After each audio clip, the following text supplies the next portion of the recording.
Going to call this meeting to order. Welcome to meeting number 134 of the House of Commons Standing Committee on Indigenous and Northern Affairs. As always, I do want to recognize that we are gathered on the ancestral and unceded territory of the Algonquin and Anishinaabe people, and to express gratitude that we're able to do the important work of this committee on lands that they've stewarded since time immemorial. Pursuant to the order of reference of Wednesday, June 5th, 2024, the committee resumed consideration of Bill C-61, an act respecting water, source water, drinking water, wastewater, and related infrastructure on First Nation lands. To again help us with clause-by-clause consideration of Bill C-61, I would like to re-welcome our witnesses here today. From the Department of Indigenous Services, we have Nelson Barbosa, the Director General, Community Infrastructure Branch. Rebecca Blake, the Acting Director, Legislation, Engagement and Regulations. And from the Department of Justice, we have Douglas Fairburn, Senior Counsel. So again, I just want to remind members that amendments are confidential and sub-amendments are to be shared electronically or in paper in both official languages and sent to the clerk for distribution.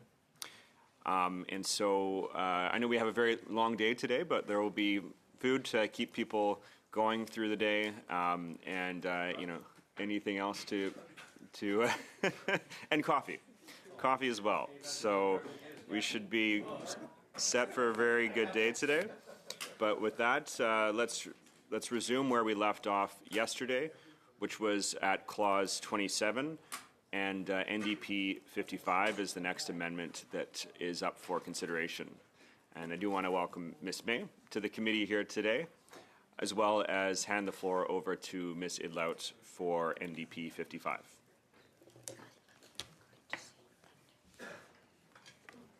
Udlakot, koyan na may exhibitore, amaro, tungasok tipaka Elizabeth May tabunga katawma. Good morning. Welcome to Elizabeth for joining our committee today. NDP 55, okay. NDP 55 is an amendment submitted to us by the File Hills Qu'Appelle Tribunal Council. They saw it fit to improve C-61 in Article 27 by amending it. And the wording is as follows: that Bill C-61 in Clause 27 be amended by replacing line 4 on page 15 with the following: First Nation governing bodies, based on their own consultation policies in respect of a framework.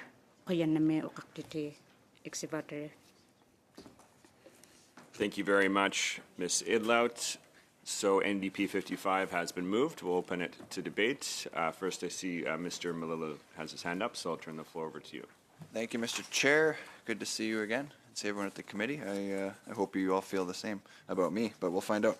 I appreciate this being brought forward by Ms. Idlaut, and I think it's clear throughout the process here. I've been a fan of consultation and co-development wherever possible. I just have a question for the officials here. The words "based on their own consultation policies" to me makes things a little bit unclear on what exactly would be the obligation of the federal government. If you could describe how you view that.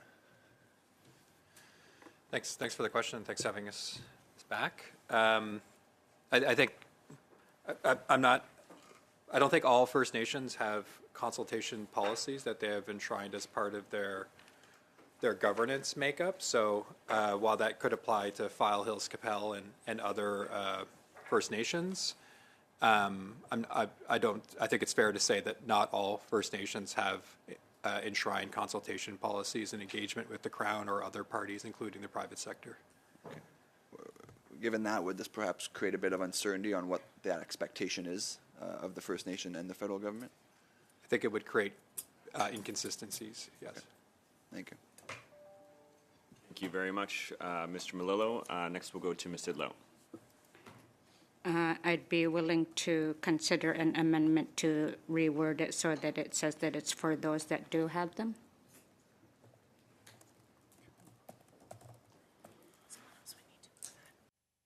Thank you very much, Ms. Idlaut. If a member does want to move a sub-amendment, this is the opportunity to do that. But of course, we would need that sub-amendment to be submitted in writing and shared with the committee as well. Ms. Idlo. Given that this is a First Nation that is requesting this amendment, I do hope that any other party sees it fit to send to us a sub-amendment so that we all as MPs are listening to the First Nations who are requesting improvements of this bill.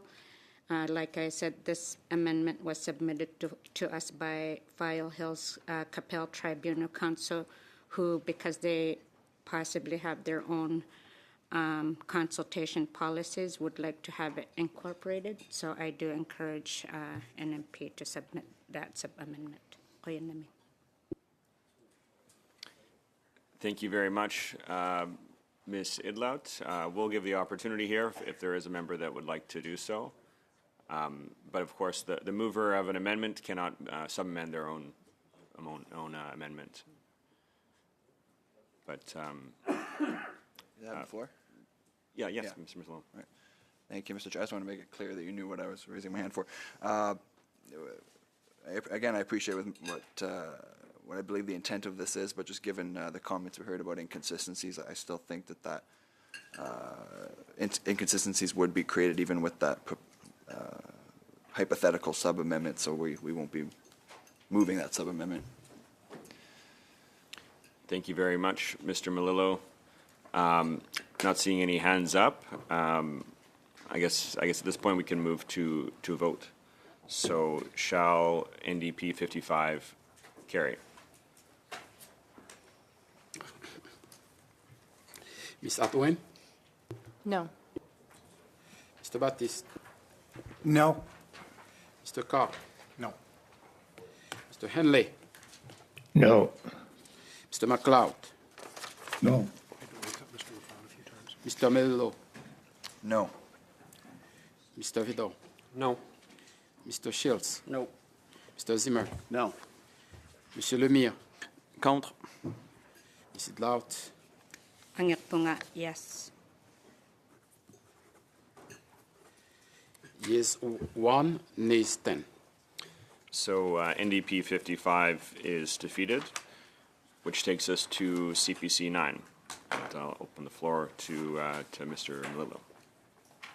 Thank you, Mr. Chair. I am happy to move CPC 9, which I think falls in line similarly with many of the amendments we have been bringing forward from our side. So as it would read, it would include co-develop the framework with those bodies. Let me just come back here.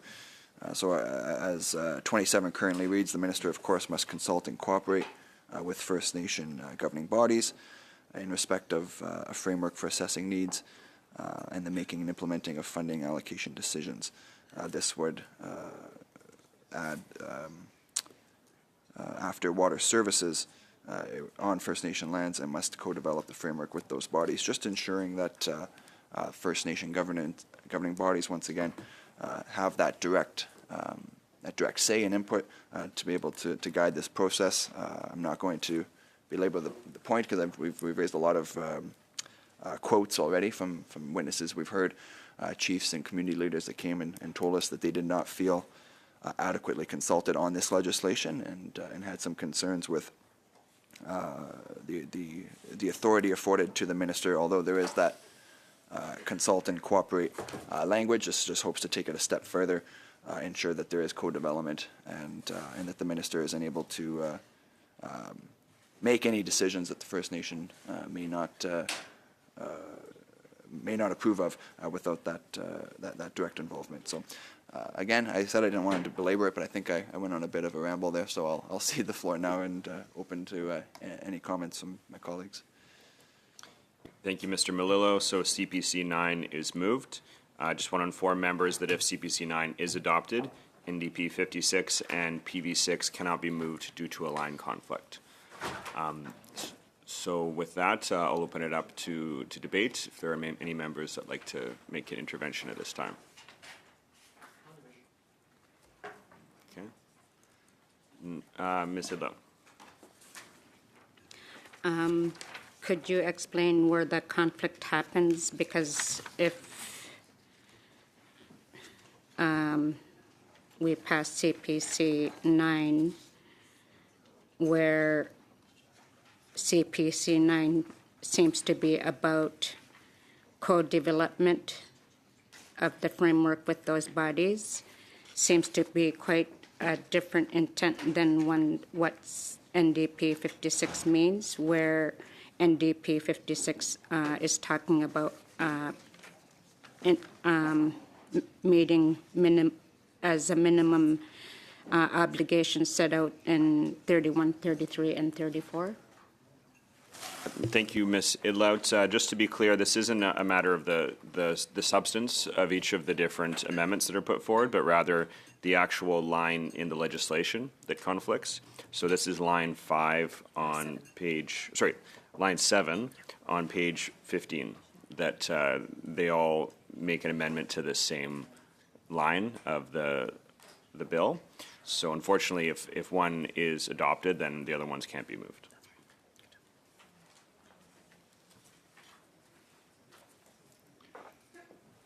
Okay, Ms. Idlout. So if I understand it clearly, before debating NDP 56, what we need to consider is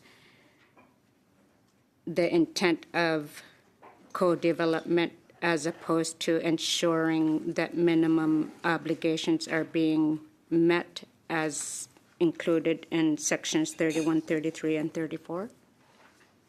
I think that's thanks, Ms. Idlow. I think that's fair to say, because if this amendment is adopted, then the other two cannot be moved. So it is a good time to consider the other two amendments at this time as well. So Ms. Idlow, you have the floor. Could the experts give us an analysis of either of the two, if either amendments are reflected anywhere else in C61? Appreciate the question. In terms of the kind of existing draft, so co-development has come up in previous discussions of this committee, but is not otherwise in the draft aside from the work of the committee. In terms of standards, there are sections on standards to ensure that they apply, but that would be the key difference. One is introducing the term of co-development, where the other amendments really look to ensure that standards are reflected in that funding framework to be developed in consultation and cooperation with First Nations. Ms. Idlow? I'm just wondering if, because I feel like both are important. I don't think they should be competing provisions.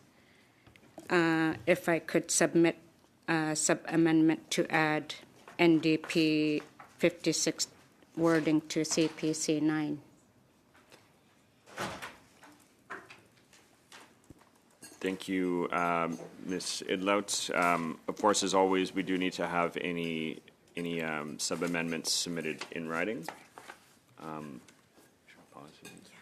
So perhaps we can pause briefly and sort out what that might look like, and then we can return once we have that submitted to the members in writing.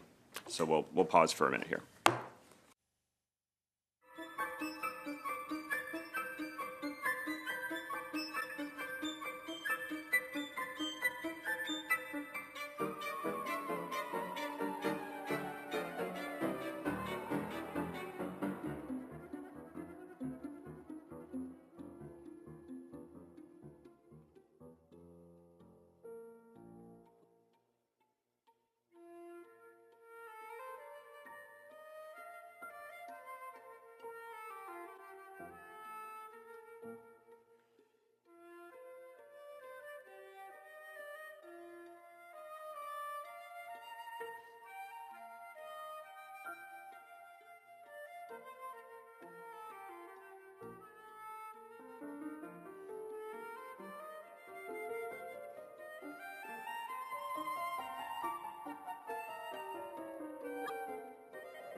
we left off, Ms. Idlout had put forward a sub-amendment, which has now been submitted in writing and translated and circulated to all members of the committee. But I'll turn the floor back over to Ms. Idlout to speak to this sub-amendment. Koyanamik, Exhibitory, thank you, Chair. I appreciate everyone's patience in this. I think that I know, well, no, I won't say I think. I'll say this. I know that if I had been told earlier that there were line conflicts, and I would have done my analysis sooner so that I could work on a sub-amendment earlier so that we wouldn't have to suspend. So if there are line conflicts with any of my amendments, it would be helpful to tell me right away so that I could submit potential sub-amendments to avoid these suspensions. The reason I felt both CPC 9 and NDP 56 are both important is because they do have different intents, and I'm very thankful to the committee for their patience in allowing me to submit a sub-amendment. The main wording of NDP 6 was submitted by the First Nations Advisory Committee on Safe Drinking Water, and I thank them for the work that they did to see fit that C61 could be improved by adding this sub-amendment to CPC 9, which would be to add after bodies and meet the obligations set out in Section 31, 33, and 34. Koyanami. Thank you very much, Ms. Idlout. I want to pass the floor over to Ms. May, because if this is adopted, it'll mean that PV 6 cannot be moved, and so I'll turn the floor over to Ms. May. Thank you, Mr. Chair. And of course, PV in this context is pâté vert. They decided long ago for committee members, for trivia, not to use G for green because it kind of looks like government. Anyway, I just want to appreciate taking the floor long enough to say that we also are very grateful to the work of the First Nations Advisory Committee on Safe Drinking Water. The amendment submitted by the Green Party is indeed identical to the NDP amendment that you're about to vote on. If I had a vote, of course, I'd be voting for it. Thank you for your time. Thank you very much, Ms. May. Is there other debate on the sub-amendment? Not seeing any hands up. Can go to a vote. And will the sub-amendment to CPC 9 carry? On division? On division. So the sub-amendment is carried, which takes us to the main motion of CPC 9 as sub-amended. Is there any debate on that? Not seeing any debate. Shall CPC 9 as sub-amended carry? On division. On division. So it's carried. Therefore, NDP 56 cannot be moved, nor PV 6, which will take us to CPC 10. And I'll pass the floor back over to Mr. Melillo to speak to CPC 10. Thank you, Mr. Chair. Just want to make sure I'm in the right spot here. With CPC 10. So I'm happy to move CPC 10. I just want to clarify. Forgive me, just because we went through a couple there.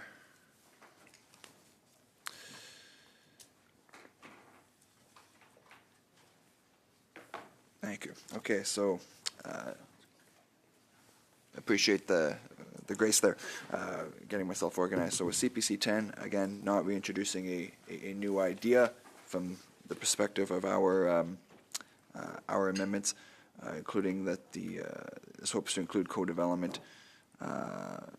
directly into the framework, which is currently lacking. So as it reads now, the Minister's consultations and cooperation in respect of the framework for assessing needs may involve, among other things, the following matters, and then the list goes on. Whereas after assessing needs, we would add, and the co-development of the framework. just to strengthen that co-development aspect, ensuring that First Nations have that direct involvement once again, very similar to the one we just approved. So hopeful that we can move quickly to get this passed as well. Thank you very much, Mr. Melillo. CPC 10 has been moved. I'll open the floor up if there is any debate on CPC 10. Not seeing. Ms. Idlow? I do support this amendment. I just have a quick question in preparation for later amendments, just because in my notes with my work with others in preparation for going through clause by clause, I've noted that I have a question about 27.2C monitoring. If you'll just bear with me, because I might want to submit a sub-amendment based on the response, but I want to buy time before we get to it so that we can make sure to avoid a long suspension based on the response. So, for example, in monitoring, my question to the experts is, when we include monitoring, I'm wondering about the laboratories. So I know that there are licensed laboratories that perform tests, and when we're including monitoring, if there is a consideration of the lack of resources that exist in northern communities. So here's an example. The James Bay Cree in northern Quebec, when they need to perform drinking water tests, because they don't have a licensed laboratory close enough to them, their drinking water tests are performed in Thunder Bay. So to get those specimens to Thunder Bay, I don't know how long that would take.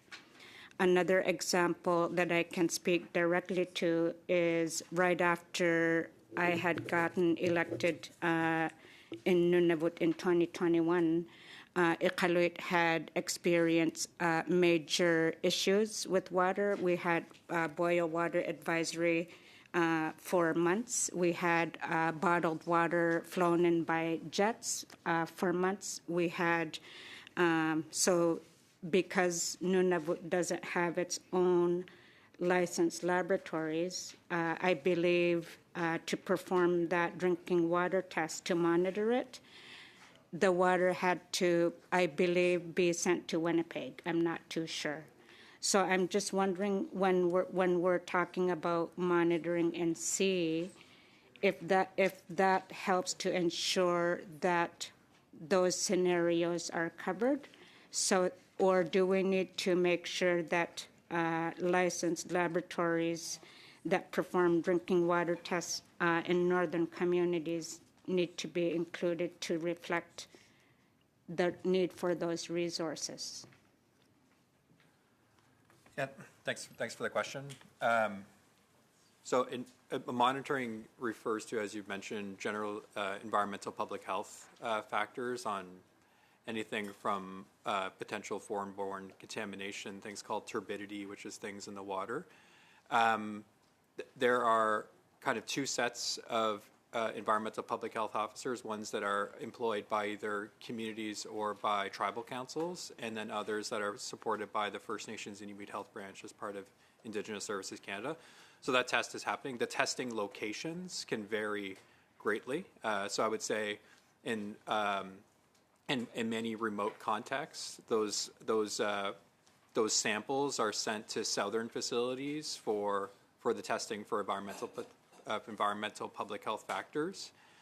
Ones south of 60 or in Canada's along the U.S. border happen more proximate to First Nations. So what the framework, this is about the funding framework, it would consider the monitoring of those needs. It doesn't consider capital or environmental health, the creation of new environmental health establishments as part of that review. It's more about is the monitoring and the quality of that monitoring relative to the standards and the laws that have First Nations have put in place, whether it be Canada drinking water guidelines or above and beyond. Is that happening?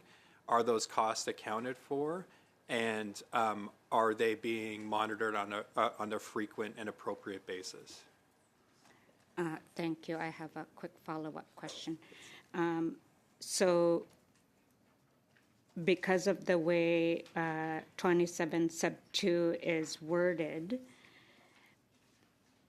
it can be covered for in terms of, or can it be strengthened to say that when that monitoring needs to happen, that so just because we have so many First Nations that are in rural and remote communities that don't have access to those licensed laboratories,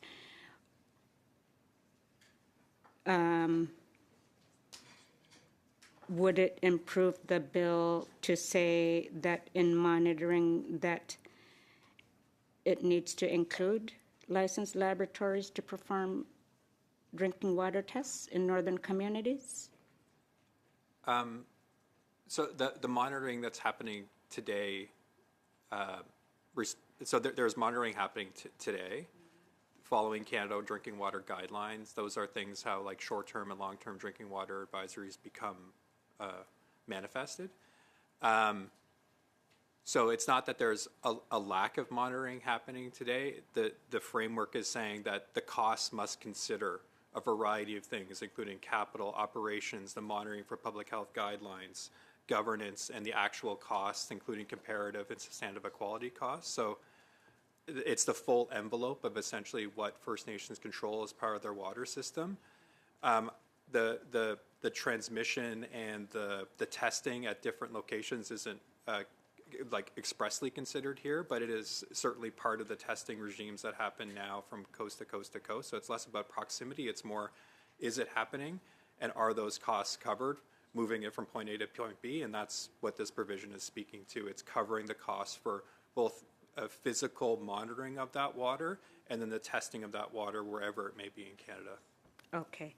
Thank you. Thank you so much. You've helped to clarify that this monitoring is actually a really good context to include, because it could include, for example, the licensed laboratories. Like, this is a good indication for First Nations that this will be an instrument that they could use to ensure that those tests that need to be performed need to either be closer to their communities, especially if they're in northern communities, because this helps to ensure that that framework is set within it. I would say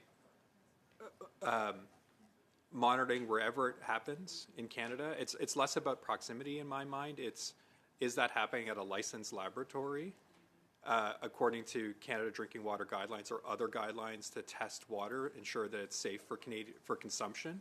So that is happening right now. This enshrines in legislation that the cost to cover monitoring will be borne as part of the minister's consultation and cooperation efforts. Okay, thank you. Yeah, you're welcome. Thank you very much, Ms. Idlout. Not seeing any further hands up for debate. I believe we can move to a vote. Oh, CPC 10. So shall CPC 10 carry? Looks like enthusiastically on division. I like that. Okay, CPC 10 is carried. Et à ce moment, on va... And we'll now be moving on to BQ 20. Over to you, Mr. Lemire. Thank you, Chair. As you can see, we have a new proposal for BQ 20 that aims at integrating the proposals from BQ 21, 22, 23, 24, 25, and 26. So you can see that we could save a lot of time if my colleagues agreed with this new proposal. I do think that I have to explain it, however. So if we did pass this one, then we could drop the others, but we did feel that it might be a time saver to proceed as such. So essentially,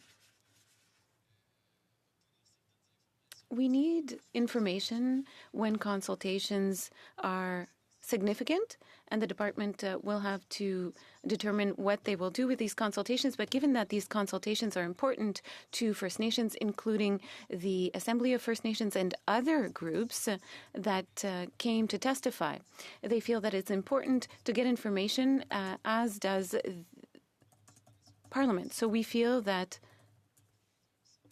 for instance, in BQ 21, it was including repairs and replacements. They are at various times of their life cycle, so that aspect is fundamental to the maintenance of the system. In BQ 20, we were talking about training. We know that it's really important to maintain proper operations, the cost of remoteness. And another thing that the Parliamentary Budget Office said is that one thing that's not necessarily taken into account, for instance, in Abitibi, Témiscamingue, it costs 20-30% more to build than elsewhere in Quebec. I can imagine that in First Nations where there are no roads, cost of construction would be much higher. Insurance costs as well to insure systems, so that's in BQ 24. So the standards for building cost enormous amounts of money. Very few insurers are interested in insuring those communities, so that's additional costs, such as well risk analyses. There are costs that are borne by First Nations that are not borne by Southern communities. And BQ 26 would be the difference between standards in non-Indigenous areas versus Indigenous areas. So we want to ensure that the highest forms of standards are applied across the board between Indigenous Canadians and non-Indigenous Canadians. So we're suggesting it as a suite, but we can deal with them individually if needed. Thank you, Mr. Lemire. Thank you for facilitating our work by joining all of these amendments. As Mr. Lemire said, if BQ 20 is adopted, BQ 21, NDP 57, NDP 59, BQ 25, and BQ 26 cannot be moved due to a line conflict. In addition to that, if BQ 20 is adopted, BQ 22, BQ 23, NDP 58, and BQ 24 cannot be moved because they are redundant and there are line conflicts in French. So there's quite a few there. I'll repeat that. So if BQ 20 is adopted, amendments NDP 57, NDP 59, BQ 21, BQ 25, and BQ 26 cannot be moved because of a line conflict. And in addition to that, if BQ 20 is adopted, BQ 22, BQ 23, BQ 24, and NDP 58 cannot be moved because they are redundant and there are line conflicts in the French version of the bill.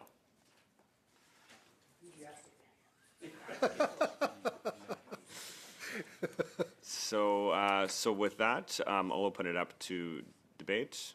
Is there any debate from members? Sorry, I do have a couple questions. Ms. Idlot, and then to Mr. Malillo.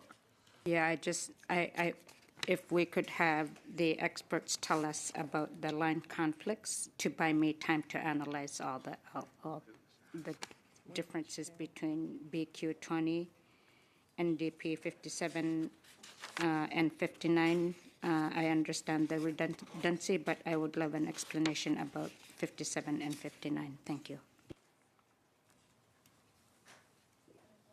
Appreciate the questions. I might leave it to the chair to explain the kind of line conflicts just in that role, but in terms of the content itself, there is different pieces in each of those specific amendments. So for example, in NDP 57 discusses adding repairs and replacement to operations and maintenance as an example. Also in NDP 58, for example, it talks about remoteness factors. That is also included in some of the other previous amendments from the block, and that would be the redundancy. Hopefully that's helpful. These are all. I just have a quick question about NDP. So NDP 57, I don't mind because I withdrew it anyway. But NDP 59 has a new sub H.1 that I wonder if that's actually could be added to BQ 20. I would like to submit a sub-amendment to BQ 20 to add NDP 59. Okay. Well, just for a minute, Ms. Idla, you asked what the line conflicts were?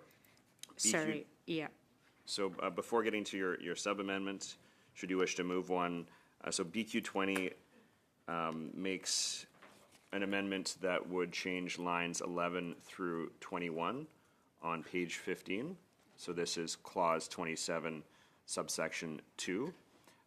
And all of those amendments that I listed address some of those subsections that are within that range. And so if it is adopted, all of those ones could not be moved. But Just in response, I'm okay with 57 and 58 because I withdrew them anyway.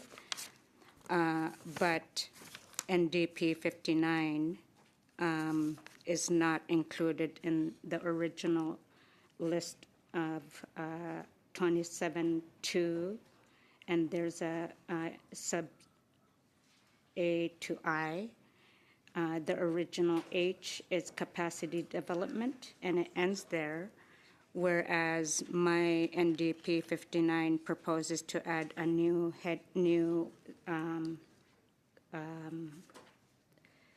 matter, H1, distinct cultural practices, Aboriginal rights, lands, and laws of each First Nation. So my proposal is that I'll support BQ 20 if we could sub-amend it to add my H1 from NDP 59 so that all the other redundancies are still addressed, except adding NDP 59. Qayyannami.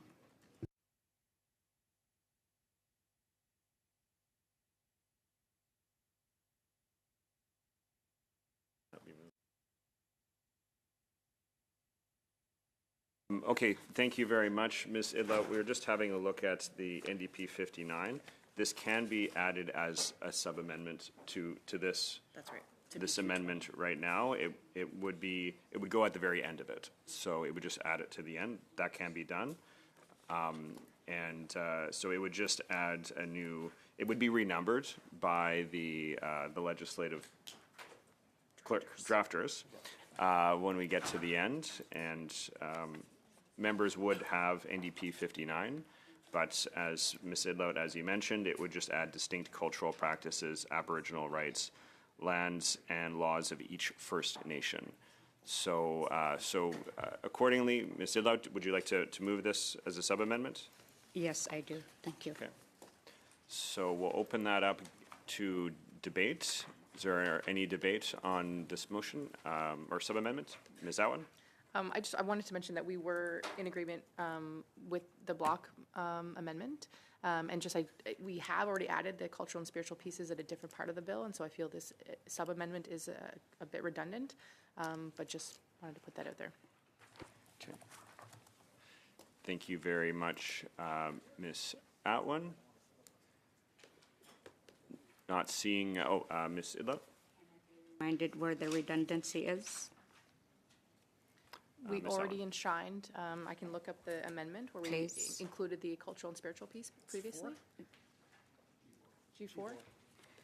Just because the cultural and spiritual piece, that part I understand, but in H1 from NDP 59, I also have Aboriginal rights, lands, and laws of First Nations, which I'm not sure are included in there.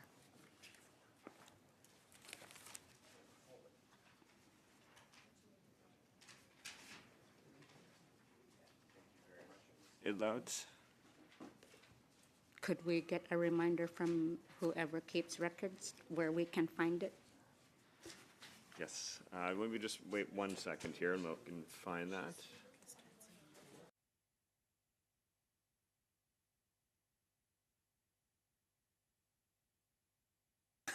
Maybe we can ask the experts who've developed this to tell us where we've done this already. Appreciate the question. So in terms of some of the other components that you mentioned around First Nation lawmaking and Aboriginal rights, so there are non-derogation clauses related to Aboriginal rights up front, as well as we kind of go through on agreements that we discussed yesterday to support, so could it be financial agreements to support the exercise of First Nation jurisdiction, which would be First Nation laws specifically. Looking for the actual amendment or whatever in the legislation. I need to see it for myself. And then also, as mentioned in G4 for the standards, was the inclusion of cultural and spiritual needs as well in that water standard. So that would be G4 specifically. And then agreements, I don't know off the top of my head, but around 26-ish from yesterday.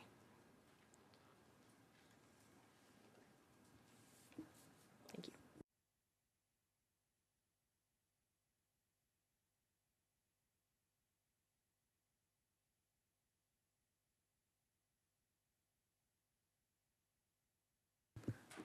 Apologies, my colleague reminded me. Agreements is under section provision 23.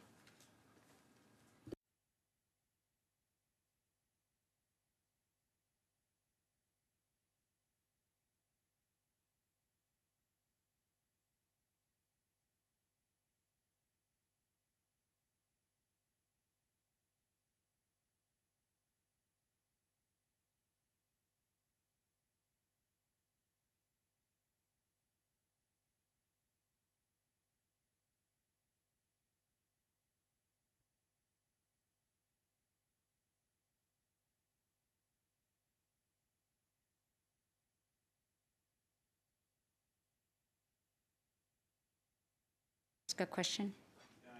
Sidla. Can you remind me where in the bill we see reference to Aboriginal rights, lands, and laws of each First Nation? Of course. So in terms of First Nation laws, that is in Section 6, both Section 6A and B, where the jurisdiction is provided through that lawmaking authority. In terms of Aboriginal rights, to ensure there's non-derogation, so that rights are upheld over generations. I am scrolling right now, but that is also near the top of the bill. So under rights, Section 3, but there would have been some amendments made. I do believe also in provision 2 from the NDP. Thank you for the clarification. So because it's included in the jurisdiction section of the bill, when it comes to creating the framework will have to include Aboriginal rights, lands, and laws of each First Nation because of what's included in Section 6? Yes, the framework is not specific. It does say among other things to leave it as open as possible for that consultation and cooperation with First Nations. I would just say there's additional avenues as well. So First Nations, in terms of the framework, is really about coming together, but individual First Nations can also enter into agreements to exercise their rights through Section 23 as well. So there's multiple choices for First Nations. Thank you for the clarification. So for me, because this is part of the framework that will need to happen, it would seem necessary to make sure that it's something that if First Nations, for example, NDP 59 was submitted to us by the British Columbia Assembly of First Nations, if they saw that it seemed absent in other provisions where they saw it necessary in including it as an amendment, wouldn't it seem important to ensure that First Nations are being heard in this article to make sure that they do realize that, because maybe what will happen is that if it's not obvious to them that it's a choice that they can make, that maybe adding it shows that it is a choice that they can make. I appreciate the clarification. Just how the funding framework is designed is really for all parties to come together, and it is open. The top of the provision says, among other things, can include the following. But that's to really leave space. The intention from a policy perspective is to leave space for a multitude of voices among First Nations rights holders in terms of what funding needs are present on their lands for water services. The secondary piece is more if specific First Nations come together or individual First Nations to enter into a funding arrangement to exercise rights. That's under Section 23 already, but that gives a bit more flexibility for individual nations to take different approaches beyond the funding framework. Okay, thank you. Thank you. Thank you very much, Ms. Idlout. Just as that conversation's been going on, double checking, so G4 made an amendment to clause 15. And so this is under the water quality standards.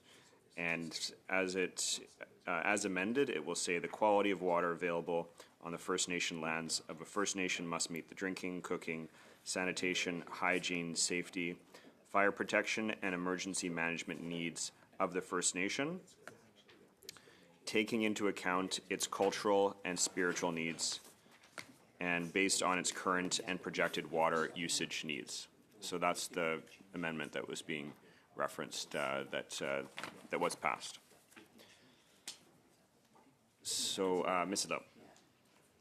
I guess just to put it in the record, even if NDP 59 is not included into BQ 20, it will still be an option for the First Nations to say that when it comes to the framework, that they will have the option of including distinct cultural practices, Aboriginal rights, lands, and laws of each First Nation, because it's covered in the broad scope of what you've just said.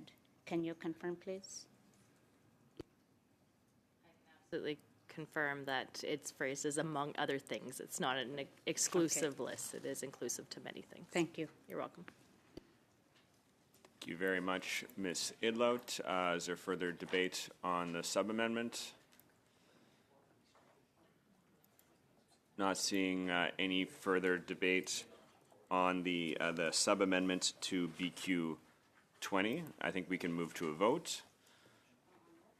This is on your sub-amendment. Can withdraw my sub-amendment based on the discussion that we've just had. Great. Okay. So the sub-amendment to new BQ 20 is withdrawn, which takes us back to the amendment. Is there any debate on the amendment? No? Oh, Mr. Melillo. I'm sorry.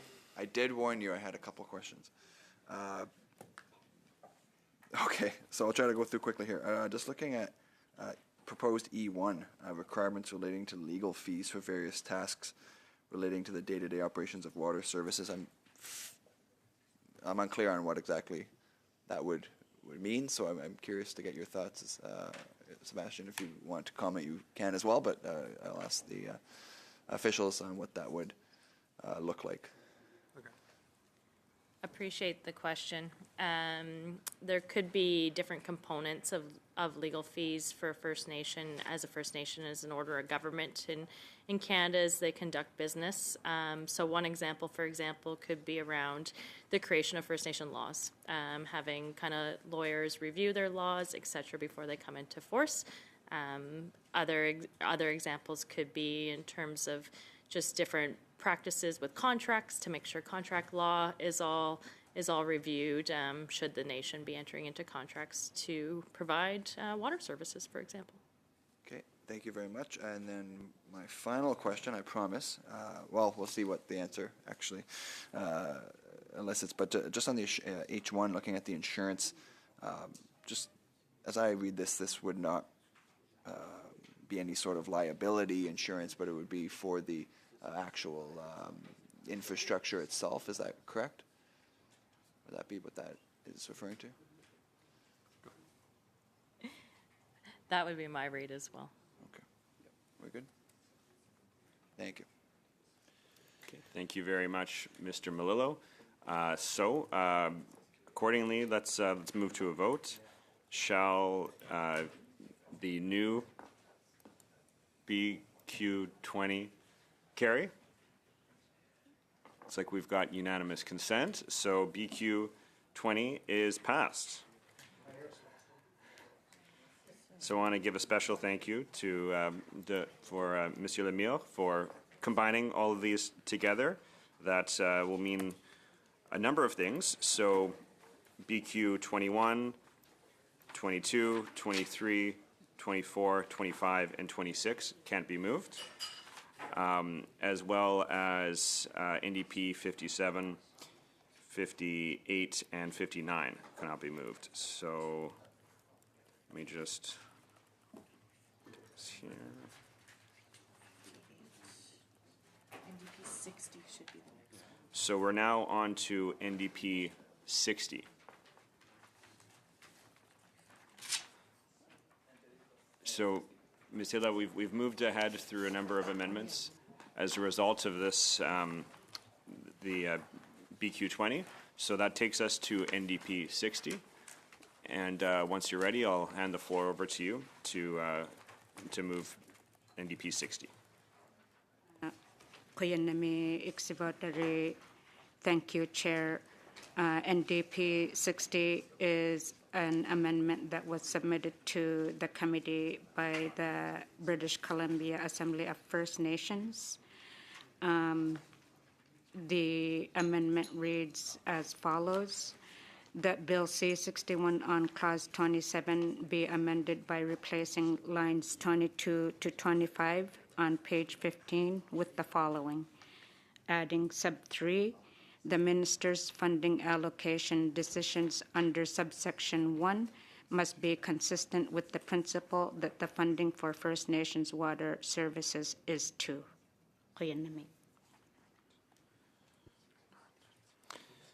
Thank you very much, Ms. Idlout. So NDP 60 is moved. I'll open that up for debate on that. And just before getting to that, I'll note that if NDP 60 is adopted, NDP 61 cannot be moved due to a line conflict. I just noticed it was withdrawn. NDP 61 was withdrawn. So, Ms. Atwin, I see you have your hand up. I will turn the floor over to you. Well, thank you, Mr. Chair. And we've had a few discussions around best efforts and with regards to Bill C-61. And I do believe it does set a high standard, as well as it aligns with legal precedent. And so just to do a little bit of digging and bring it forward for your consideration, we did find that from a 1994 decision at the Supreme Court of British Columbia, Justice Dorgan determined in his decision, 1, best efforts imposes a higher obligation than a reasonable effort. 2, best efforts means taking in good faith all reasonable steps to achieve the objective, carrying the process to its logical conclusion, and leaving no stone unturned, which I think is really strong language. 3, best efforts includes doing everything known to be usual, necessary, and proper for ensuring the success of the endeavor. 4, the meaning of best efforts is, however, not boundless. It must be approached in light of the particular contract, the parties to it, and the contract's overall purpose as reflected in its language. 5, while best efforts of the defendant must be subject to such overriding obligations as honesty and fair dealing, it is not necessary for the plaintiff to prove that the defendant acted in bad faith. 6, evidence of inevitable failure is relevant to the issue of causation of damage, but not to the issue of liability. Therefore, the onus to show that failure was inevitable regardless of whether the defendant made best efforts rests on the defendant. 7, evidence that the defendant, had it acted diligently, could have satisfied the best efforts test is relevant evidence that the defendant did not use its best efforts. And then finally, best efforts does not guarantee the result, but it requires the Government of Canada to make every effort to achieve that result. And so this is the precedent that's been used by Canadian courts. And again, it helps offer us that process and platform of how we get there and where that standard of best efforts can be achieved. And again, where that onus is on proving whether or not those best efforts were actually put into place. And so this made me feel a lot better as well. And so for those reasons, I think it's important we keep best efforts in the bill. Thank you. Thank you very much, Ms. Atwin. Is there anybody else that would like to weigh in debate? Ms. Idler. Could we ask for that to be sent to us so that we can review it, just because I don't know if it's in reference to contract law or if it's in reference to a minister's obligation? Apologies, because I know Yes. I'm not speaking Ms. to one of May. my amendments, but I missed it when Jenica said the name of the case, so I appreciate that being repeated. So, Ms. Atwin, would you gonna be send willing this to around, for circulate sure. that to the committee here? Yep, we'll send it around.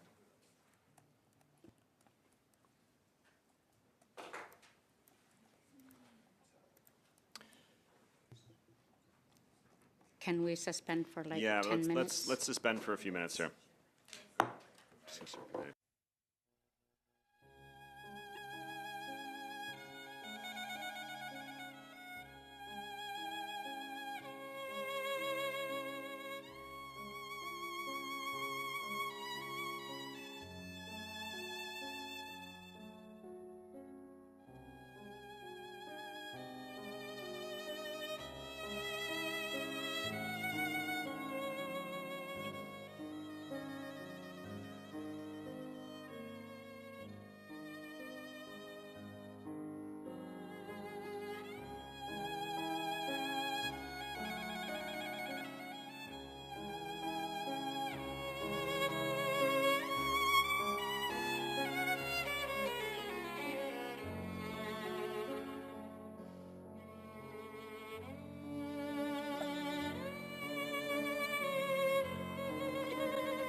So the requested court judgment has been circulated to folks.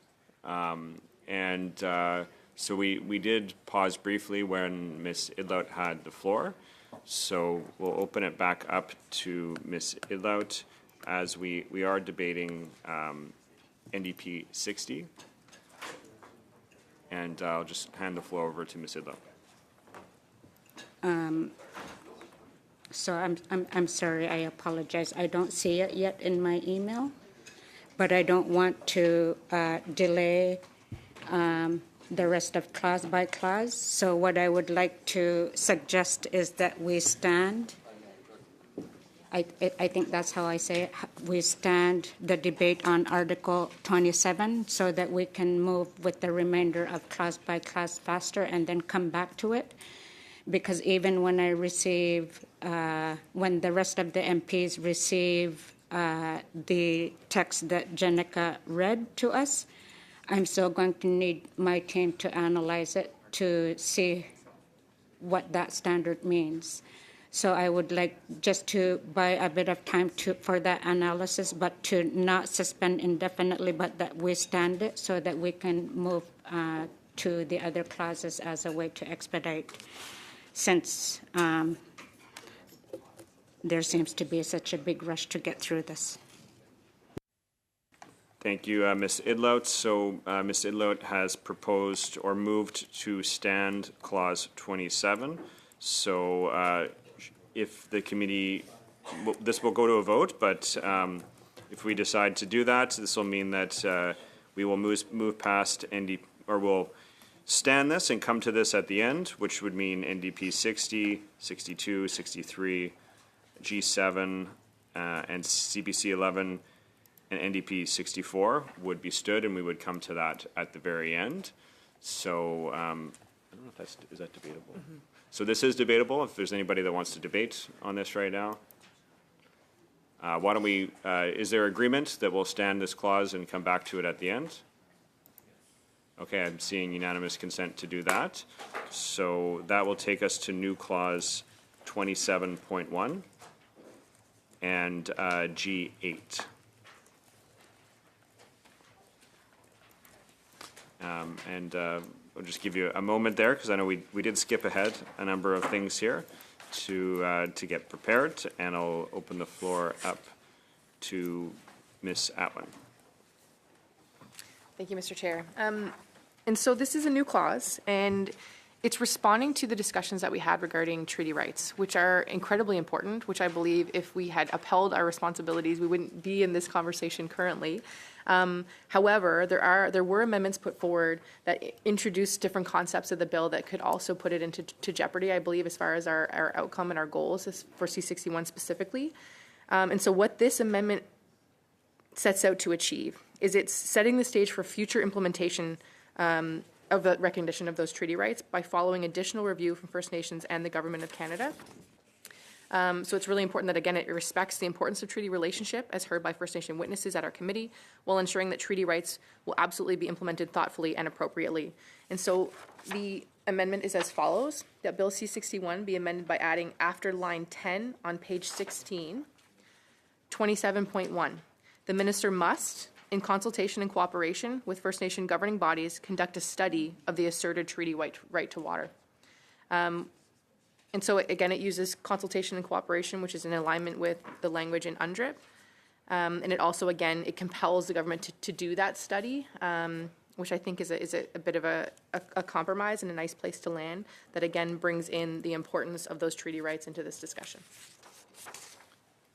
Thank you very much, Ms. Atwin. So G8 has been moved. I'll open the floor up to debate. Je vois la main pour Monsieur Lemire. Je vais vous donner la parole. Merci, Monsieur le Président. Thank you, Chair. We agree with the principle, but we had a question. It's not necessarily information that the minister has on hand. So how should he or she integrate that in a clause like this one? I think it's information that a minister should have, isn't it? It's confusing. Appreciate the question. This clause would really, the desire to be do it in consultation and cooperation with First Nations, as there is kind of a myriad of views on the asserted treaty right to water, as well as potentially some treaties, modern day treaties that include that right specifically.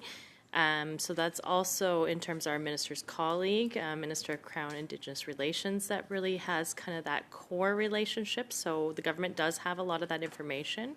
But in terms of the views, the oral promises, all those components, those are often passed down generation from First Nations and not necessarily in the possession of Canada. Donc, on parle de So you're talking about better communication, but on both ends, which seems legitimate. Thank you. Merci beaucoup, Thank you, Mr. Lemire. Monsieur Lau. Koyanamik, I struggle with this amendment. It seems to be an amendment where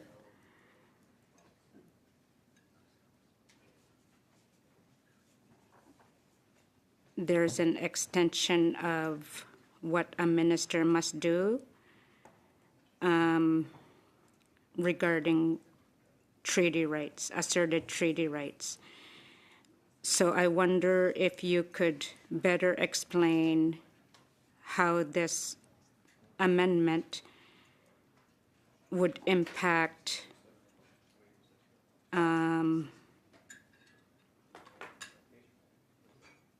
how we view asserted treaty rights, and how this impacts First Nations' ability to argue regarding asserted treaty rights, and why there needs to be a bill, an amendment, that the minister conduct a study. I'm not. I struggle to support it because it seems like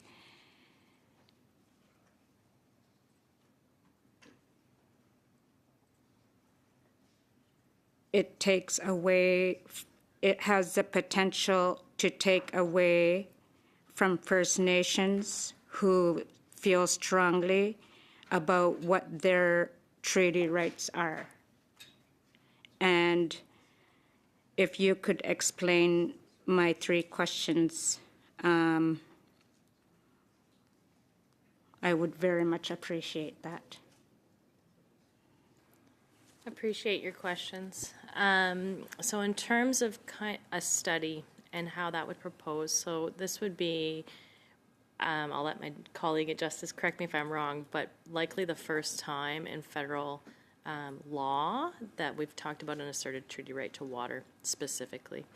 So it could be historic in that way to support First Nations in bringing forth their views, not just on written treaty, but also oral promises associated with the treaty relationship. In addition, we'll just also point back to the rights section. So nothing in this bill can lessen existing treating rights and Aboriginal rights of rights holders. So that is protected in Section 3 under the rights, and that applies to the entirety of the bill. The other component is that there are some First Nations that may not consider themselves treaty right holders right now. So this would provide a space for all First Nations to engage in the conversation around asserted treaty rights to water. Thank you. Ms. Idlo? I do have a follow-up question. Does the minister, why is the minister, no, I shouldn't ask it that way because that's a political question, because we have a minister that only wants to do things by way of best efforts.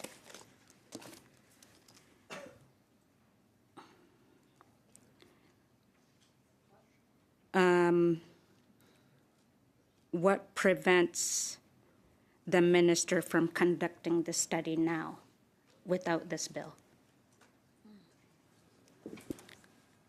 nothing prevents a study from happening without a bill. Adding it to a bill would essentially require that study to happen. So it's the opposite of being voluntary.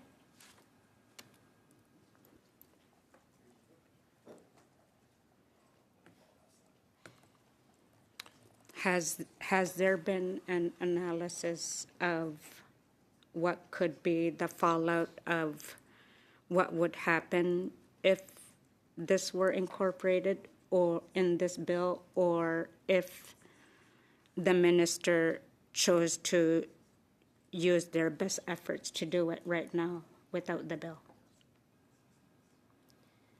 The analysis that has been completed is really around Section 3 and the rights and ensuring that nothing that would be incorporated in the bill or not incorporated would derogate from existing treaty and Aboriginal rights. So that's been the structure of the analysis, is to really protect existing treaty and Aboriginal rights and to provide potential avenues where they could be strengthened in the future.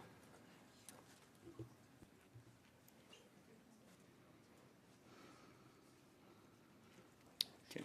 Thank you very much, I'm done for Ms. Idlout. Next, I'll see Ms. Atwin has her hand up. I'll go to Ms. Atwin. And just to clarify that this, like, absolutely understanding that those Aboriginal treaty rights were protected and the non-derogation clause is in play. I just wanted the purpose here is to believe that the area deserves much more thorough and thoughtful discussion guided by First Nations. And again, this is compelling. It's within the bill to do that.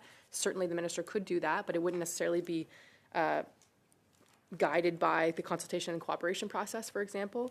There would also be, I believe, the discussions around a potential funding that would support that study as well throughout these conversations.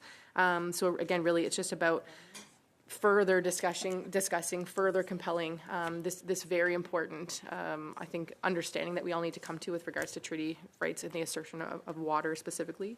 So yeah, it's just for more thorough, more thoughtfulness around this. It's certainly not meant to take away in any way, shape, or form. Thank you very much, Ms. Atwin. Ms. Idlout.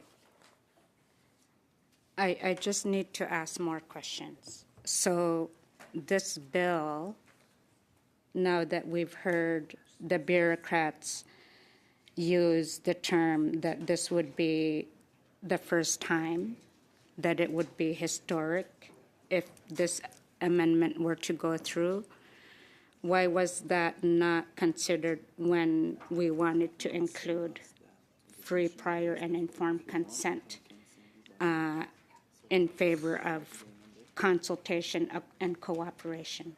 Why did we not use this bill to ensure that First Nations provide their free, prior, and informed consent? Because that would be a first time. It would be historic to include that, especially when it comes to water.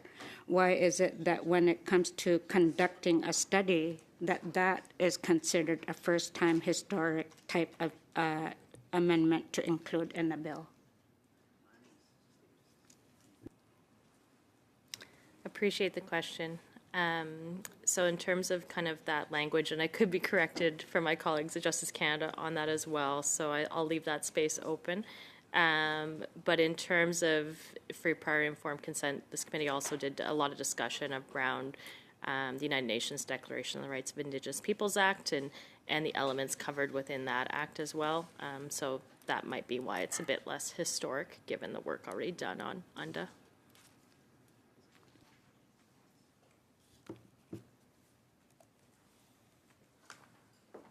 I'm going to think about just a couple more questions before I need a couple minutes to ask, to think about how to frame my next questions. Okay. Maybe in the meantime, are there, Mr. Malillo, would you like to weigh in? Sure. Thank you, Mr. Chair. In the meantime, while Ms. Idlout is thinking about those questions, I appreciate her questions, I'll just sort of, I think, pick up on the comments that others on this side of the table were making. We also believe that, I mean, I think the intention of this is great, but I don't see why this can't be done at our committee or done through the department already. I think it was indicated that There's nothing that is prohibiting the minister from moving forward on this study presently. I mean, I would also argue there's nothing that's prohibiting the minister from providing clean drinking water to all First Nations without this legislation, but that's another point. So I just want to make sure that, for the record, I agree with the comments from the other opposition members on the fact that we don't feel this is necessary or perhaps best placed in this legislation. Thank you very much. Mr. Melillo? Just waiting to see if there anybody else that would like to weigh in at this point.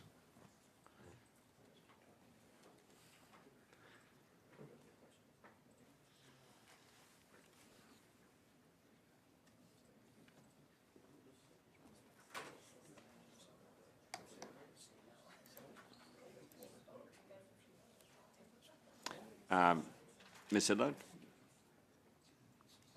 So going back to the responses that we had on myriad of views on asserted treaty right. My concern regarding the incorporation of this into the bill is that there are First Nations whose rights have not been respected. There are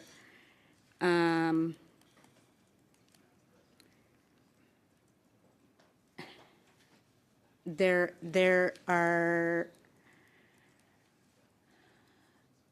okay, in practical terms, let's say, for example, we pass this amendment.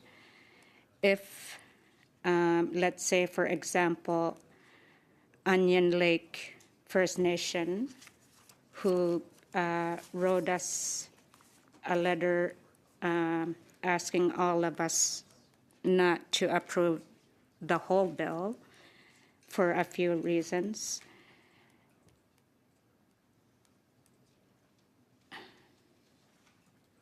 What would the implication be on them, for example? Appreciate the question. I am not sure which numbered treaty Onion Lake is part of, but I do believe it is a numbered treaty. So it depends on, in terms of Onion Lake, if they chose to be part of the study and to work together with other First Nations in Canada on that study. They could bring forward their views on the written treaty that they're part of, as well as any oral promises related to their treaty relationship with the Crown, and what that could mean in regards to an asserted treaty right to water, and what that could potentially mean to supporting implementation of that right. Thank you.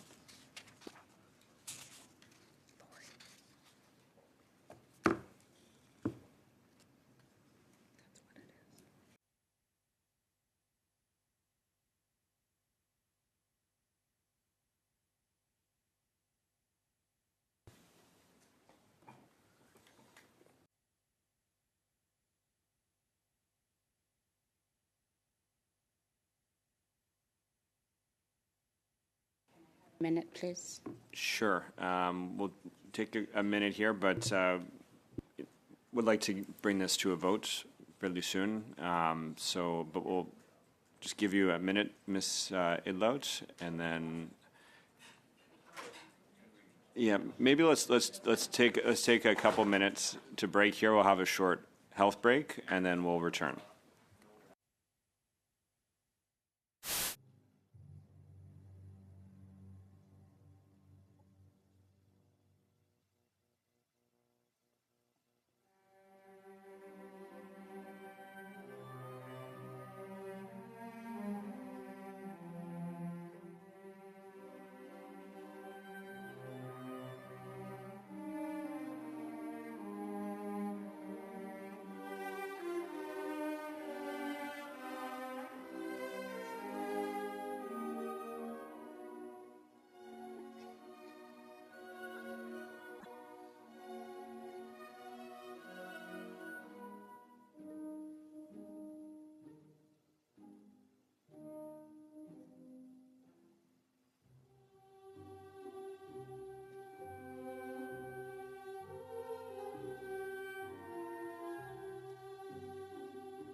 we left off, we were debating new clause 27.1 and G8. So in the meantime, there was a bit of back and forth, and when we left off, Ms. Idlout had the floor. So I'm going to provide the floor back to Ms. Idlout. Thank you for your patience, everyone at the committee. Just knowing that we have international obligations, international studies. We have the 1999 United Nations Human Rights Committee. We know that the treaty right to water had already existed. We also reaffirmed it in our previous debate in C61. And as such, trying to conduct a study, trying to legislate it, does not fall within the principles of the work that we're trying to do for the treaty right to water.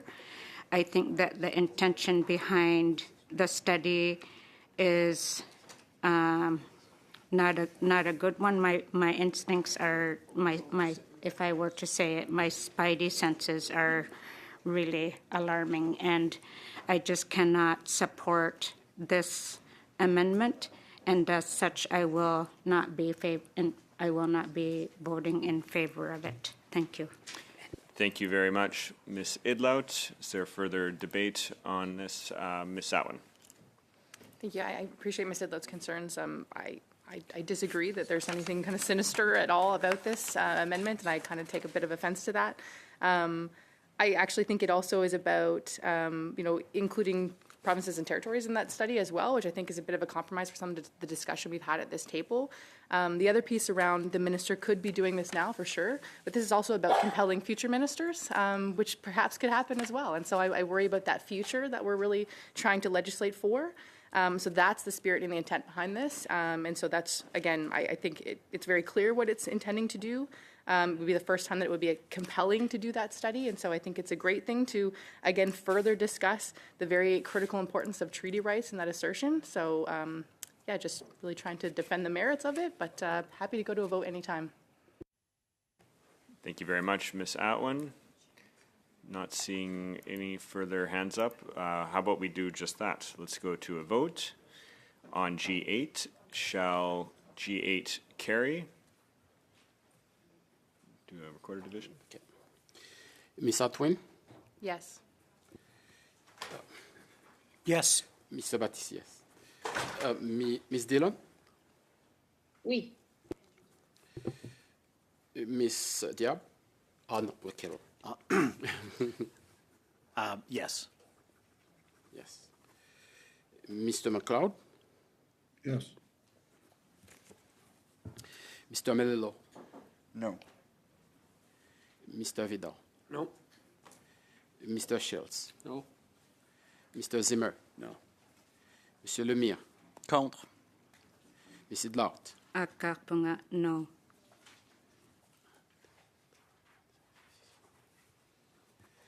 Yeas 5, nays 6. Okay, so G8 is defeated, which takes us to Clause 28. And the first amendment we have for Clause 28 is NDP 65. So I'll turn the floor back over to Ms. Idlout.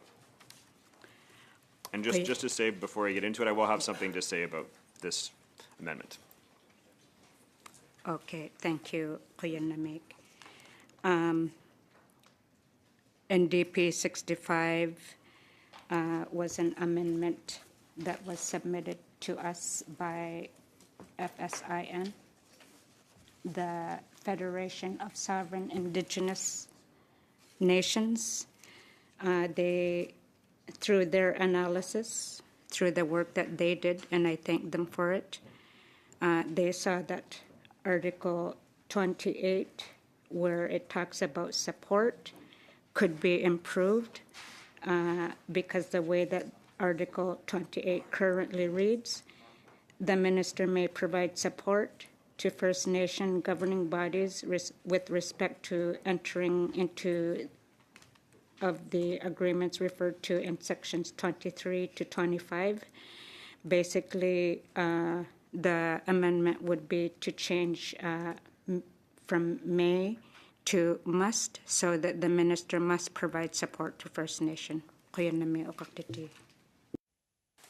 Thank you very much, Ms. Idlout. Unfortunately, I do need to make a ruling on this amendment because the amendment attempts to create an obligation for financing that does not currently exist in the bill. And as House of Commons Procedure and Practice, 3rd edition states on page 772, since an amendment may not infringe upon the financial initiative of the Crown, it is inadmissible if it imposes a charge on the public treasury, or if it extends the objects or purposes or relaxes the conditions and qualifications specified in the royal recommendation. And therefore, in the opinion of the chair, the amendment proposes a new scheme which imposes a charge on the public treasury, and therefore I rule the amendment inadmissible. Accordingly, that takes us to, Ms. Idlout, do you intend to challenge the ruling? Yes, I intend to challenge the ruling just because Article 28, having reference to agreements established already in Section 23, does not create new obligations. So we'll go to a vote, and this is whether the ruling of the chair will be sustained. If you vote yes, that means you agree with the chair's decision. If you vote no, that means you disagree. Ms. Atwin. Yes. Mr. Baptiste. Yes. Mr. Kelloray. Mr. Kelloray. Yes. Ms. Dillon. Oui. Mr. McLeod. Yes. Mr. Melillo. Yes.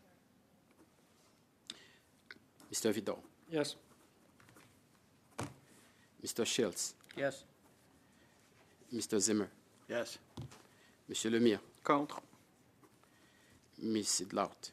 No.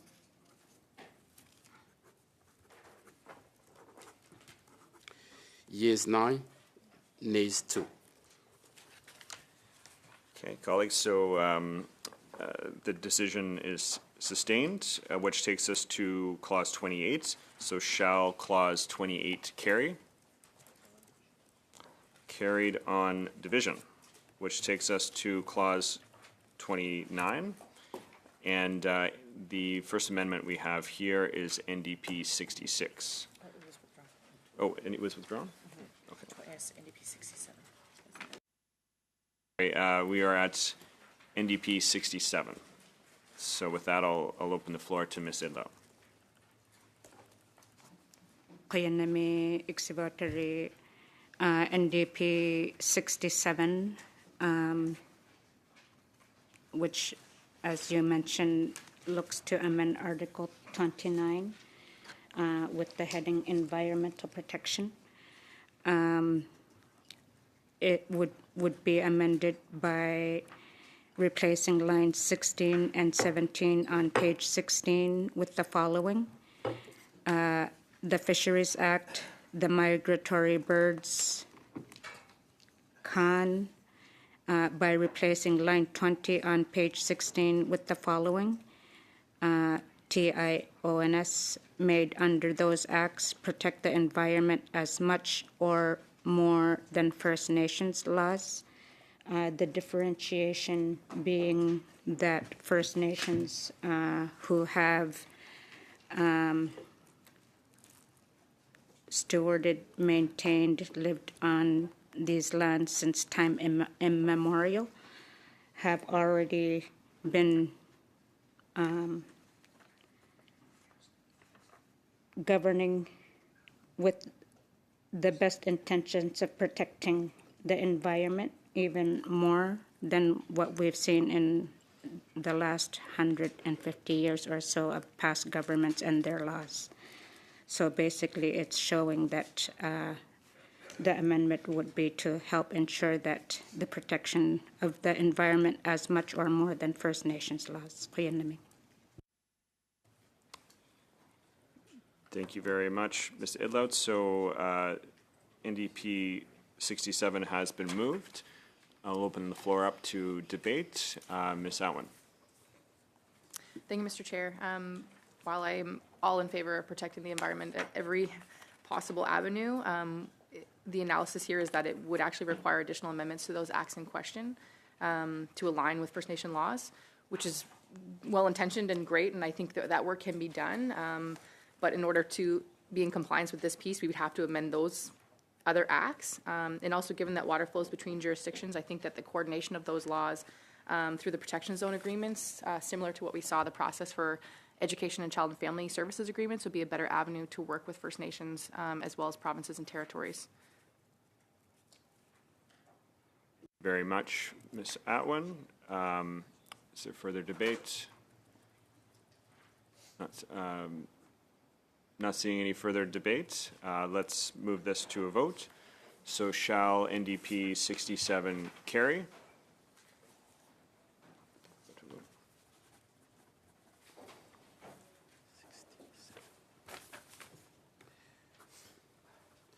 Ms. Atwin, No. Ms. Dillon, Mr. Baptiste, No. Ms. Dillon, No. Mr. Calloway, No. Mr. McLeod, No. Mr. Melillo, No. Mr. Vidal, No. Mr. Shields, No. Mr. Zimmer, No. Monsieur Lemire, Contre. Ms. Idlout, Anyat po nga, yes. yeas 1, nays 10. Okay, so NDP 67 is defeated. Shall clause 29 carry? On division, clause 29 is carried. Et ça nous apporte un nouveau. This brings us to the new 29.1 clause. And the next amendment is BQ 27. And I will give the floor to Mr. Lemire. Thank you, Mr. Chair. So, trying to simplify things on 29.1. So, therefore, we're adding 29.1.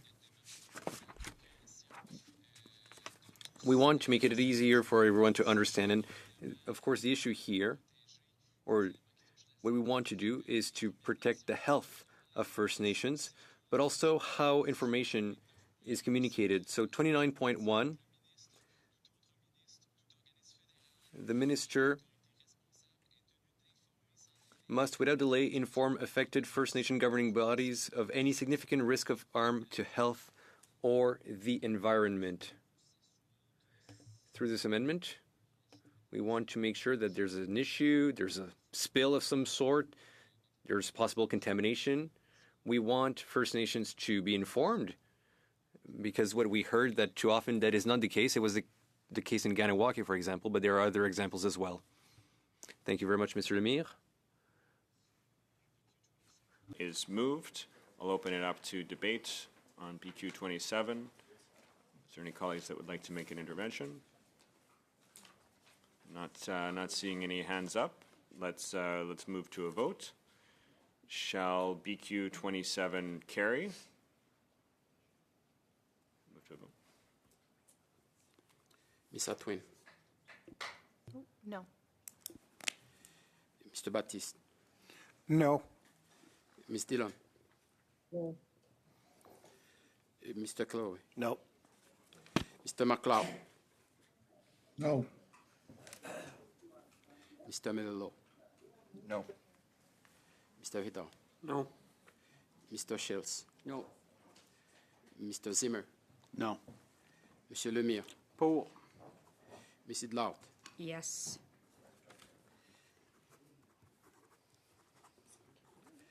Yeas 2, nays 9. So BQ 27 is defeated, which takes us to clause 30. And the Can you pause for 1 second? We just want to. quickly pause here.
So sorry, I was I was a bit confused here. So we still have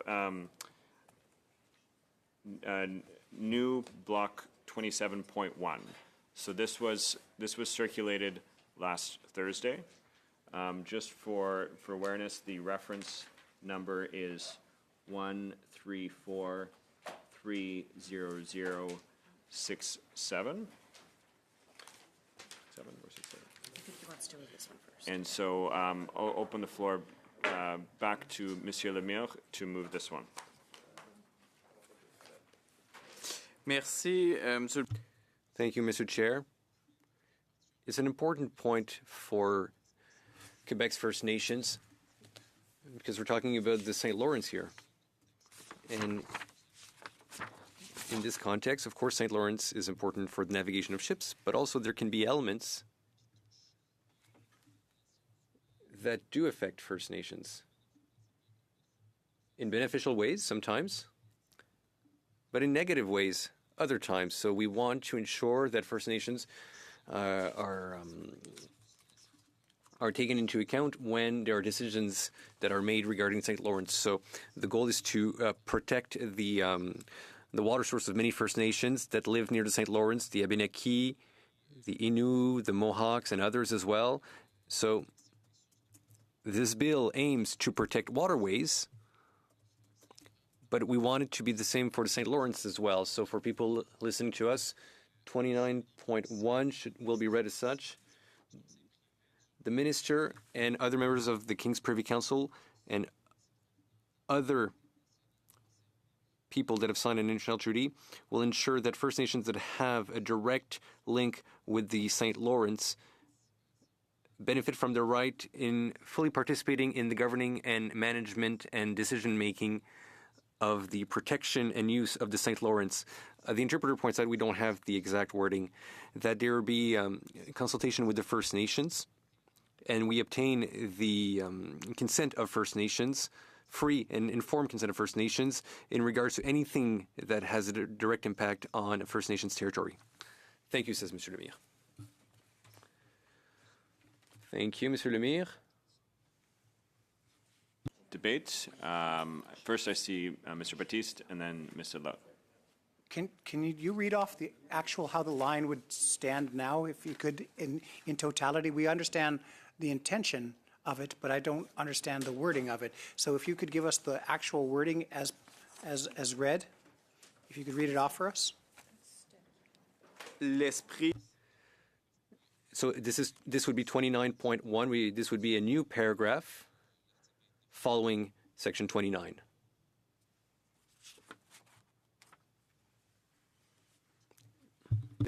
OK, je relis. I will reread. I just read it. The interpreters don't have access to this. That C61 be amended by adding after line 24 the following new clause. On page 16, the following new clause. Donc, un 29.11. So 29.11, the minister and other members of the King's Privy Council for Canada and other people and other entities that are created will ensure that First Nations that have a direct link to the St. Lawrence and its effluents has full participation in the decision-making and the governance regarding the protection, the use, and the maintenance of the St. Lawrence waterway. 2, that this right of participation includes free and informed consultation with First Nations, and that we obtain their free and informed consent in relation to any initiative that has a direct impact on their territory, their resources, and their ancestral rights.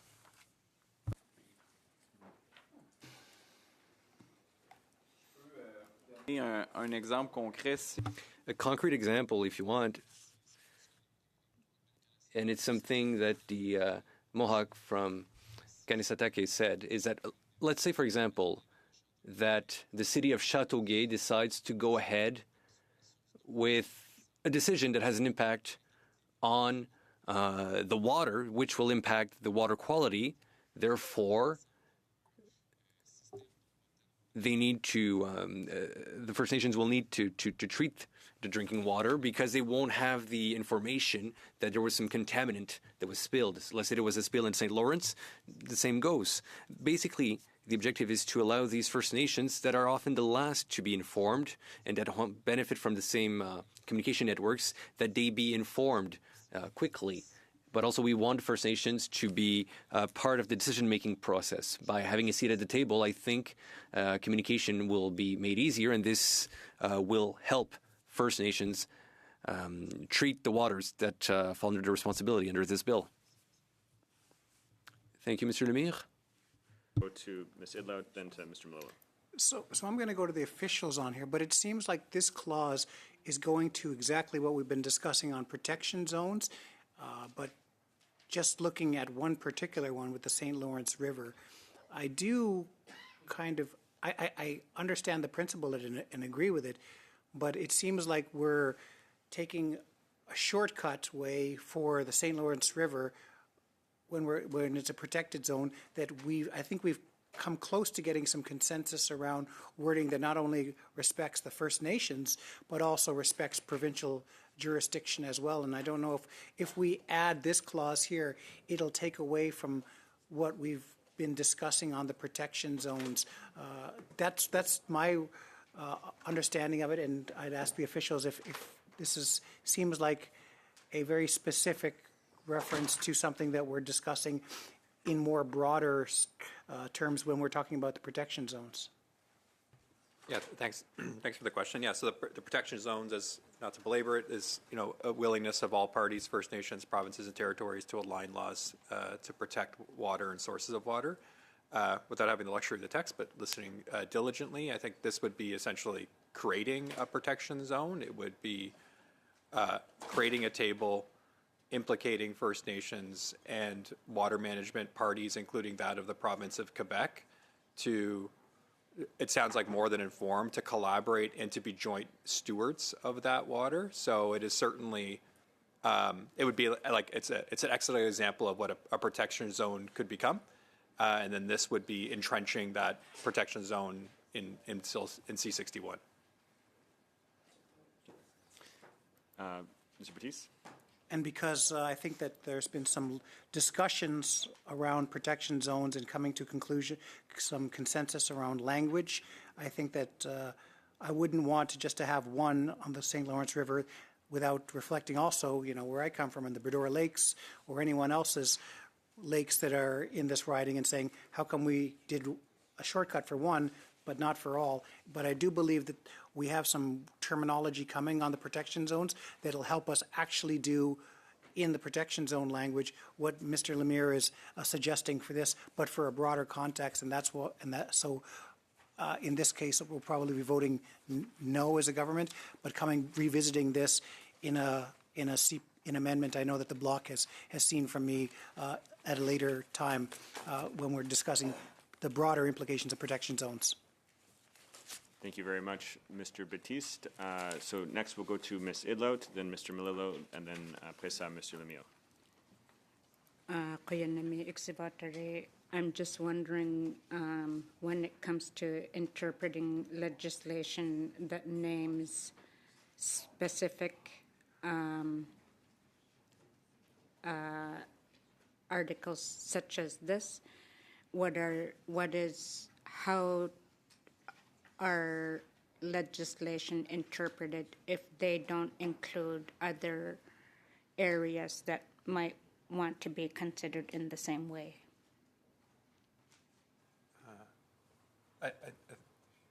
So the proposed amendment speaks to specific parties, First Nations that abut or are adjoined to, connected to go back to some previous language, to St. Lawrence Seaway, clearly implicates the province of Quebec and likely municipalities. So those would be named parties without kind of actively seeking their kind of consent as part of being of that process. It has no ancillary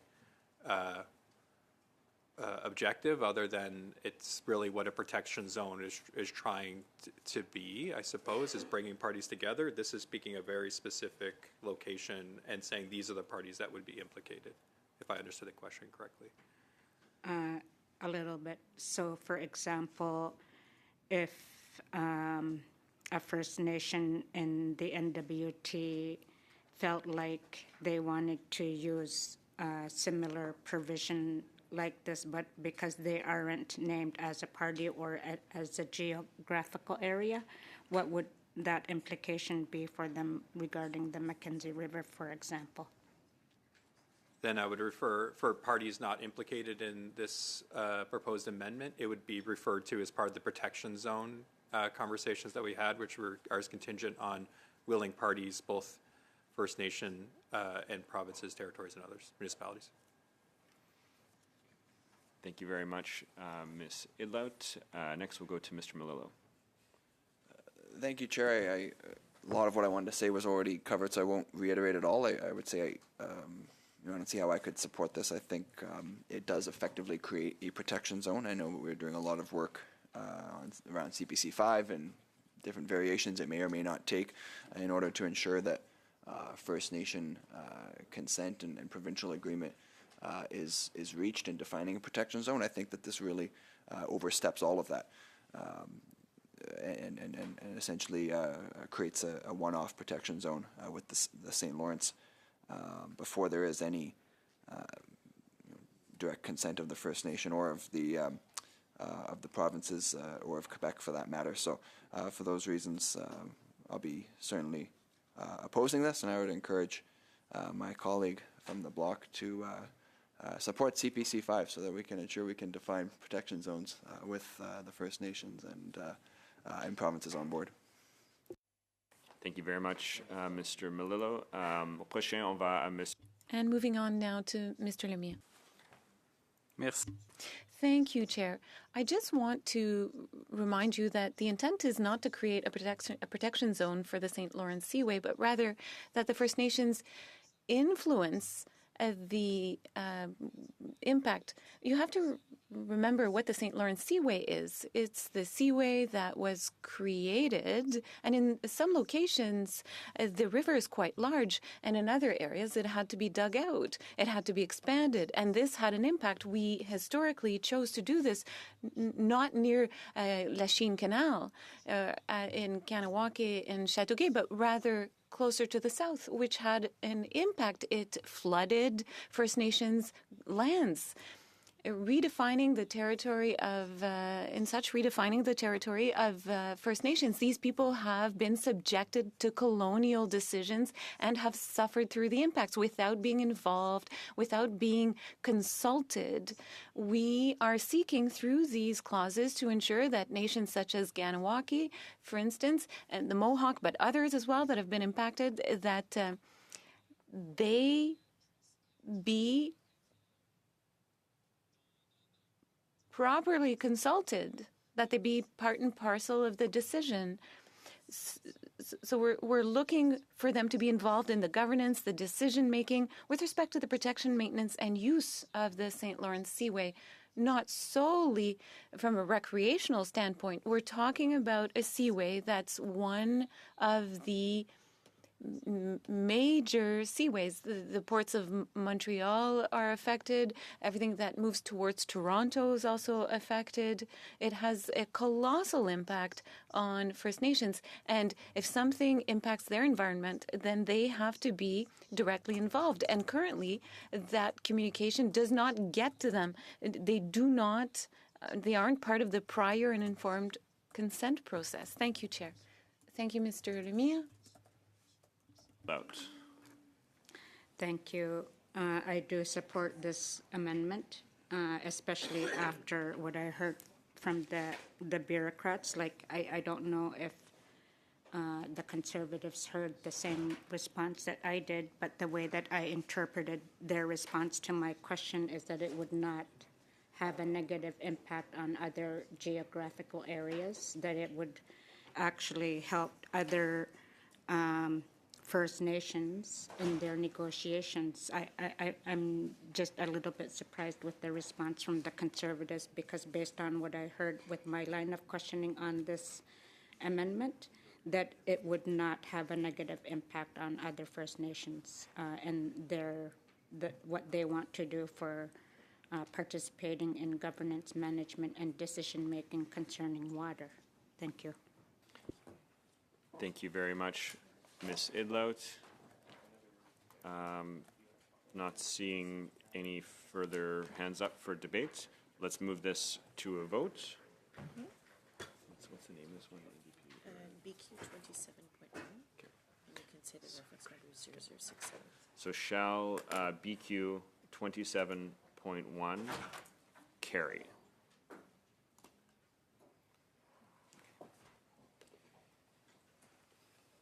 Ms. Atwin? No. Mr. Baptiste? No. Ms. Dillon? No. Okay. Mr. Kellaway? No. Mr. McLeod? No. Mr. Mello? No. Mr. Vidal? No. Mr. Shields? No. Mr. Zimmer? No. Monsieur Lemire? En faveur. Ms. Idlout? Angek po nga, yes.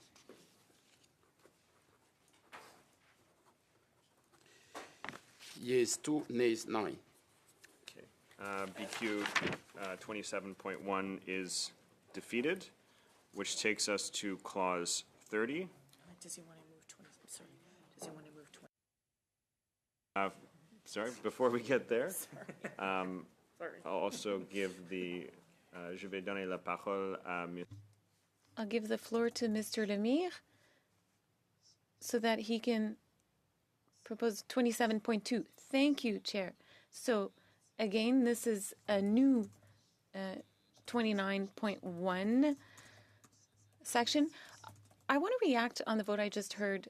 If we'd talked about the St. Lawrence Seaway being in Ontario or the Western provinces, things would have been different. It seems that things are different when they are in Quebec. They seem to not be of the same level of interest, especially when it impacts First Nations directly in Quebec. That said, I'd come to 27.2 with your agreement. So here we're looking to make sure that the ministers that ensure that all organizations that are subject to maritime law and to the 2000 Act respect the declarations of the United Nations on First Nations and in terms of consultation and participation. This respect for me involves the integration of Indigenous knowledge in terms of governance, as well as the implementation of collaborative processes that allow a collaborative process in decision-making to protect ecosystems and the environmental rights of First Nations. The minister ensure that these principles be protected and actively applied in all decisions regarding the management and protection of waters and maritime seaways, namely during infrastructure projects and any resource extraction. So the motion would be that Bill C-61 be amended by adding, after line 24, what follows, 29.11. The minister, as well as any other members of the King's Privy Council for Canada, other persons and bodies established under international agreement that are concerned, must ensure that First Nations directly connected to the St. Lawrence Seaway and its tributaries enjoy the protection, maintenance, and use of these declarations. The respect of these principles involves taking into account the governance and decision-making processes of Indigenous people that allow a joint decision-making process with First Nations in order to protect ecosystems and environmental rights of Indigenous peoples. 3, that the minister, as well as any other members of the King's Privy Council for Canada, other persons and bodies established under an international agreement that are concerned, also ensure that these rights and principles be applied in the decisions with respect to the maritime seaways and the extraction of resources. Thank you. Merci beaucoup, Monsieur Lemire. Thank you, Mr. Lemire. So BQ 27.2 has been proposed. We're up to debate, and Ms. Adlaut, I'll hand the floor first to you. I just have a quick technical question because what I was reading in reference number 134300068 is being said slightly differently through the interpreter. There was variations, and I wonder which version are we debating, the paper version or what was said by the interpreter? Thanks for that question, Ms. Adlaut. So it'll be the paper version that was sent out. So sometimes the interpretation will not give us the exact legal interpretation. They do a fantastic job, but please stick with what we have on paper. Thank you. So thanks, Ms. Idlaut. So next we have Mr. Melillo and then Ms. Owen. Thank you, Mr. Chair. I just want to ask a couple questions of our officials and hopefully seek some clarification. Well, I'll seek the clarification, hopefully receive the clarification. In reading this, it mentions that every organization subject to the Canadian Navigable Waters Act, the Canada Marine Act, or the Canada Shipping Act, strictly adheres to the principles of the United Nations Declaration on the Rights of Indigenous Peoples. I think a very great principle or thought, but I wonder about how that could possibly be enforced. I mean, there are a number of organizations that have to adhere to those acts. I imagine many of which are not in the control of the federal government. So could you provide some thoughts on how that could be actually achieved, or if it is, if you would agree that it is difficult to achieve? Appreciate the question. do agree that the enforcement components could be difficult to achieve for a couple reasons. One, those federal acts cited are also responsibilities of other ministers, not the lead minister for this bill.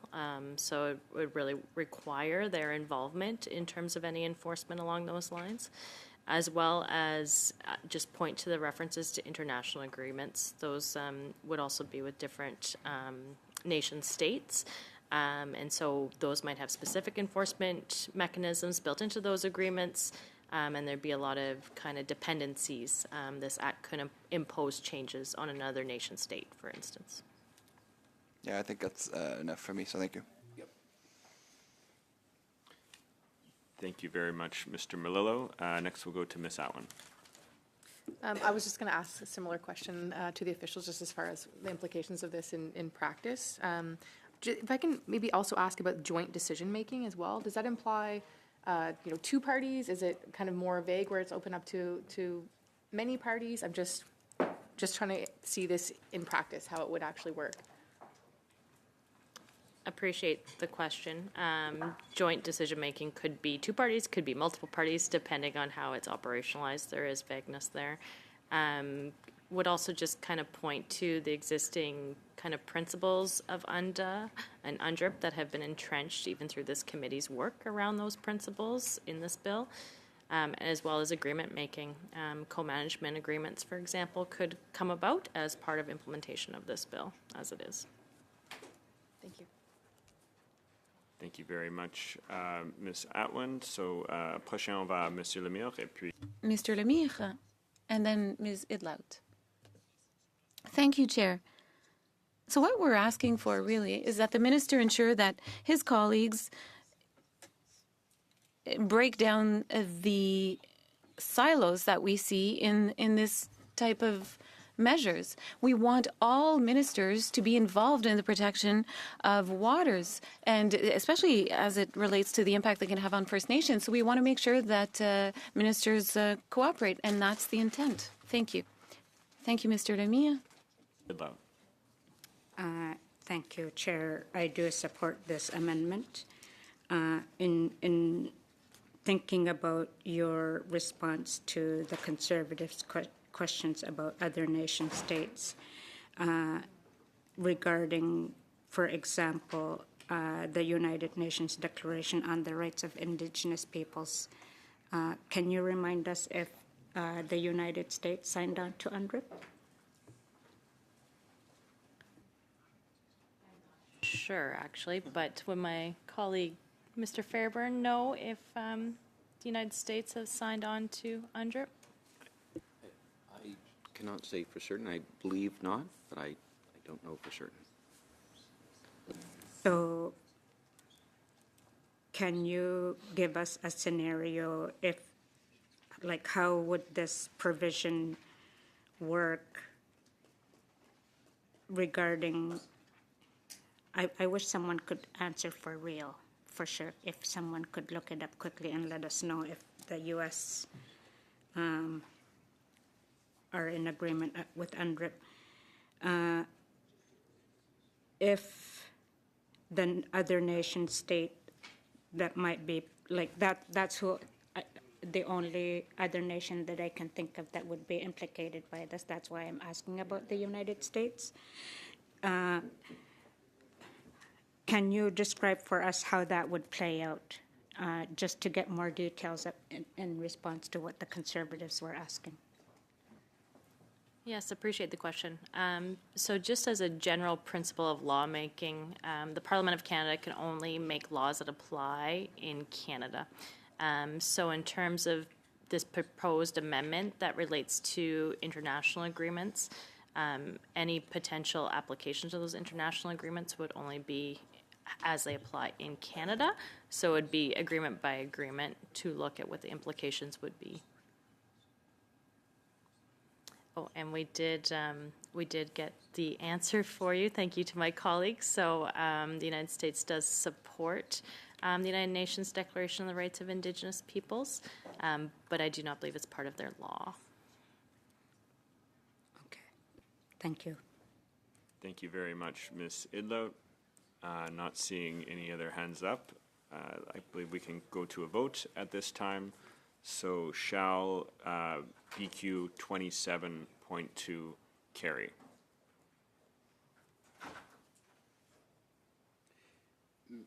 Ms. Atwin, No. Mr. Baptiste, Ms. Dillon, No. Mr. Kellaway, No. Mr. McLeod, No. Mr. Melillo, No. Mr. Vidal, No. Mr. Shields, No. Mr. Zimmer, No. Monsieur Lemire, En faveur. Ms. Idlaut, Anyak po nga, yes. Yeas 2, nays 9. Okay, so BQ 27.2 is defeated, which takes us to clause 30. And I do want to welcome back Mr. Morris, because the next amendment that we have up is PV 7. And I'll turn the floor over to Mr. Morris. Thank you, Chair. This amendment, as others before it, comes to us from the testimony we heard from 6 nations of the Grand River. In this case, it mirrors the language that they were pushing to have included in Clause 26, which we spoke about last night when it comes to removing best efforts and increasing the responsibility of the minister to ensure that access to clean drinking water is provided. Here, this is the section on funding. The current bill, the text is that the Government of Canada must make best efforts to provide funding. The amendment removes the words best efforts. That would clarify the bill and increase the responsibility of the Government of Canada. Under this amendment, the new text would be the Government of Canada must provide funding that meets the needs assessed in the framework referred to in subsection 27.1. Thank you, Chair.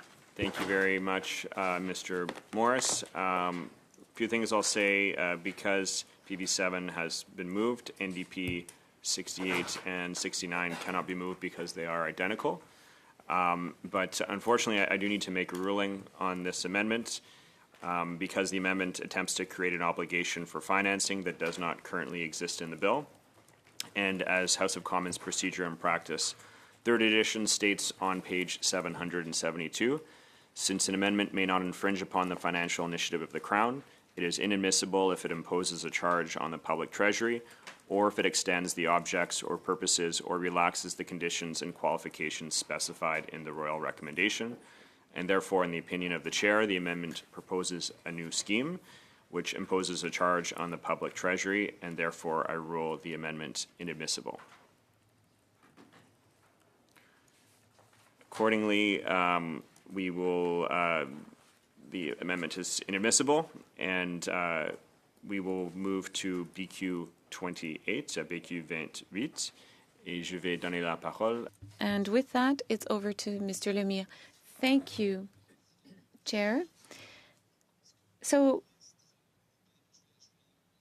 first, I'll read that Bill C-61 in Clause 30 be amended by replacing line 22 on page 16 with the following. Provide funding that meaningfully reflects the consultations and cooperation between the Minister and First Nation governing bodies under subsection 27.1 and that meets the needs assessed in the. So in the context, what we're asking is that the minister look at what's under the assessment framework and really reflect what was said during the consultation. We really want to make sure that the government be exemplary in its role to provide clean water. So that's the thrust of the amendment. Merci beaucoup, Monsieur Lemire. So BQ 20. Thank you, Mr. Lemire. Open it up for debate. First, I see Ms. Atwin with her hand up. Thank you, Mr. Chair. Is it on? I wanted to just ask our officials, the current kind of language in the bill is about that comparability piece. So does this amendment actually make it stronger, or is the language in the bill currently stronger? Thanks for the question. I'll just refer members to section 31. It speaks to Government of Canada must make best efforts to provide funding that is adequate, predictable, sustainable, and stable, meets the needs of actual cost of First Nations. And so if I were to compare and contrast the current section 31 with the proposed amendment, I would lean towards Section 31 being, making a stronger commitment.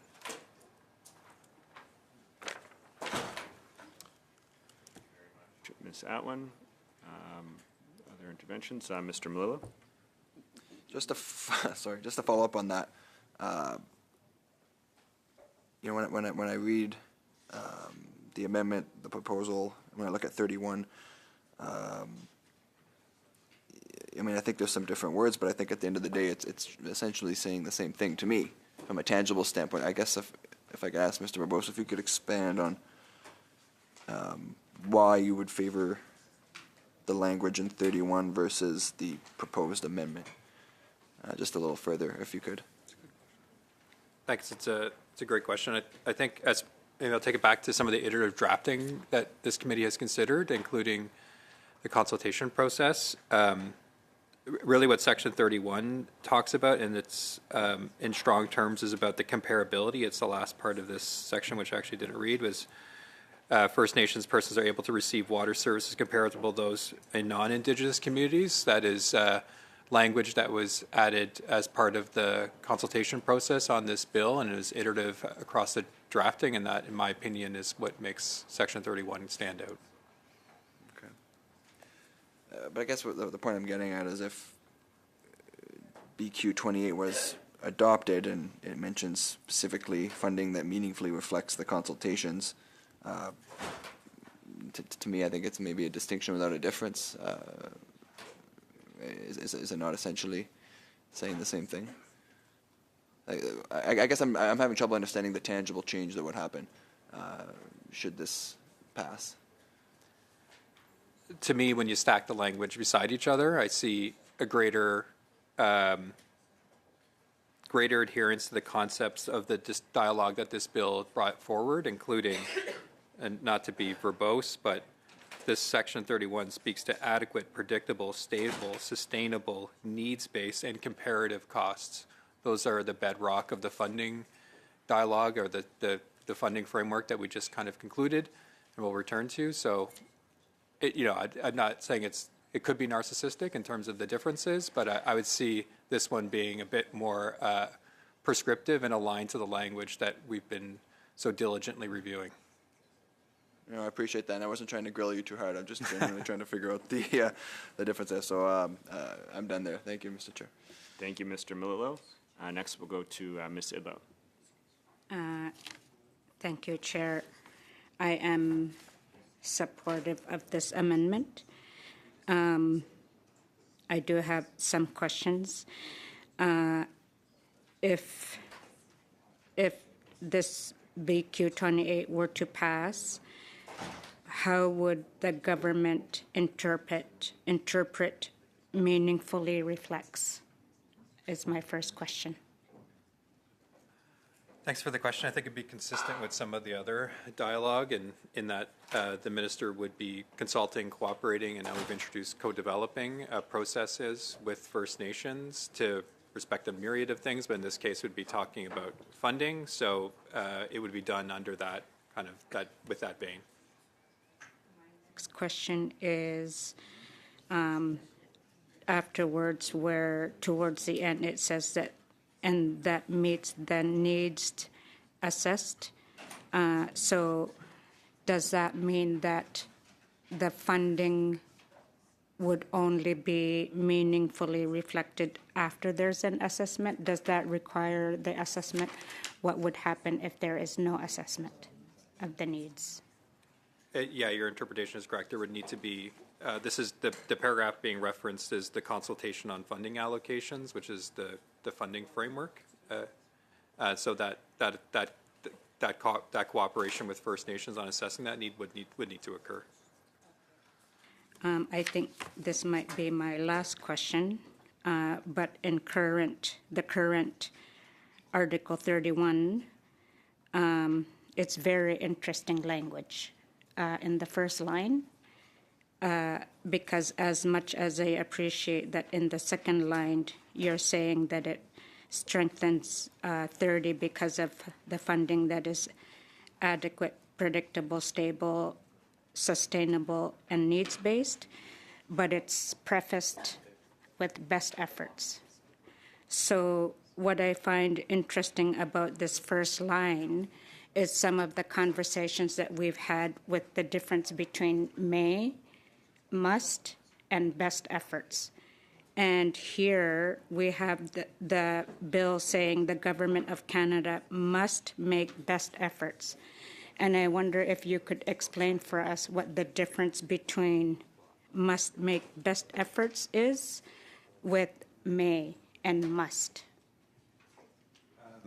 Yeah, thank you. I think maybe I just a point of clarification. It might be my misinterpretation, so apologies to the member introducing the bill and apologies to the chair. I think and this is in reference to Section 30, and the first line would hold, the Government of Canada must make best efforts to provide funding, et cetera, et cetera. So both provisions contain best efforts, and this amendment would not remove the provisions of best efforts in Section 30. So I think that's kind of something I would just underline.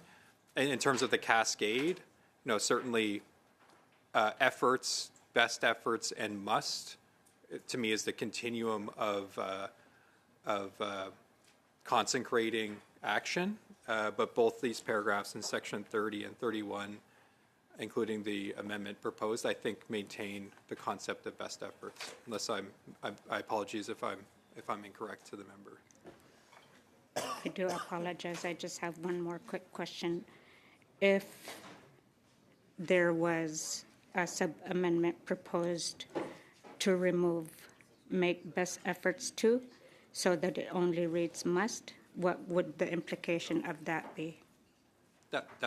Thank you for the question. That would compel the minister to provide, in this case, this is about funding the needs, so it would compel the minister to fund needs, which is, I think, a bit similar to PV 7 and PV 68, but I could stand corrected, but it's must do. Okay, so sorry, I promise, probably my last question. What is the overall intention of Bill C-61 again? There are three. One is the affirmation of First Nations jurisdiction and lawmaking of waters in, on, or under their lands for water and wastewater. The second is about closing a regulatory gap, the only regulatory gap in Canada to support provision of safe drinking water and wastewater. And then the third is interjurisdictional, multi-party agreements to protect sources of water, i.e. protection zones. But given that this is a government bill, learning that there's differences between private members' bills and government bills, mainly being that private members' bills can't attach funding, that's my understanding. Given that this is a government bill, hasn't part of the intention of this bill been to ensure that First Nations have the resources that they need to ensure clean drinking water?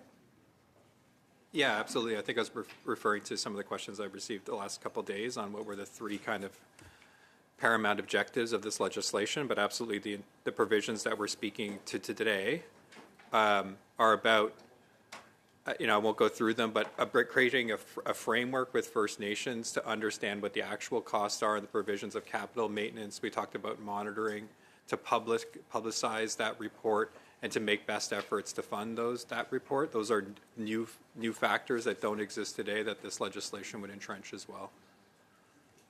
Okay. Thank you. Thank you very much, Ms. Idlout. Not seeing any further hands up to intervene. Let's move to a vote.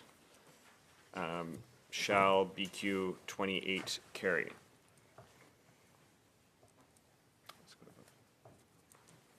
Ms. Atwin?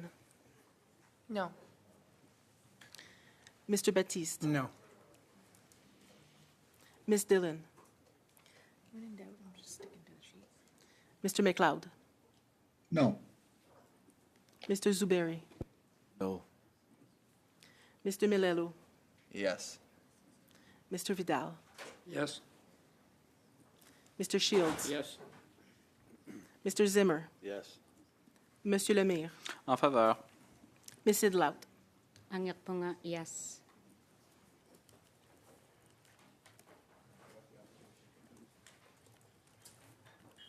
six yeas, 5 nays. So BQ 28 is defeated. No, carried. Oh, sorry. Oh, apologies. BQ 28 is carried. Which takes us to Clause 30. So shall Clause 30 as amended carry on division? Which takes us to Clause 31 and PV 8. And I'll turn the floor back to Mr. Morris. Thank you, Chair. This is another amendment proposed by Six Nations of the Grand River, follows the amendment proposed for Section 30, as well as that from Section 26 to remove best efforts. Expecting the ruling that you are about to make on this, similar as you did on Section 30, I'll just say that from Six Nations, what they've shared is that the best efforts of the Government of Canada have failed First Nations for decades, and this is why they are particularly strong in their calls to adapt the language to remove best efforts in place of must provide funding that is adequate, predictable, stable, and the rest of the text that is already in the bill. Thank you very much. Mr. Morris, first, I'll just note because PV8 was moved, NDP 72 and NDP 73 cannot be moved because they are identical. But unfortunately, I do need to make a ruling on this amendment, given that it attempts to create an obligation for financing that does not currently exist in the bill. And as House of Commons Procedure and Practice, 3rd edition states on page 772, since an amendment may not infringe upon the financial initiative of the Crown, it is inadmissible if it imposes a charge on the public treasury, or if it extends the objects or purposes or relaxes the conditions and qualifications specified in the royal recommendation. And in the opinion of the chair, the amendment proposes a new scheme which imposes a charge on the public treasury, and therefore I rule the amendment inadmissible. And accordingly, that will take us to NDP 70. And I'll open the floor back up to Ms. Idlout. Noting that I will have something to say about this as well. Kuya nami exhibitory. Thank you, Chair. NDP 70 was an amendment submitted to us by the British Columbia Assembly of First Nations, and I thank them for their great work to try and make improvements on C61, as I'm sure this will have a direct impact on the people that they represent, the First Nations that they represent. And the amendment reads as follows: that Bill C61 in Clause 31 be amended A, by replacing line 24 on page 16 with the following. 31, the Government of Canada must be, by replacing line 27 on page 16 with the following. Water services on First Nation lands and in protection zones adjacent to First Nation lands so that First Nations. Thank you, Ms. Idlout. Unfortunately, I do need to make a similar ruling in this case because the amendment attempts to create an obligation for financing that does not currently exist in the bill. And again, as House of Commons Procedure and Practice, 3rd edition states on page 772, since an amendment may not infringe upon the financial initiative of the Crown, it is inadmissible if it imposes a charge on the public treasury, or if it extends the objects or purposes or relaxes the conditions and qualifications specified in the royal recommendation. And here again, in the opinion of the chair, the amendment proposes a new scheme which imposes a charge on the public treasury, and therefore I rule the amendment inadmissible. Which takes us to NDP 71. And again, I will have something to say about this amendment should it be moved, but I'll open the floor up to Ms. Idlout should she wish to move it. Kuyanamik, Ixivotere, thank you, Chair. NDP 71 was an amendment submitted to us by Ermeniscan Cree Nation, and I thank them for their hard work in ensuring that Bill C-61 could hopefully meet their voice, their demands, and their rights. The amendment that they submitted reads as follows, that Bill C-61 in Clause 31 be amended, A, by replacing line 24 on page 16 with the following. 31, the Government of Canada must, B, by replacing lines 28 to 30 on page 16 with the following. Persons are able to receive clean and safe water that meets the guidelines set out in the guidelines for Canadian drinking water quality. Thank you very much, Ms. Idlout. Fortunately, I do need to do this again. I need to make a ruling because the amendment attempts to create an obligation for financing that does not currently exist in the bill. And as House of Commons Procedure and Practice, 3rd edition states on page 772, since an amendment may not infringe upon the financial initiative of the Crown, it is inadmissible if it imposes a charge on the public treasury or if it extends the objects or purposes or relaxes the conditions and qualifications specified in the royal recommendation. And here again, in the opinion of the chair, the amendment proposes a new scheme which imposes a charge on the public treasury, and therefore I rule the amendment inadmissible. Do you want to challenge the chair? Okay. Well, then that will take us to a vote on if the ruling of the chair will be sustained. Ms. Atwin. Sustain. Mr. Baptiste. Sustain. Mr. Hanley. Sustain. Mr. McLeod. Yes. Mr. Zuberi. Sustained. Mr. Melelo. Yes. Mr. Vidal. Yes. Mr. Shields. Yes. Mr. Zimmer. Yes. Monsieur Lemire. Maintenir. Ms. Idlout. No. 10 yeas, 1 nay. So the decision is sustained, and ça nous apporte à BQ 29. And that brings us to BQ 29. I will give the floor to Mr. Lemire. So BQ 29 reads as follows, that BC 61 in Clause 31 be amended with the following: provide funding that meaningfully reflects the consultations and cooperation between the Minister and First Nation governing bodies under subsections 27.1, that is adequate, predictable, stable, and if we follow that logic, the funding needs to be these adequate and predictable and so on, but we're adding the idea that there has to be consultation and cooperation. We want the minister to take into account those consultations in decision making. Monsieur Lemire, et on va. Thank you very much, Mr. Lemire. Let's now move on to debate, starting with Ms. Atwin. I feel that, again, the spirit of the amendment is, we understand, and it's has many merits. But I do believe that existing Section 31 is actually a significant commitment for the Government of Canada and is aligned with that substantive equality concept. And so, just to reiterate, so Section 5.2 reads as following. 2, the making of decisions under this Act is to be guided by the principle of substantive equality in relation to water services, as reflected in the following concepts.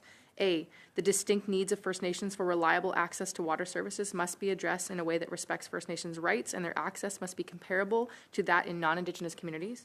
B, First Nations are, without discrimination, to have control over their water services, including any related information management systems and the data and information they contain, and the design, construction, operation, maintenance, and management of their water services. And C, First Nations may, without discrimination, exercise their right to deliver water services through service delivery models designed by them to suit their needs, including through the adoption of innovative approaches and technology. Therefore, because of this strong language, I feel that it's already a significant commitment for the government, and so I would not be supportive of the amendment. Thank you. Thank you very much, Ms. Atwin. Next, we'll go to Mr. Melillo. Thank you, Mr. Chair. I'd say if nothing else, now that we have already supported a previous block amendment to change, or not to change, but to add this wording in the previous clause, I think for consistency's sake at this point, it would make sense to include it as well here. So I'll be voting in favor. We'll be voting in favor, right? Yes. Thank you very much, Mr. Melillo. Is there further debate on BQ 29? Not seeing any further debates. Shall BQ 29 carry? On division. Carries on division. Which takes us to, ça nous apporte à BQ 30. This brings us to BQ 30. And once again, I will give the floor to Mr. Lemire. Thank you, Mr. Chair. In this instance, we're talking about real or substantive equality. The Bill C-61 in Clause 31 be amended by replacing line 27 on page 16 with the following: water services on First Nation land, so that in accordance with the principle of substantive equality, comma, First Nation. Basically, we're talking about the principle of substantive equality in the bill thanks to this amendment. Thank you very much, Mr. Lemire. Let's now move on to debate. Not seeing any interventions. Let's go to a vote. Shall BQ 30 carry? And passes unanimously. Which takes us to Clause 31. Shall Clause 31 carry as amended? Carries on division. Which takes us to... Oh, sorry, Ms. Idlo? I just want to reflect my vote as no because I don't support best efforts.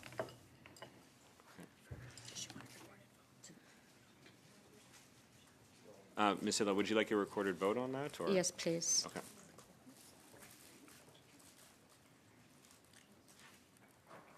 Ms. Atwin. Yes. Mr. Baptiste. Yes. Mr. Hanley. Yes. Mr. McLeod. Yes. Mr. Zuberi. Yes. Mr. Melillo. Yes. Mr. Vidal. Yes. Mr. Shields. Yes. Mr. Zimmer. Yes. Monsieur Lemire. En faveur. Ms. Sidlaut. I'm voting with First Nations who have repeatedly asked us to remove best efforts so that we could ensure that the minister must do these things, so I vote no. 10 yeas, 1 nay. Okay, so Clause 31 is carried as amended, which takes us to new Clause 31.1 and PV 9. Just note that I will have something to say about it. It is deemed moved, and I will give the floor back to Mr. Morris to speak to it. Thank you, Chair. Recognizing your rulings over the last few amendments I brought forward from Six Nations, I'm aware of, I have a sense of what you'll be ruling on this one as well. It is the third attempt, along with many attempts from MP Idlaut, to increase the responsibility of the Government of Canada to ensure funding is provided. In this case, Six Nations of the Grand River had proposed adding to the bill the possibility of First Nations availing themselves of the dispute resolution process set out in the settlement agreement should actual costs be less than or more than the costs that were provided previously in the bill. This amendment would provide that option for them. And once again, this comes from Six Nations of the Grand River and would increase the funds required, and so I expect a ruling to follow. Thank you very much, Mr. Morris. And there's, unfortunately, as you alluded to, I do need to make a ruling on this. The rules are what they are. The because the amendment attempts to create, or it attempts to alter the conditions of an existing charge in order to extend them. And as the House of Commons Procedure and Practice 3rd edition states on page 772, since an amendment may not infringe upon the financial initiative of the Crown, it is inadmissible if it imposes a charge on the public treasury, or if it extends the objects or purposes or relaxes the conditions and qualifications specified in the royal recommendation. And therefore, fortunately, in the opinion of the chair, the amendment would impose a new charge on the public treasury, and I rule the amendment inadmissible. Accordingly, that takes us to clause 32 and NDP 74. Again, I mentioned I'll have something to say about this one, but I'll hand the floor over to Ms. Idlout to speak to NDP 74.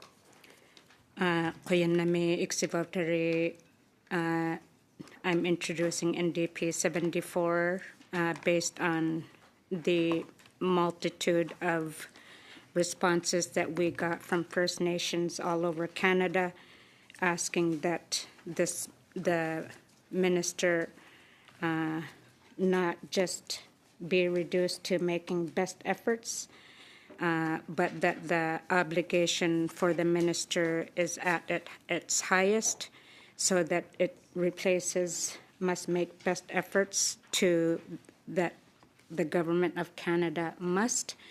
I think that this amendment is very much a request from First Nations to have reconciliation with Canada. First Nations having for too long been reduced to best efforts of previous Liberal and Conservative governments who, because of their best efforts at the time, have always resulted in not enough investments for First Nations to have clean drinking water, resulting in the many hundreds of boil water advisories that First Nations have to endure. And this is really hoping to change the colonial pattern of underinvesting in First Nations. Thank you, Ms. Idlout. So NDP 74 has been moved, but unfortunately, again, I need to make a ruling on this amendment because it creates an obligation for financing that does not currently exist in the bill. And as House of Commons Procedure and Practice 3rd edition states on page 772, since an amendment may not infringe upon the financial initiative of the Crown, it is inadmissible if it imposes a charge on the public treasury or if it extends the objects or purposes or relaxes the conditions and qualifications specified in the royal recommendation. And in the opinion of the chair, the amendment proposes a new scheme which imposes a charge on the public treasury, and therefore I rule the amendment inadmissible. Which takes us to clause 32. Shall clause 32 carry? On division. Shall clause 33 carry? On division. Shall clause 34 carry? On division. Shall clause 35 carry? Last one. Shall clause 36 carry? Okay. Which takes us to clause 37. And the next amendment we have is G9. And so I will open the floor to Ms. Atwin to speak to G9. And just for members' information, this is the new G9 that has been circulated. The reference number is 134-34555.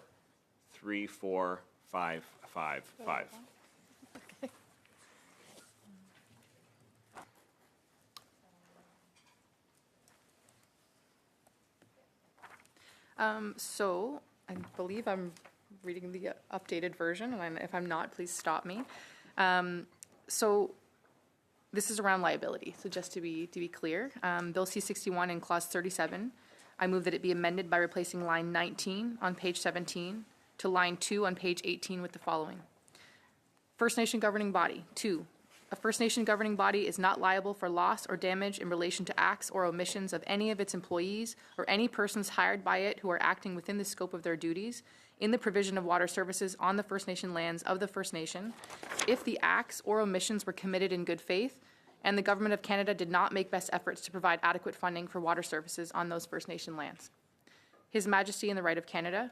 3, His Majesty and the Right of Canada is not liable for loss or damage in relation to acts or omissions of servants of the Crown for anything done or omitted to be done by them in good faith in the performance or intended performance of their duties in relation to the provision of water services on the First Nation lands of a First Nation, and no action or other proceedings for damages, lies, or may be instituted against such servants of the Crown if the Government of Canada made best efforts to provide adequate funding for water services on those First Nation lands. And so the goal here is to clearly outline where that liability falls between the Government of Canada and First Nations in a fair and equitable manner. And so this proposed administrative adjustment, it's to support equity and liability protections. And I'd like to say that it's also from our September 23rd meeting. It was specifically referenced. Chiefs of Ontario support this amendment during their committee appearance. And so I'd just like to read a couple quotes to back that up as well. We urge the committee to amend Bill C-61 to clearly define and fairly allocate the liability. We must ensure that the liability is fair and reasonable for our communities and shared within the federal government. And this is Regional Chief Abram Benedict from the Chiefs of Ontario. He went on to say, I want to clearly highlight that our communities will reasonably accept the liability, but will not take on broken and underfunded systems and be expected to be held liable for the federal government's lack of action on their end. He also made another important point in his testimony by stating that First Nations should not be held liable for Canada's historic failure to properly fund infrastructure, maintenance, operation, and training, nor should First Nations be held accountable for future failures in undermining the government. So this is where, again, that best efforts piece also comes into play. Furthermore, the Government of Canada is required to fund in a manner that upholds First Nations' human right to clean drinking water. This strengthens an already high standard. It also reinforces the self-determination which cannot be achieved without capacity, tools, and resources. And we believe this wording will help us get closer to self-determination while still preventing First Nations from paying the price for lasting impacts of systemic underfunding from successive governments. Thank you. Thank you very much, Ms. Atwin. So G9 has been moved. I'll open it up at this point for debate, should any member wish to make an intervention. Ms. Sidlow. I disagree with this amendment because it takes away the ability of First Nations to ensure that they can have action if their rights are not being upheld. Thank you. Thank you very much, Ms. Idlout. Next, I'll go to Ms. Atwin. I'd just like to hear a response from our officials on that interpretation. Certainly. This is actually intended to protect First Nations. So if a First Nation governing body acted in good faith and it was sued, the idea here is that the First Nation governing body would be protected from lawsuit. So it's really to be in the best interests of First Nations. That's the goal of this, is to protect them. Sub 3, His Majesty. Mm-hmm. So there's a similar principle. It basically mirrors the protection of First Nations. So if the government of Canada has acted in good faith, then it also is protected in a mirror image to First Nations.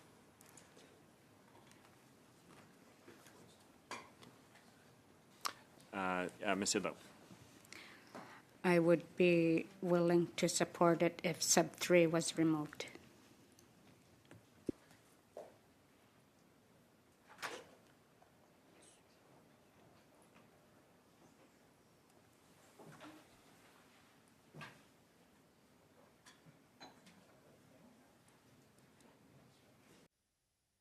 Mr. Batiste. Yeah, this amendment is directly from some of the fears that First Nations have stated around liabilities being passed on to First Nations. If we remove that, then we're removing the protection for First Nations, is my interpretation. I'm wondering if the officials can tell me if the First Nations are protected against liability having to take on this without this portion of that our friend from the NDP would like to have removed. So if you're talking about Clause 3 removal, it would not affect First Nations directly, but the idea is that there is an obligation on both parties, First Nations and the Government of Canada, to act in good faith and to ensure that they're carrying out their duties properly. And if they act in bad faith, for example, there would be no coverage. So if the Government of Canada acts in bad faith, it could be sued. It would have no protection from liability. So the idea is to indicate that as long as the government is acting in good faith, it's protected from liability. In the similar situation with respect to First Nations, as long as they're acting in good faith, they're also protected from liability. Maybe if I could just add from the policy perspective as well. The latter part of this paragraph, on paragraph 3, talks the Government of Canada must make best efforts to provide, and noting that there's a variety of opinions on best efforts, but it also provides an onus on Canada to demonstrate that it has made those best efforts in order to not be liable in this context. So it entrenches this idea that Canada must make good on the elements that are entrenched in the bill as it stands. Thank you very much, Mr. Baptiste. On va maintenant à Monsieur Lemire. Now we'll go to Mr. Lemire and then Ms. Atwin. J'aimerais savoir. Thank you, Chair. I'm trying to understand if G9 has been added, it's because it was not there in the first draft. So what are the new elements that protect First Nations that weren't there in the first draft? Why are we adding this now? Also, I'm trying to understand as well. Well, I mean, there's still some water advisories. Some individuals have been compensated.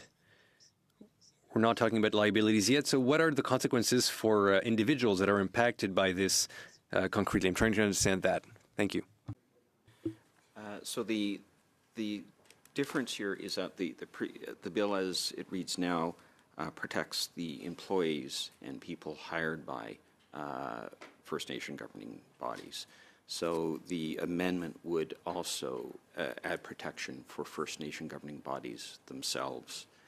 And it's directed at, the way it's worded is, it does refer to employees, but that's because there's vicarious liability when you have negligence. So the idea is that employees, if they're sued, there would be no liability for the First Nation governing body because of the acts of those employees, and also no personal responsibility on the part of the employees themselves. Merci pour tout de suite. Merci. Thank you. Merci, Monsieur Lemire. Next, we'll go to... Thank you, Mr. Lemire. Ms. Idlout. Sorry. Apologies for that, Ms. Idlout. Next on the list was Ms. Atwin, and then Ms. Idlout. I just want to be really clear that this amendment will in no way take away the right of First Nations to sue the federal government. If, in the case of best efforts, for example, not being met, or in any kind of scenario, they still have that power to do so.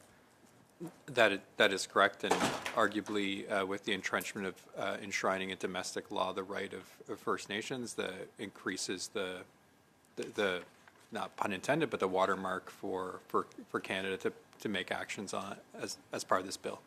Okay, thank you. Thank you, Ms. Atwin. Next, we'll go to Ms. Idlout, for real this time. Just keeping in mind that I have to go to the House to do my SO 31. I do have some questions, though, regarding water laws in Canada, not considering First Nations, not considering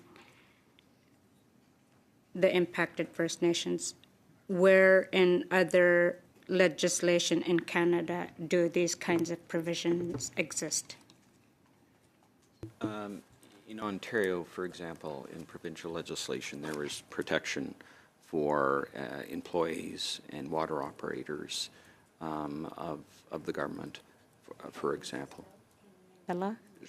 I think it's I'll have to check for you. I'll get you the precise name of the bill. It's either the Ontario Water Safety Act or the Ontario Water Act, but we will look that up for you.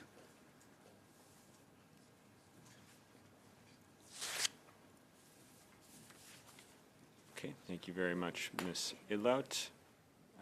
Not seeing any further hands up at this point. Let's go to a vote. So shall G9 carry? Let's do it. Looks like, yeah, let's do it. Ms. Atwin, Yes. Mr. Baptiste, Yes. Mr. Carr, Mr. Hanley, Yes. Mr. McLeod, Yes. Mr. Milelo, Yes. Mr. Vidal, Yes. Mr. Shields, Yes. Mr. Zimmer, Yes. Monsieur Lemire, Contre. Ms. Idlout. No.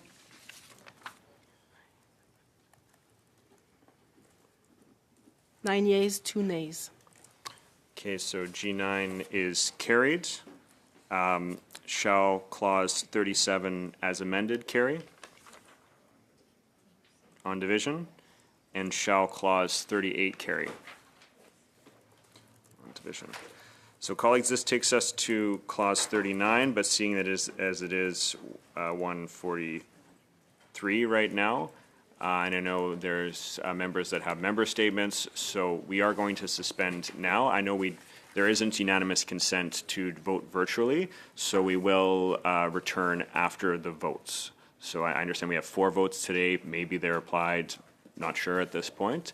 But as soon as those votes are finished, we will resume the committee within 10 minutes of that. But before that,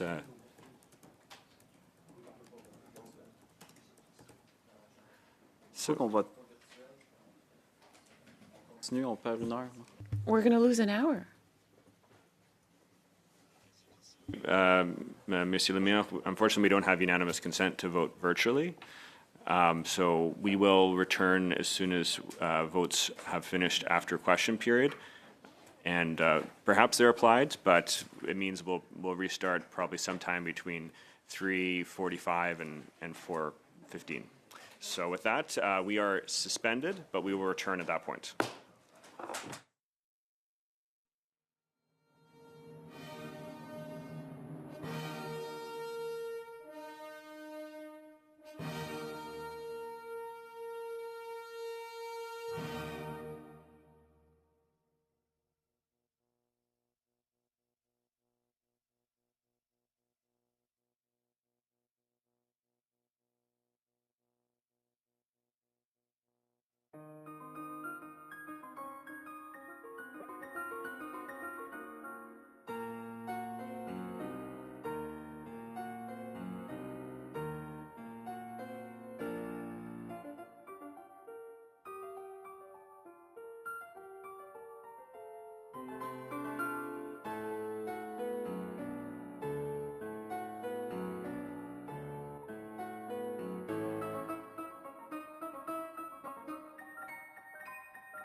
Monsieur Lemire is correct. It is actually reference 133875553. So, désolé, Monsieur. Sorry. So, Mr. Lemire, you have the floor. Thank you, Chair. So I'm going to read it, but don't worry. We stopped the part on the study on the First Nation Water Commission. We asked a number of questions, and out of this commission, we wonder how we are going to integrate the opinion of First Nations. So most of the amendments that we will present will be for that goal. So the minister must establish working group, the members of which are not remunerated, and Bill 661 in clause 39 be amended by replacing lines 9 and 10 on page 18 with the following. The minister must establish working groups, the members of which are not remunerated, whose purpose is to consult and cooperate with First Nation governing bodies and to grant them decision-making representation that is equal and equitable to that of the other participants in respect of the development and so on. Thank you very much, Mr. Lemire. This is for members. If the new BQ 31 is adopted, NDP 76 cannot be moved due to a line conflict. So with that, we'll open it up to debate. And Ms. Atwood, I'll start with you. So I just have a concern that this is quite prescriptive again, and it sets the terms of engagement for how the Government of Canada must engage with First Nations in developing that First Nation Water Commission. And it's really meant to be its own kind of master of its destiny and arm's length from government. That's really critical for the process. And so for me, it's too prescriptive in detailing what it's supposed to be. And for that reason, I would be voting against. Thank you very much, Ms. Atwood. Monsieur Lemieux. Juste par curiosité. So by curiosity, what is too prescriptive? It's the working groups which are not remunerated and which have to consult and cooperate with the First Nation governing bodies and to grant them decision-making representation. What is too much there? Will certainly be the part of the process, but again, it's up to the First Nation communities who establish the Water Commission to decide that. It very well could look like working groups, and these pieces about ensuring the equitable and equal representation is great as well. But again, it's not supposed to have the minister's direct involvement, as far as my understanding. Perhaps I can go to the officials to see what their interpretation would be. It's the minister piece for me. Appreciate the question. Yes, absolutely. So the way that the bill is constructed right now is really to have the minister's only involvement in relation to the terms of reference. And then after that, First Nations organizations would take over in terms of the articles of incorporation to create the organization completely separate from government to implement First Nation priorities.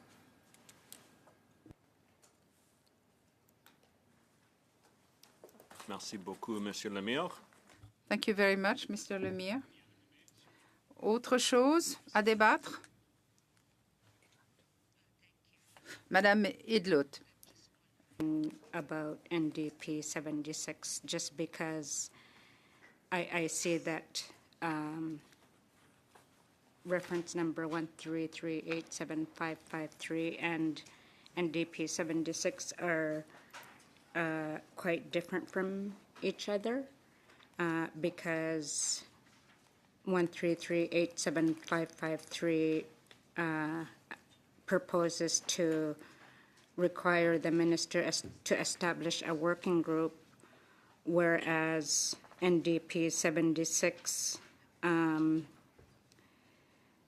seems to provide more leeway for the First Nations Water Commission. And I wonder where the line conflict is so that I could consider what to do with NDP with both amendments. Thank you. Thank you, Ms. Idlout. So I'm just looking at the bill here. BQ1 will amend the lines 9 and 10 on page 18, and NDP 76 would amend lines 10 and 11. And so, while not similar in substance, they will deal with the same line, which would be line 10. So that's the line conflicts that are there.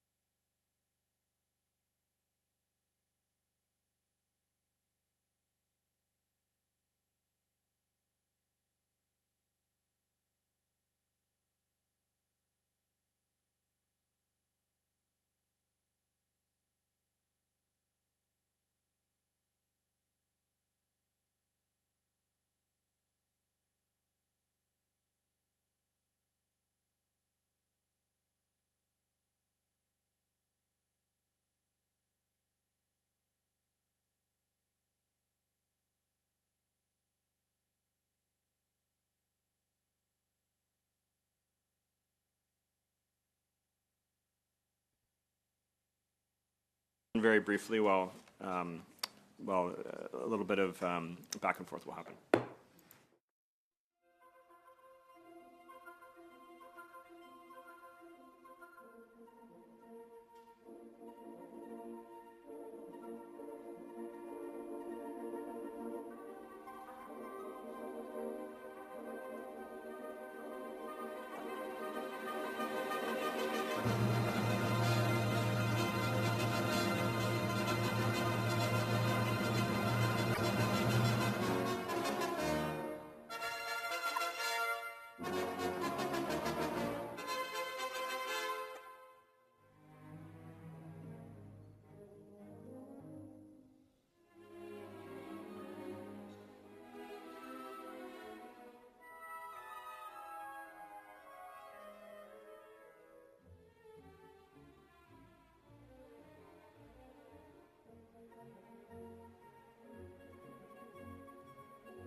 Ms. Idlout having the floor, so Ms. Idlout, I'll turn the floor back to you. Thank you for explaining where the line conflict is. I think I'm ready to vote. Okay, great. In that case, unless there's any other interventions to be made here, let's go to a vote. Shall new BQ 31 carry?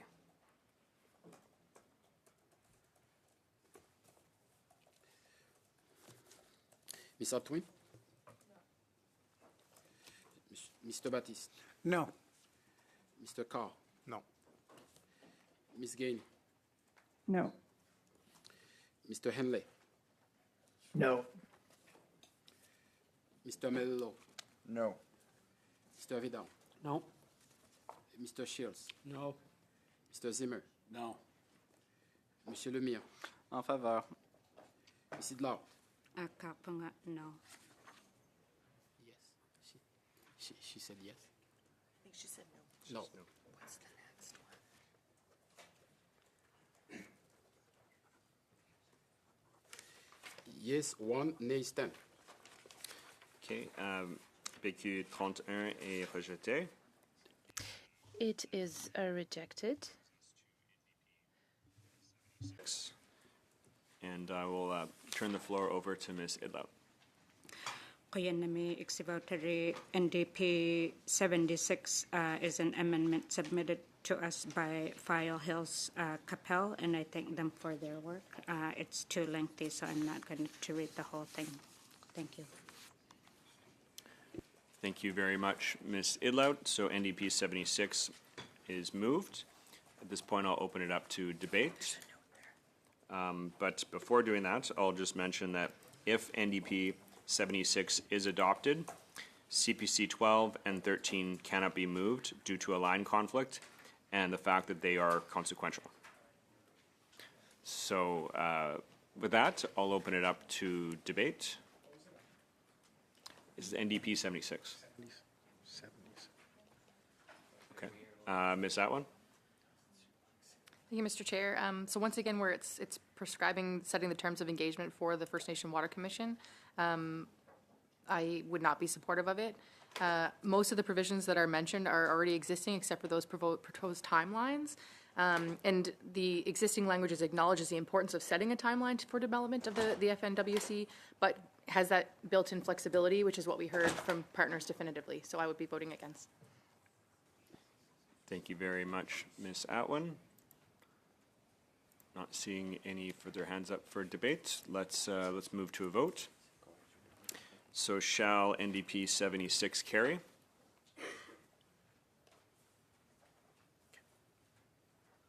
You have to vote? Yes. Okay. Ms. Atwin? No. Mr. Baptiste? No. Mr. Carr? Ms. Gainey? No. Mr. Henley? No. Mr. Mello? No. Mr. Vidal? No. Mr. Shields? No. Mr. Zimmer? No. Monsieur Lemire? Contre. Ms. Idlout? Angakpunga, yes.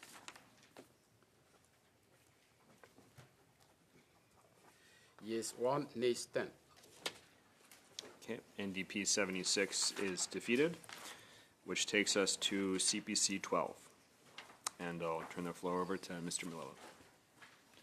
Thank you, Mr. Chair. I will move CPC 12. If adopted, it would read in Clause 39 as follows. The Minister must consult and cooperate with First Nation governing bodies in respect of the development of terms of reference for the establishment of a corporation under the Canada Not-for-Profit Corporations Act, and that is to be led by First Nations and must co-develop the terms of reference with those bodies. I don't want to, sorry, Mr. I don't want to speak more than I have to. I think that this is pretty straightforward, looking to add co-development once again, something that we've been aiming to do throughout this legislation to ensure that First Nation voices are being represented. And I will end my remarks there. So it means that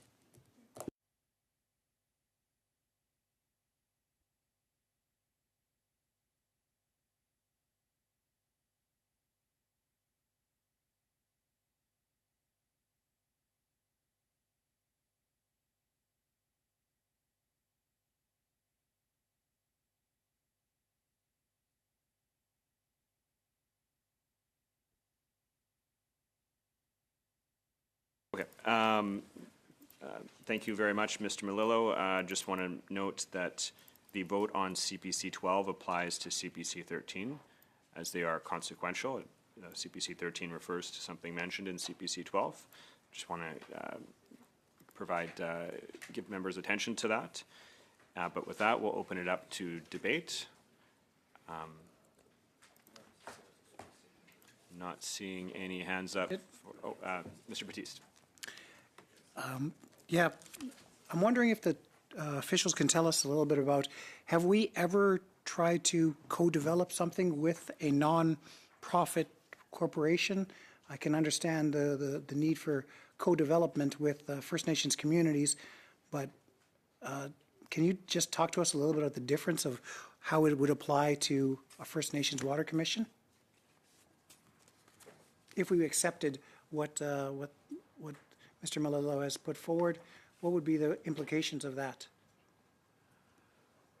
I'm not aware of a co-develop precedent.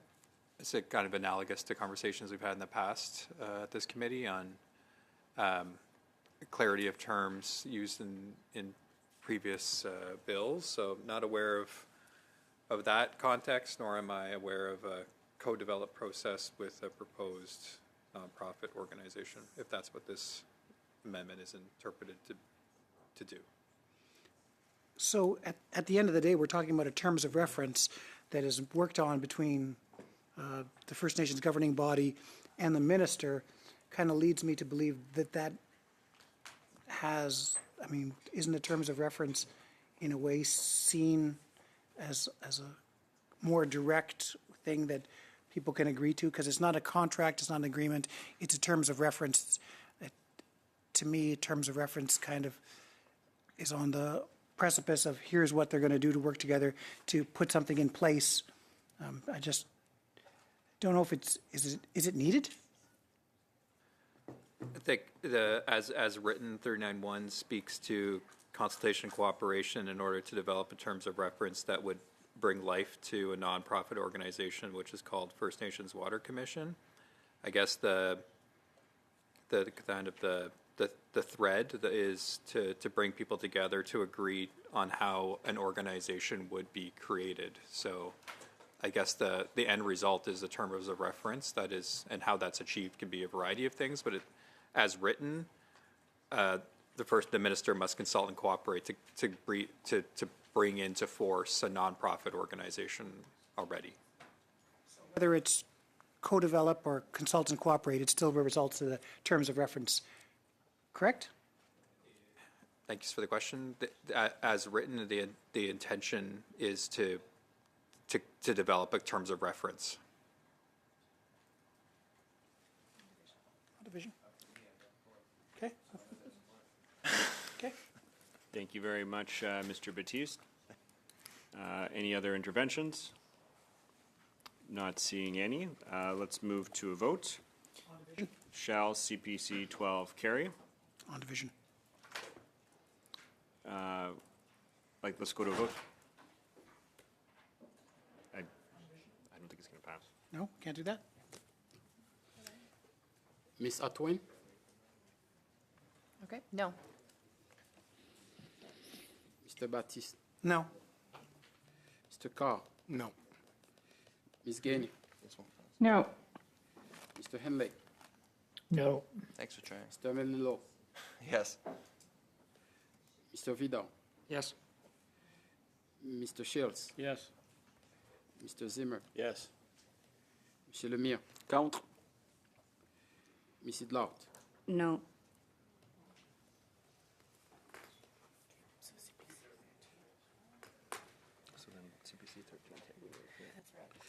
Yes, 4, nays 7. Okay. CPC 12 is defeated, which takes us to, ça nous apporte à BQ 32. BQ 32.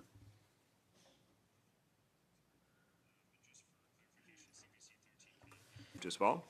As a result of it, mais ça nous apporte à BQ 30. So this brings us to BQ 32, and I am going to give the floor to Mr. Lemire.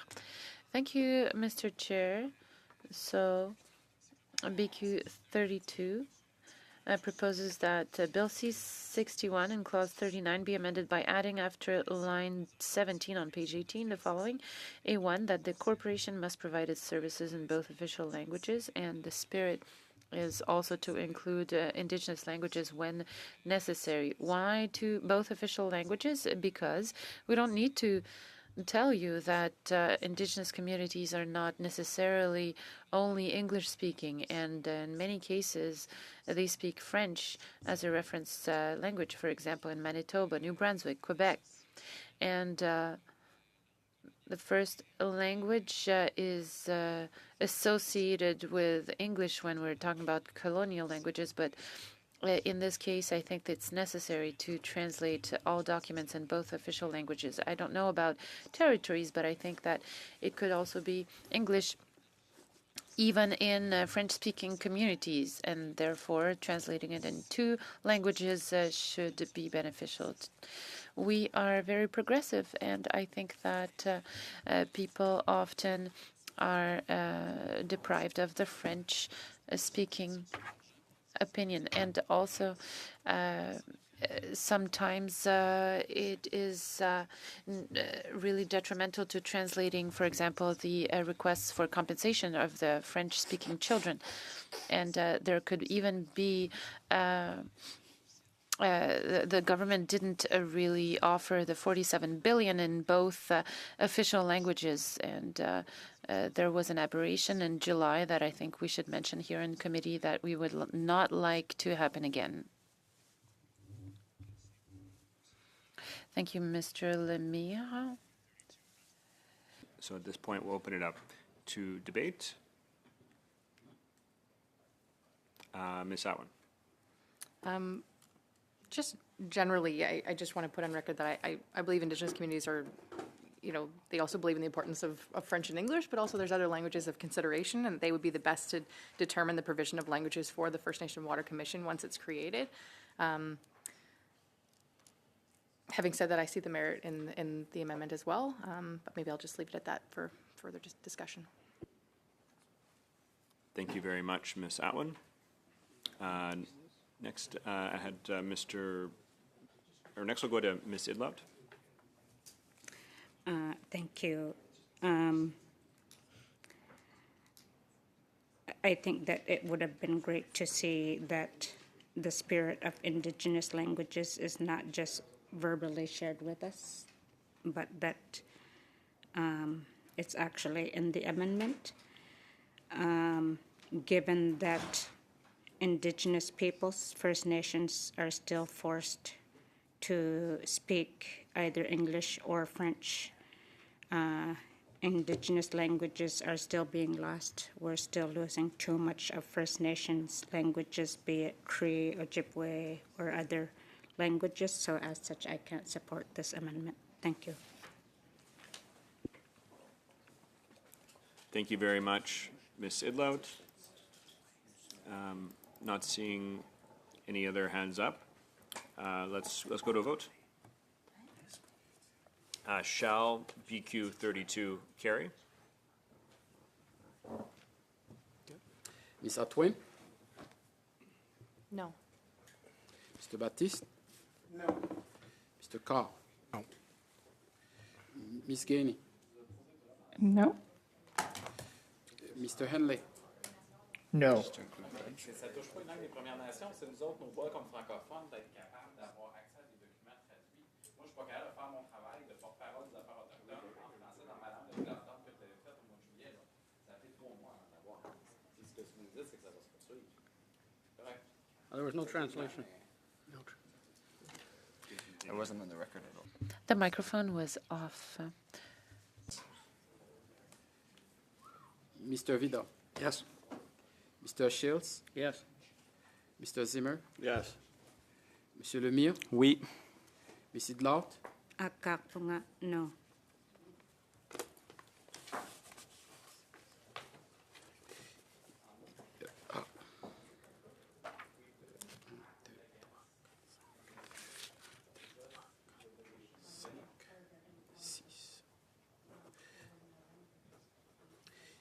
Yeas 5, nays 6.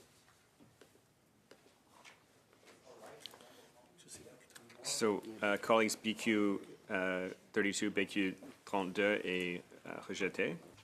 It is defeated. And this brings us to BQ 32, and I will give the floor to Mr. Lemire.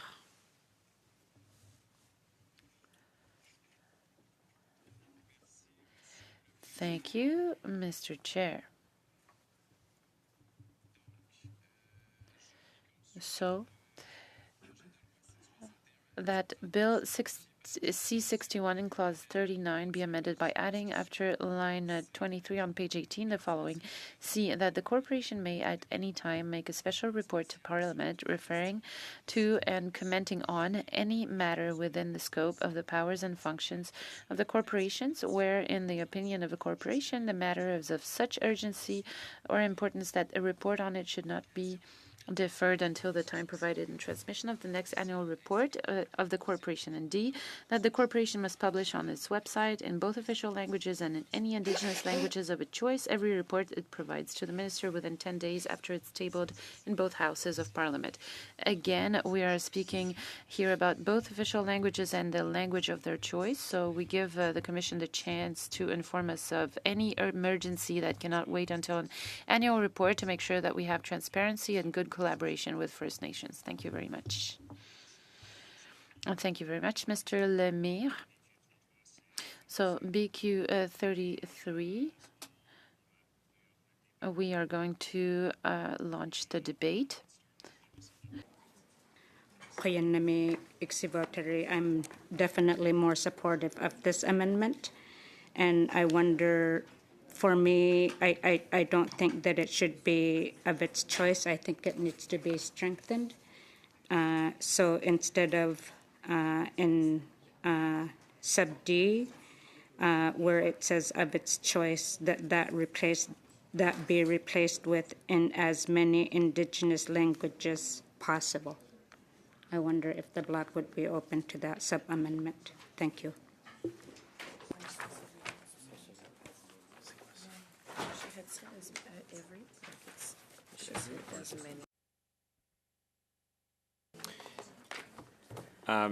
Thank you, Ms. Idlow. And I just want to confirm something. You mentioned it would be amended by saying as many Indigenous languages as possible. I just want to note that the sub-amendment that you had circulated by email, it says every Indigenous language possible. So I just was hoping if you could confirm which of the two you would like to advance through the sub-amendment. The one that I just read out loud. Okay, so what's this one? In as many Indigenous languages. Ms. Idlow, so I think we're going to have to get that translated, right? Yeah, right. Given that it is a slight change, but just to make sure that we have the correct translation into French, we're going to briefly suspend to make sure that that's accurate.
that Ms. Idlout moved.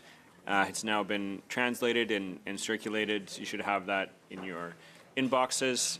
And we left off with Ms. Idlout having the floor, so I'm going to turn the floor back to Ms. Idlout. Thank you for your patience, everyone.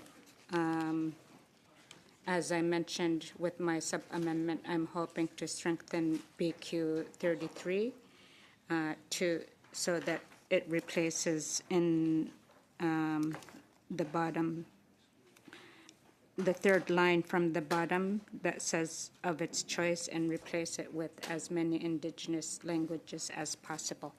Thank you. Thank you very much, Ms. Idlout. So the sub-amendment has been moved. At this point, we'll open it up to debate on the NDP sub-amendment to BQ 33. Is there any members that would like to intervene at this point? Not seeing. Mr. Malone. Just ask about, I appreciate Ms. Idlout bringing this forward. I'd like to ask about the, again, similar to some of my other questions, how this would be achieved. I think there could be some challenges logistically, just with the unfortunate reality that there are, in some cases, very few people that speak some of the indigenous languages. I'm just curious, thoughts from the officials on how this would actually be achieved. I appreciate the question. In terms of the proposed amendment as a whole, it would put requirements on the Water Commission should they want to bring a report forward at any given time versus annual report, and then prescribe kind of posting of that report in multiple languages. So it could be quite costly from a translation services perspective in all those multiple languages, and also time constraints to get all the translation done within that time period as well. Thank you. Would you, I don't know if anticipate's the right word, but could there be, with those time constraints, could that lead to any significant delays in your view? Potentially leading to delays. Also, from a policy perspective, it could also maybe limit the idea of doing a report with those time considerations and funding required for all the multiple languages for translation. So that would be another kind of policy consideration for transparency of information. Okay, and if I had the right one in front of me, it mentions as many indigenous languages as possible. That phrase "as possible" obviously offers a bit of flexibility. How would I guess how would you see that that word "as possible" playing out? Appreciate the question. As possible, ultimately would be led kind of interpretation of that in the bill to any partners in the public domain receiving that information. So as kind of any federal legislation, any elements could be subject to a court challenge. So there might be potentially, if there was a language miss, that could potentially be part of a court challenge. I see. Okay. Yeah, I think I'm okay now. Thank you, Mr. Melillo. Not seeing any further debate.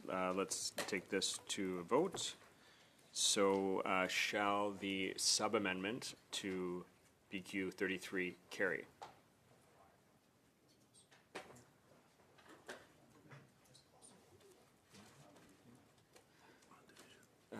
Okay, on division. Yes, but I think there's 6-5. 6-5. On peut faire une, je ne sais pas comment le dire, deferred recorded division. Okay. Un vote appel nominal. Sure. Okay. Madame Atwin? Yes. Monsieur Baptiste? Yes. Monsieur Carr? Oui. Madame Gainey? Oui. Monsieur Hanley? Oui. Monsieur Vidal? No. Si. Mr. Melillo? No. Mr. Shields? No. Monsieur Zimmer? No. Monsieur Lemire? Contre. Madame Adlaub? Ang po nga, yes. Yes, she said, oh, sorry about that. Thank you. Pour 6 contre 5. Okay, so the sub-amendment to BQ 33 is carried. And that brings us back to BQ 33 as sub-amended. So open it back up if any members would like to make an intervention. Not seeing any interventions, we can move to a vote. So shall BQ 33 as sub-amended carry?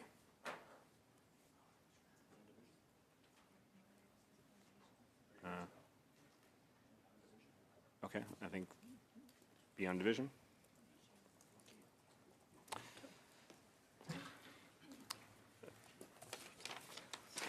Okay, so BQ 33 as sub-amended carries.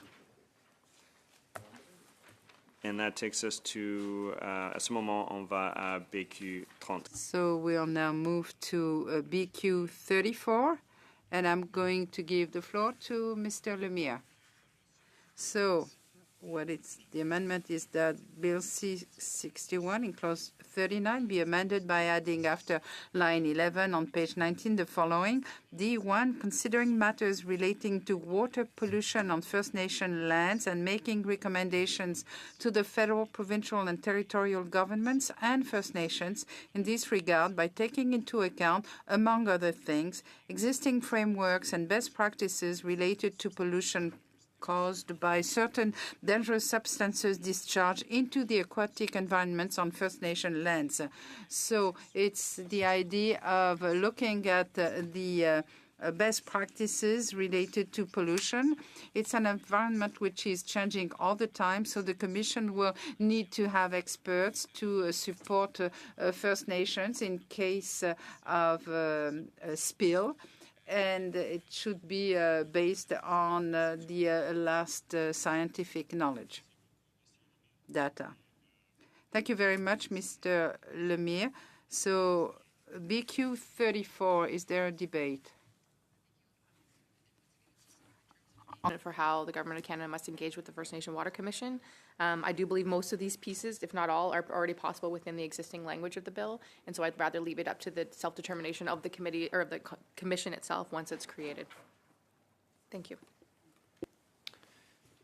Thank you very much, Ms. Atwin. Is there any other debate? First, let's go to Mr. Melillo and then to Ms. Sidlout.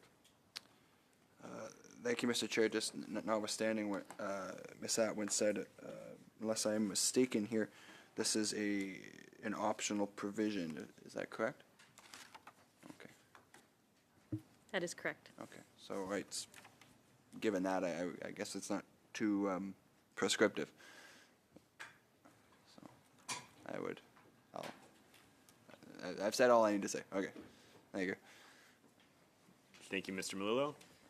Next, we'll go to Ms. Idlo. Kuya Namik, I had similar questions, and as such, I'm going to be supportive of this amendment. Thank you. Okay. Not seeing any further hands up for debate, we can take it to a vote. So, shall BQ 34 carry? On division. BQ 34 is carried. And as mentioned earlier, CPC 13 cannot be moved because of the CPC 12 was rejected. So this takes us to the end of clause 39.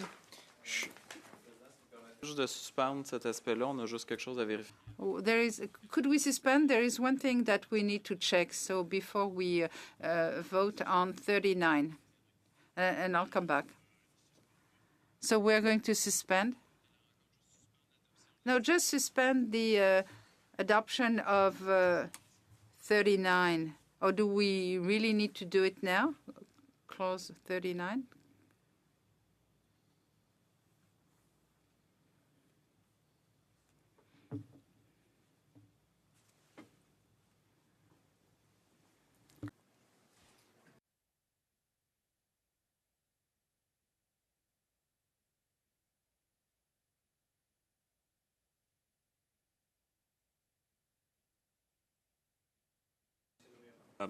Ton microphone. Microphone, please. Can you explain to the committee what you have in mind? Well, following the vote on BQ 32, a number of discussions showed me that maybe we should change the vote by changing BQ 32. It wasn't very clear about including the indigenous languages.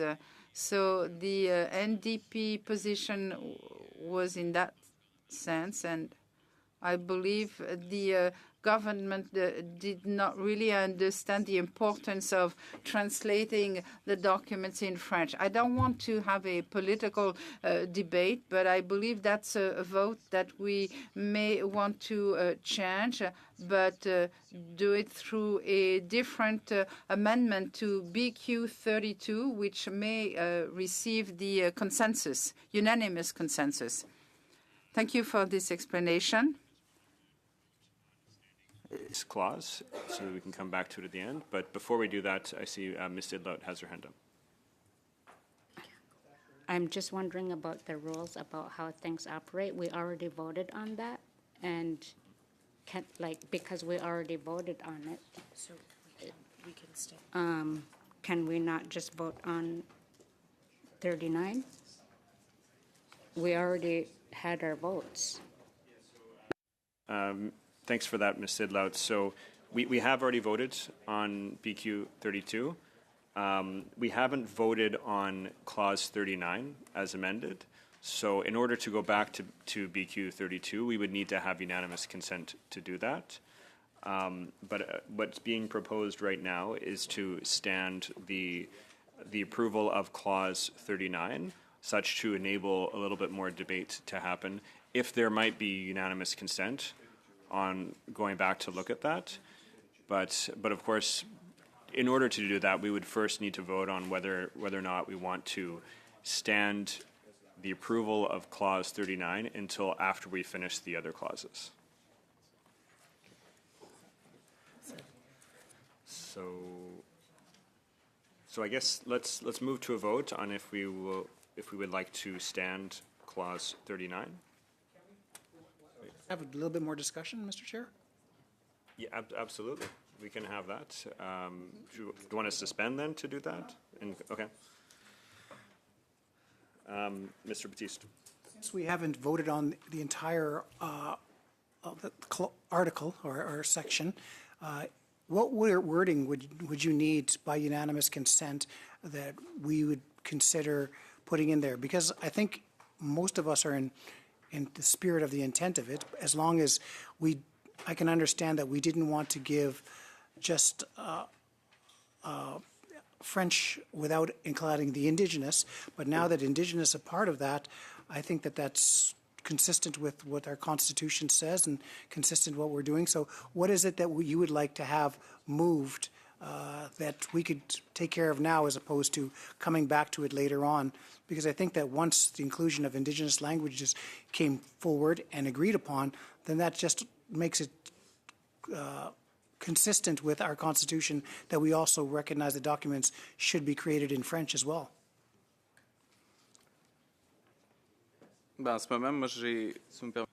Well, if you'll allow me, Mr. Chair, I don't have anything here showing that it must respect both official languages. This is why we had BQ 32. So if we were to add something to BQ 32, the obligation to give the services in both languages, official languages and Indigenous languages, are we talking about all of the services? To offer all of the services of the Commission? It's not just a special report, as we said under BQ 33.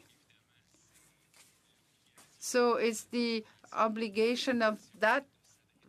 It's the obligation for that Commission to deal with the Indigenous Francophone committees. The majority are in Quebec. So the way it's presented right now,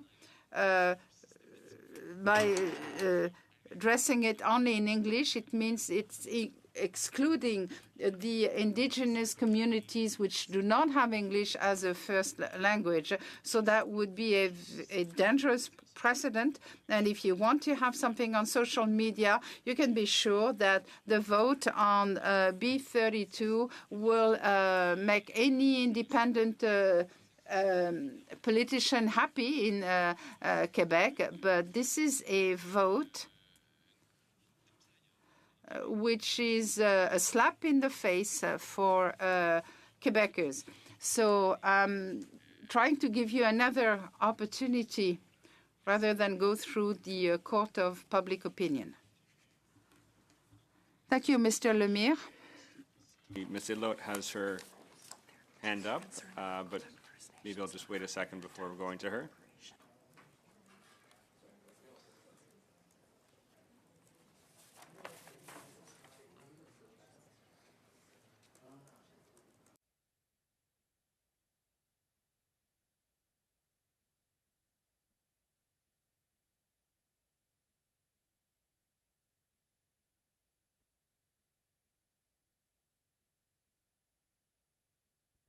Before going to Ms. Idlote, I'll pass the floor here to Mr.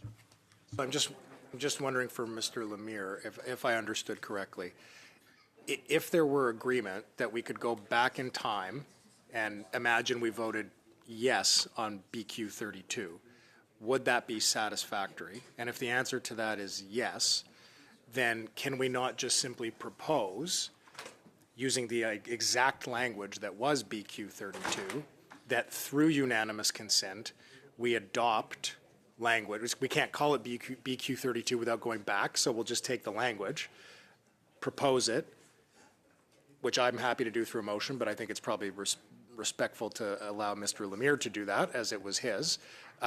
Propose that exact language, and if the committee adopted that by UC, we wouldn't have to go back. We've now amended the clause. Mr. Lemire is content, as are we, and there's no need to stay it. We just move forward, unless I'm missing something.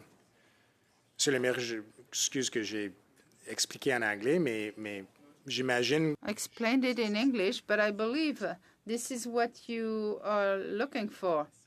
Yes, and we could call it BQ 37. It's being sent to the clerk by email, and it would include, as I said, the obligation for the Commission to offer its work in both languages, official languages, and the necessary indigenous languages.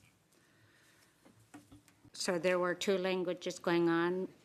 You were speaking, and I was listening to the interpreter at the same time. So I'm so sorry, but what did I just miss?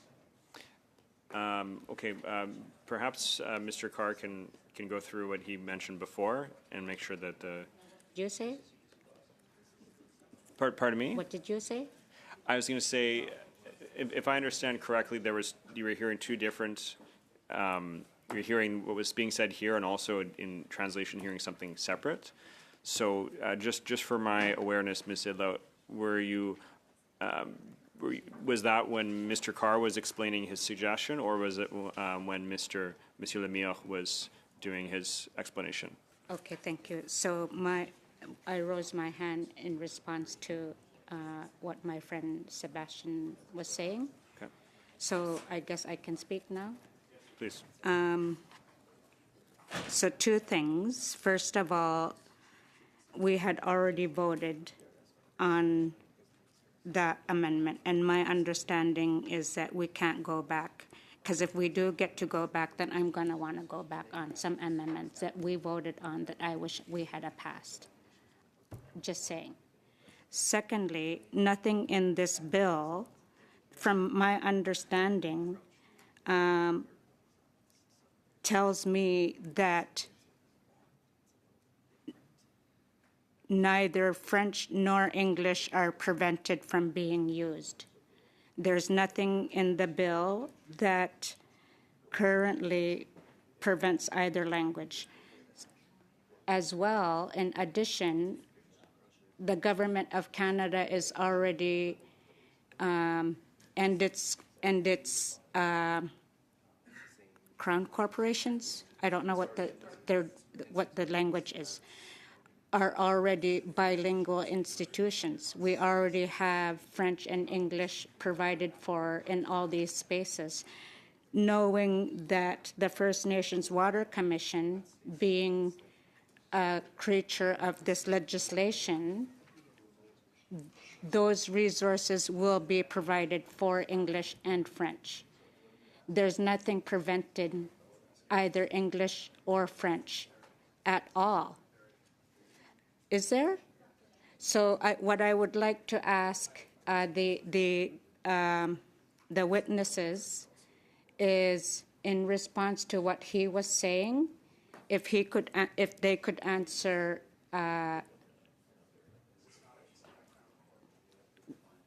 Can they answer what he was saying? Appreciate the questions. So in terms of what the policy intent is for the Water Commission, is that it would be created as a not-for-profit corporation under the Not-for-Profit Act, so completely separate from the Government of Canada. So it wouldn't necessarily be under the same policies and procedures as the Government of Canada. Okay, are there other not-for-profit corporations that are created by legislation federally? Go for it. There are corporations created by federal statute. This is a little different in that it's being created under the Canada Business Corporations Act, which is the act many corporations are incorporated under. Yeah. What about the Indigenous Languages Commission?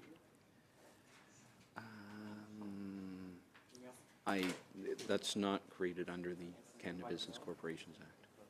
Thank you, Ms. Idlout, and just to your earlier point, this is only possible. We can only go back if we unanimously agree to do that, because we have dealt with it. So it is an extraordinary measure to do that, but I think there is a spirit to try to see how we might be able to find that.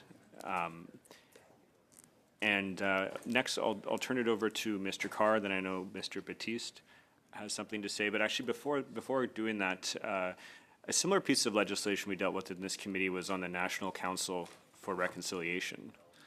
And I wonder if that was a nonprofit that would be analogous to here that was created. I'm just going to put that out there before going to Mr. Carr, if our witnesses might be able to speak to that.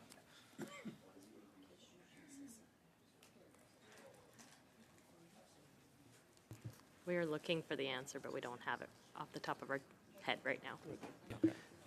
Yes, just to answer, the National Council and Reconciliation was used a similar model. It would be created under the Canada Business Corporations Act. Okay, there we go. So, okay, with that, I'll go to Mr. Carr. Okay, so I just want to try to come back to this for a minute. Try to summarize it as clearly as I understand it. Monsieur Lemire, quite understandably, wants to ensure that there is not a limitation on Indigenous languages, but that the language of French is included in the work and the publications of the Commission. That's the first thing. The second is that, as our witnesses have told us, because of the way that the Commission is to be created, it does not fall under the laws that would subject it to the Official Languages Act. So what we are doing by agreeing with Monsieur Lemire is to simply effectively apply what the Official Languages Act cannot do because it is not a Crown Corp. My question for Ms. Idlout would be, if, I believe she said, if we could go back in time, we would have voted yes on 32, then it's moot. There's nothing that anybody disagrees on here. I'm not sure where my Conservative colleagues sit, but nonetheless, if Monsieur Lemire puts forward, call it BQ 37, which is essentially the same language, and he's got the support of the government side and his own support, then it's going to find success. So I'm just not sure I understand what the opposition is to it. The witnesses have now satisfied the question that there isn't a legal protection built in because it's not a Crown Corp. So we're inserting legal protection through the language that Monsieur Lemire has put forward. We're agreeable to that. He's agreeable to that. So I'm just not sure I understand what Ms. Idlout's opposition to it is, because if the NDP supports the Official Languages Act, then how could the NDP not support effectively applying the Official Languages Act to this? I don't understand. It doesn't, sorry, before I turn over the floor, it doesn't take anything away from the inclusion of Indigenous languages. It simply adds French. And I understand why that matters to Monsieur Lemire and why it would matter to Indigenous communities in Quebec, many of whom's language the language that they live in is French. So it would make sense that we would not take away the language that First Nations in Quebec use on a daily basis as part of something that is contributing to their rights through this act.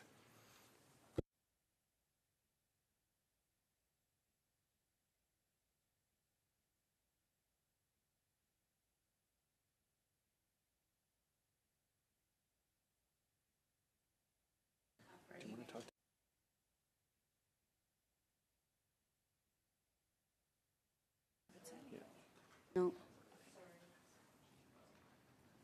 Can I? Oh, sorry, Ms. Idlout. The way I understand this bill is that a First Nation whose main language is French is not prevented from publicizing anything in French. There's nothing that prevents them from doing that. What I need to finish saying is Canada, as a colonial country that still forces First Nations, Métis, and Inuit to either speak or write in English and French, and for this bill to still want to do that with the First Nations Water Commission is a problem to me, because it will be another form of oppression of Indigenous languages, because ensuring that in the commission, when there doesn't need to be that legislation, when we've already agreed as a committee not to pass that amendment. When, for example, if there is a First Nations in Quebec, they are not prevented from publicizing or incorporating French in their documents.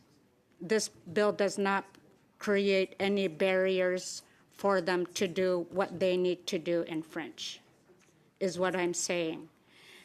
The reason I supported the second BQ amendment on the annual reports is because it creates an opportunity for Indigenous languages to also be publicized in Indigenous languages. It's what we need to understand is that when we're talking about First Nations who are still going to be forced to live in these colonial systems, we shouldn't be enforcing language barriers that they struggle with already. Thank you very much, Ms. Idlout. So next I'm going to go to Mr. Batiste and then to Mr. Carr. So I think that I'm hearing that accommodating Indigenous languages and accommodating French languages is an important thing to my colleagues. I've listened to that. I think that I don't believe that accommodating and supporting the French language in any way takes away from what we're trying to do here. I would hate for us not to be able to move forward in the future on unanimous consent because we didn't respect the French language. I'm willing to put an amendment forward, that sub-amendment that actually, I don't know if we can amend the the current thing. The bloc can't amend their current amendment, but I'm willing to put a sub-amendment forward that speaks to exactly what Mr. Lemire would like to see, and as a new amendment, if that helps the committee get to a vote on this, which we would support the official languages. Monsieur le Président, est-ce qu'on... Oui, avant aller à Mr. Oh, we're going to give the floor to Mr. Lemire before Mr. Carr, just because give them the chance to answer. Could we please circulate BQ 37 that I just submitted and consider it as a new amendment? We can do that, but before we do that, I would like to confirm that you would like this to start after line 13 in the English version, in the French version. Exactly. It would be at the end of 39.1. Line 11 in the English version. So I'm going to go to Mr. Carr first, and after that we're going to circulate this amendment. While we are waiting for this, we're going to hear out Mr. Carr, and after that we're going to suspend for a few minutes. I just wanted to briefly respond to Ms. Edlout, or perhaps try to understand, because I completely appreciate the commentary about the imposition of the languages as colonial. The lack of understanding I have is that if you have a First Nations community in Quebec that speaks French, of which there are, then we're not forcing anything on them. We're simply saying that if you wanted to use the French language, you could. The piece that I don't get here is that if that's our argument, then we shouldn't use English either. I'm trying to understand that. Like, if the argument is that we can't provide French services because it's a colonial language, then we shouldn't be able to provide English services. And what would that mean for communities that only speak English? So I'm just, this is not about opposition to understanding the colonial piece. I completely agree. It's about providing communities that want to operate in their language, whether that's an Indigenous language, the French language, or the English language, the ability to do that. So I think that's just where perhaps I'm not clear, Mr. Chair, but I have nothing further to add. We have it now at 39. Ready to vote. Thank you, Mr. Carr. And so I see that the new amendment has been circulated by email, so you should all have that in your inboxes. Given that it's there, I don't know if we need to suspend at this point, but I'd like to turn the floor over. Et je voudrais donner la parole. But I would like to give the floor to Mr. Lemire to speak about his amendment. Thank you, Mr. Chair. So BQ 37 proposes to add after paragraph 39, so page 19 in the English version, at the end of line 11 in the English version, considering matters relating to offer services in French and English and any Indigenous language that they deem necessary, so that we cover all of the participants to this commission, whether they be of first or language, be it French or English or Indigenous language. And this commission would be enabled by that, and will be able to play their role, so that language will not be a discriminatory barrier to participating to this commission.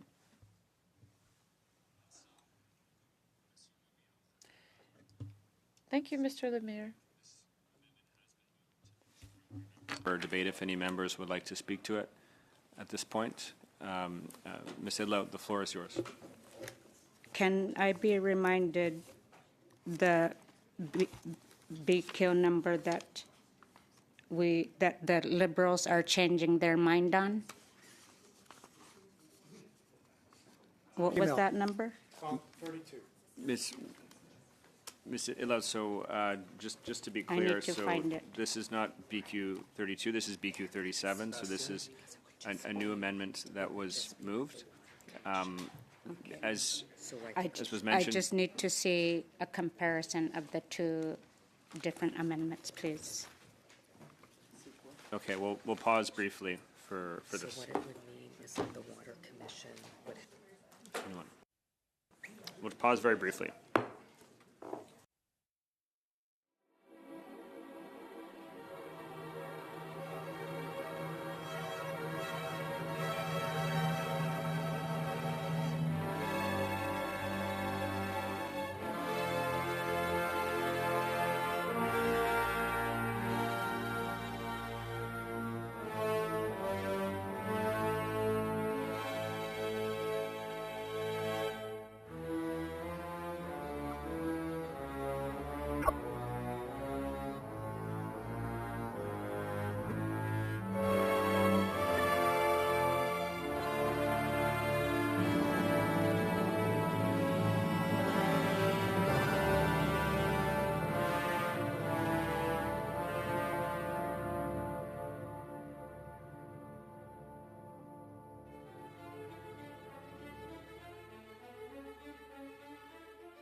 on avait suspendu.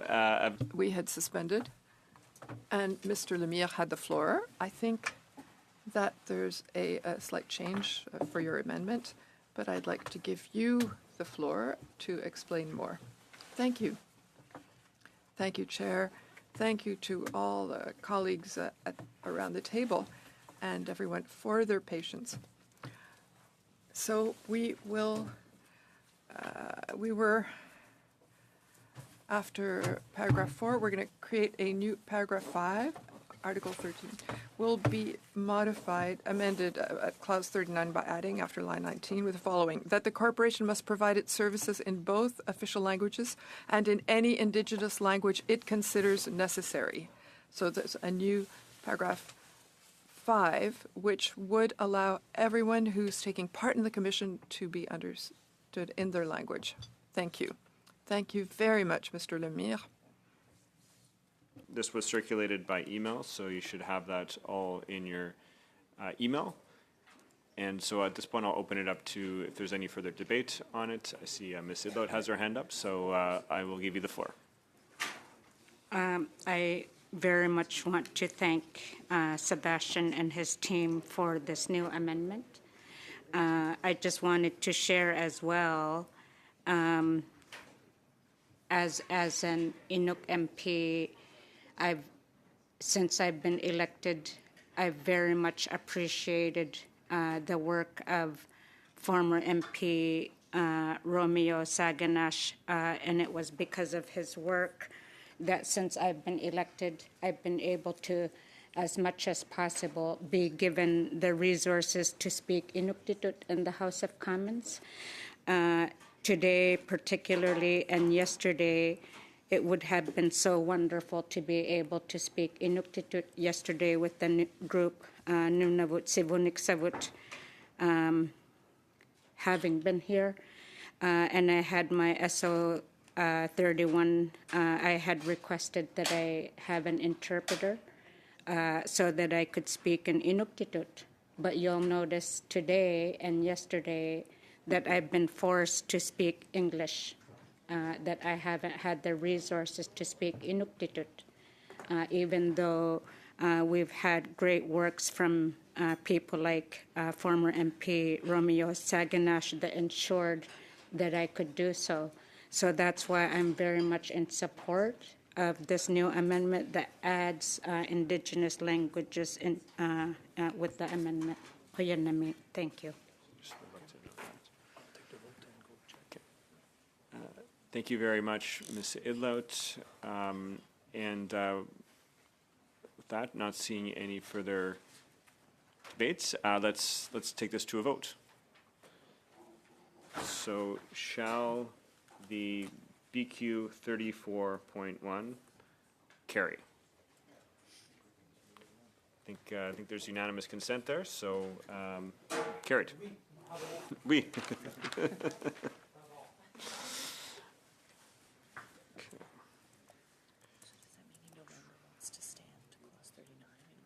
No, I think that's good. Yeah. So at this point, shall clause 39 as amended carry on division?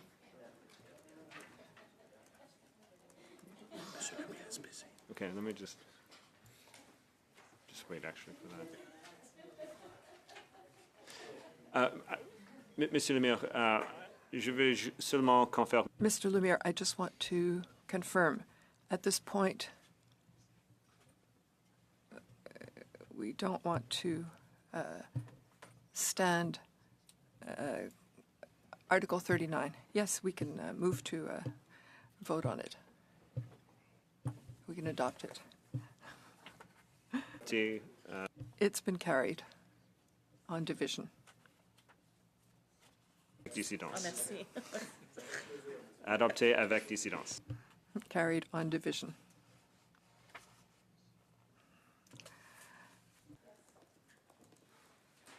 Clause 40 on division.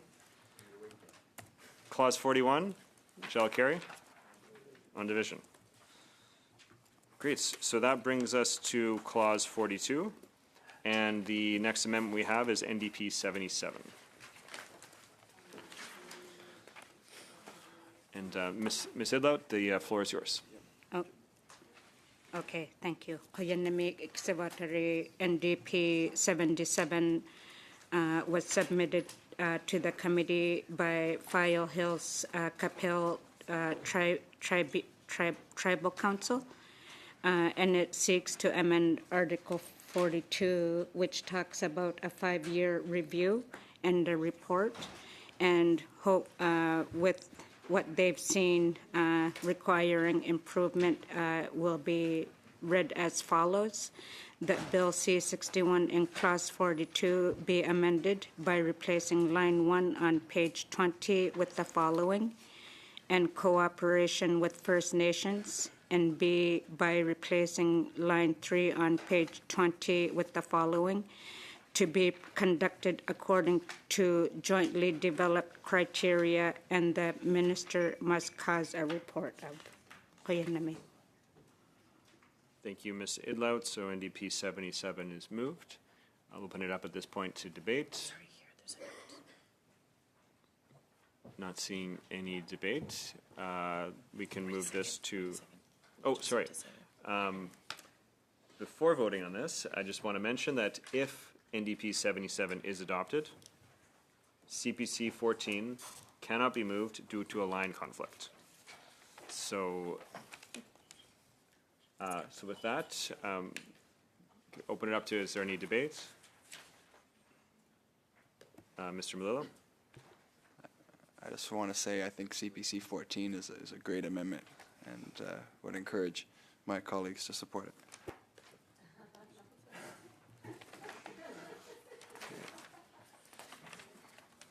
Okay, not seeing any further debate. Let's move this to a vote. Shall NDP 77 carry? Okay, on division. NDP 77 is carried on division. So I guess that means CPC 14 can't be moved. That's right. So CPC 14 can't be moved. 42 is amended. So shall clause 42 as amended carry? On division. Shall clause 43 carry? Carried on division, which takes us to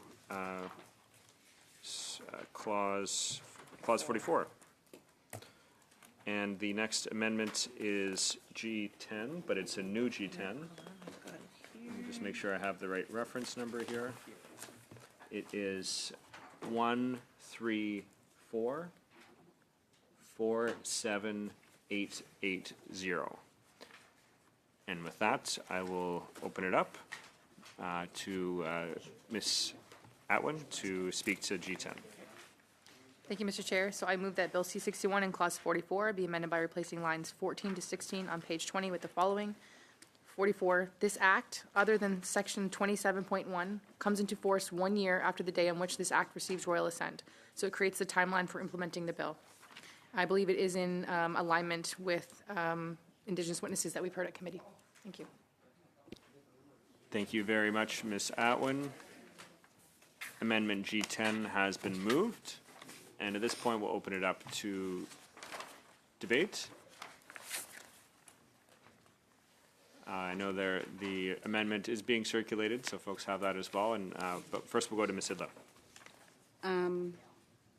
Did we not pass 27.1? Can we get that clarified? 27.1. No, it was negatived. So that was not. No. So 27.1 was not passed. It was defeated. I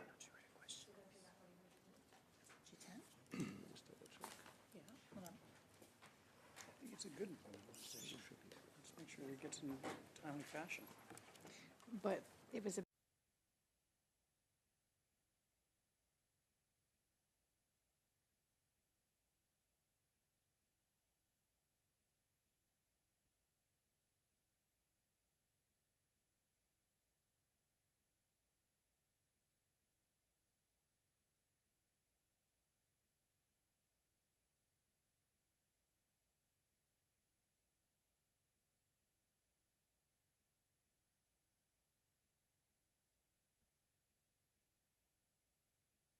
for that, Ms. Sidlow. That's a good catch. So G10 does refer to section 27.1, which did not pass.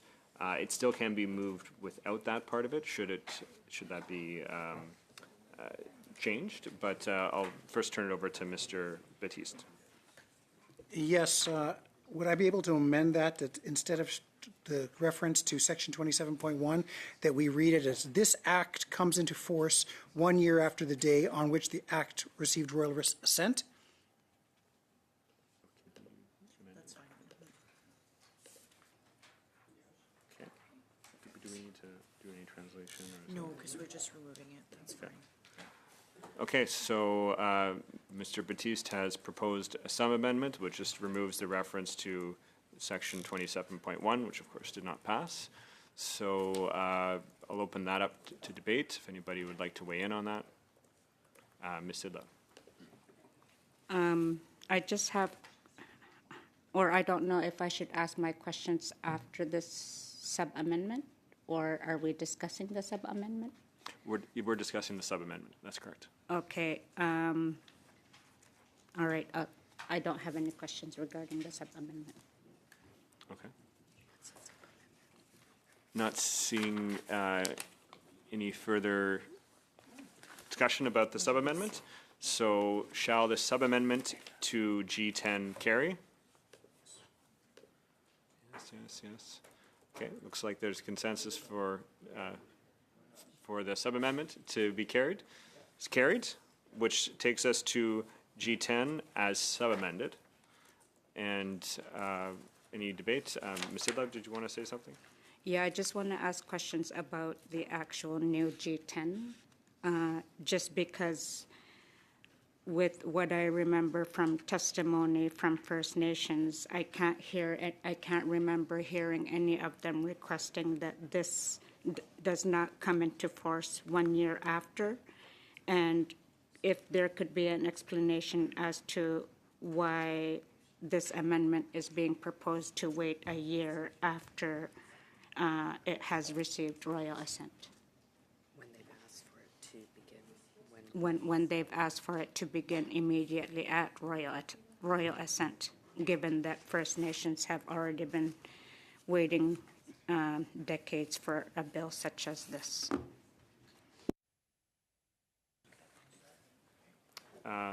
Thank you, Ms. Idlout. Mr. Batiste. Because there's been some discussions around the protected zones, and some of the discussions around the protected zones that we've parked will require action from the minister within 6 months in coming up with agreements between provinces, First Nations, on what those protected zones are. And so in order, a lot of the discussion has been around defining what protection zones are while respecting provincial jurisdiction and respecting the principles of UNDRIP. And so what we've stated that, which will be coming within, when we get returned to the discussion around protected zones, is 6 months from, right now there is no, within the protection zones conversations, there is no time frame for the province to commence discussions on agreement on the protection zones. What I've amended is putting a time frame for the minister to say that from the time that this comes into force within 6 months, she has to commence agreements with provinces and federal governments to ensure that we get to language on the protection zone. I think you have that circulated in your emails, but that's one of the reasons why within 1 year, because within 6 months of the thing being in place, that we have to come up with a defined protection zone. And it gives the minister a little bit of time to commence those discussions. Thank you very much, Mr. Batiste. Next, we'll go to Ms. Atwin. Thanks. So just the current language of this section about coming into force speaks about an order in council. So the provisions of this act come into force on a day or days to be fixed by order of the governor and council. And this is setting, it's a tripwire, essentially. It's setting that specified date rather than the kind of ambiguity that's in that, be fixed by the OIC. Thank you very much, Ms. Atwin. Not seeing any further debate at this point. I guess we can call a vote. So shall G10 as sub-amended carry? Okay. On division. G10 as sub-amended is carried, which takes us to clause 44. Shall clause 44 as amended carry? Carried on division. Which takes us all the way back to the definitions clause, clause 2. We're at NDP 1. Before turning the floor over to Ms. Idlout, I'll just mention that I will have something to say about NDP 1 if it's moved. Koyanamik, NDP 1 is an amendment that was submitted to the committee by the Six Nations of the Grand River. They are hoping that Article 2, the definition of First Nations governing body, be slightly amended to read as follows. Means a legally recognized council, legally recognized government, or other entity that is legally authorized to act on behalf or. Thank you very much, Ms. Idlout. So this amendment seeks to make a substantive modification to, quote, First Nations governing body in the interpretation clause. As House of Commons procedure and practice, third edition states on page 773, the interpretation clause of a bill is not the place to propose a substantive amendment to a bill unless other amendments have been adopted that would warrant amendments to the interpretation clause. And in the opinion of the chair, the proposed amendment is a substantive amendment to the interpretation clause, and therefore I rule the amendment inadmissible.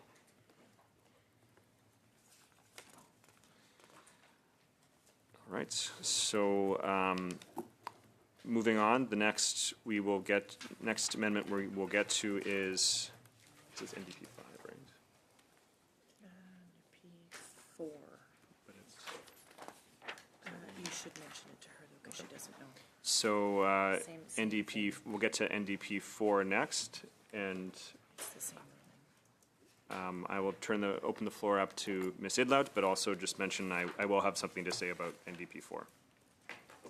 Koyanamik, Ixivautari. I hope you know what that means now when I say it, because I've said it so often. Thank you, Chair. NDP 4 was submitted to us by the File Hills Capel Tribal Council. They recommend making an amendment to Article 2, which would read as follows. The Bill C-61 in Clause 2 be amended by replacing line 30 on page 5 with the following. And distribution of water intended for drinking or cooking or for. Thank you. Thank you very much, Ms. Idlout. So similarly to NDP 1, we're waiting to make a ruling on this depending on what kind of amendments we're going to come up through the bill. But similarly for NDP 1, the amendment seeks to make a substantive modification to this is First Nations governing body. Sorry, I was doing something else.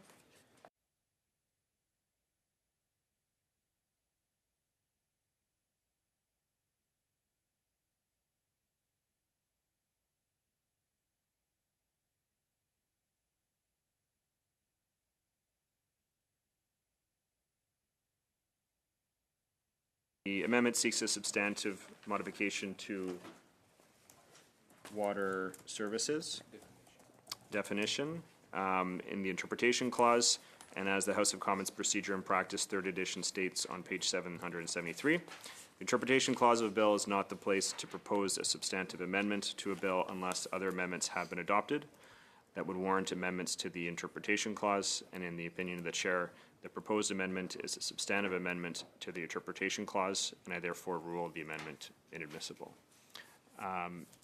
Ms. Sidlett, would you like to challenge that decision? Yes, I do want to challenge the chair because what all NDP4 was doing is adding cooking, and I don't know how that is beyond what your ruling is suggesting. So but it's dilatory. Yes, yeah. Okay, so that will bring this to a vote. So whether the ruling of the chair will be sustained.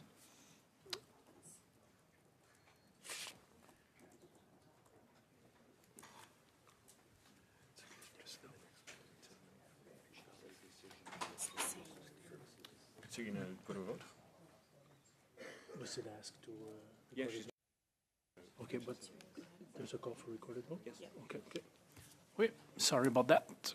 Thank you. So we will go to the question, shall the chair decision be sustained? We don't understand the ruling. I understand that the chair ruled, but can the chair explain to me, as someone who drinks water in a First Nations community and boils water and cooks things in water in a First Nations community, what's the difference?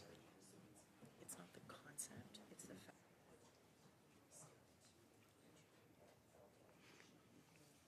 We're going to overrule him then, I guess. We'll do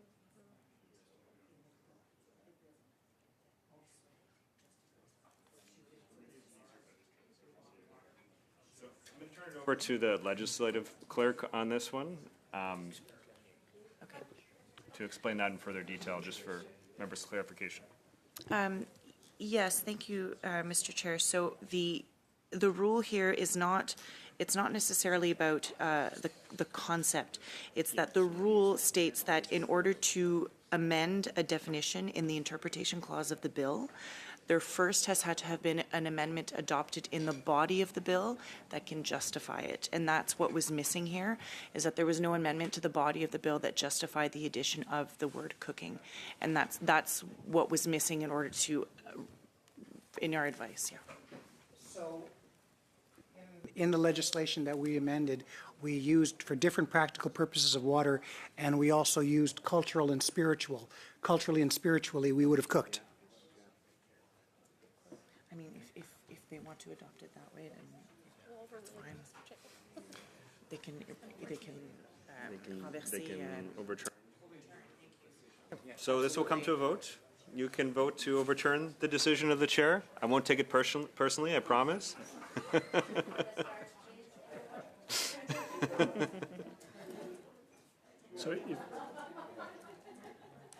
So if you want the chair's ruling to be sustained, you vote yes. Alors allons-y. Madame Atwin? No. Monsieur Baptiste? Respectfully, no. Monsieur Carr? No.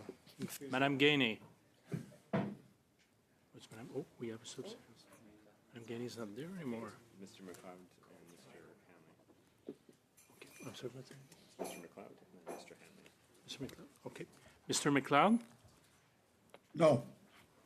Mr. Hanley? Sorry, Mr. Chair, no. Okay. Mr. Melillo? No. Mr. Vidal? No. Mr. Shields? No. Mr. Zimmer? Non. Monsieur Lemire? Je veux juste m'assurer, ça veut dire que le président, il faut qu'il démissionne si tout le monde le renverse? OK, non. Non. I just want to make sure, does that mean that the president has to step down if he's reversed? Your vote, Madame Eidlert? Oh, no. So it's not sustained. It's Overturned. overturned. Yea, 0, nay, 11. All right, it's okay. Like I said, no hard feelings here. The NDP4 has been moved. And just open it up to debate. Yep, that's right.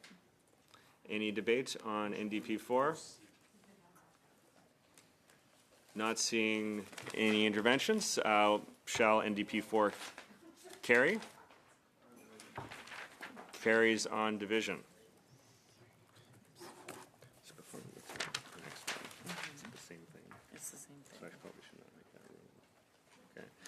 Okay, so next we're going to NDP 5, and I'll give the floor to Ms. Idlow.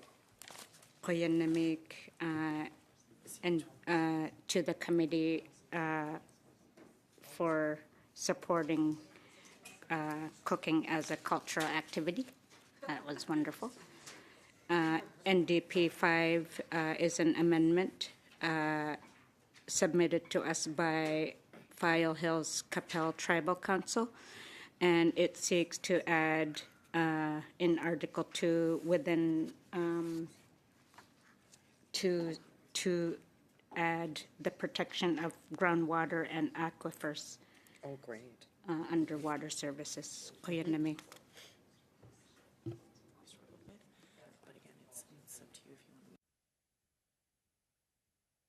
Thank you very much, Ms. Idlout. NDP 5 has been moved. Open it up to debate at this point. I see Mr. Melillo has his hand up, so we'll start there. Thank you, Mr. Chair. Just quickly, I would wonder if this would already be covered in A in this section.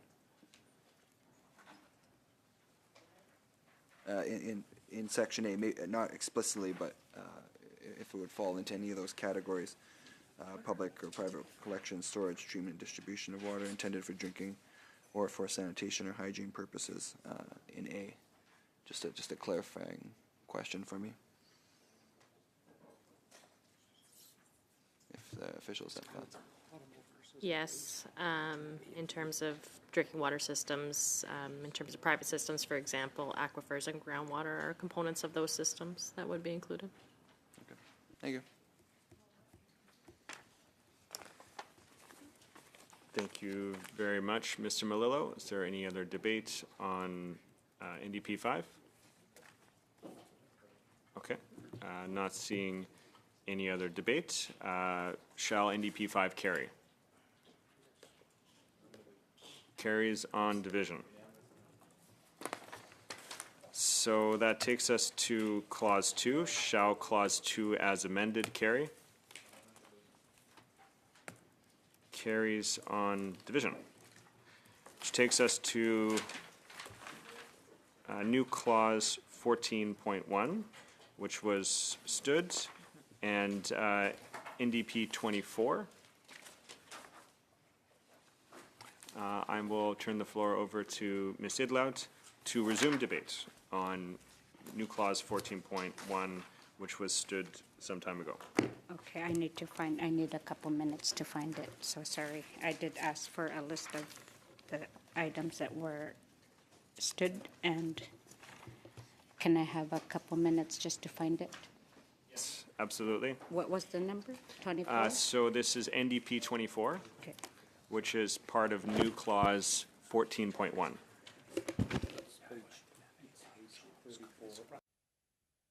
Page 34 of the package. Mr. Batiste. I'm wondering if the clerks could circulate a list of the things that we parked, just because generally if we parked something that was contentious maybe a few days ago, that we don't know if it's contentious at a duration, so it would be great if we just had a short pause so that that can be compiled and sent to us so that we know what's remaining when we get back. I think that would help everyone in the room. Thank you very much, Mr. Batiste. Why don't we suspend briefly? We can circulate those clauses that were stood, and then we can reconvene in a few minutes. Okay.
you would have received in your email just a list of the clauses that were stood, which we are now returning to. The clause 14.1 is the one that we're at right now. The amendment is NDP 24, which had been moved and we had started debate, and then we stood this. So we are going to return back to that. Ms. Idloat had the floor, but then I will turn it over to Mr. Batiste after that.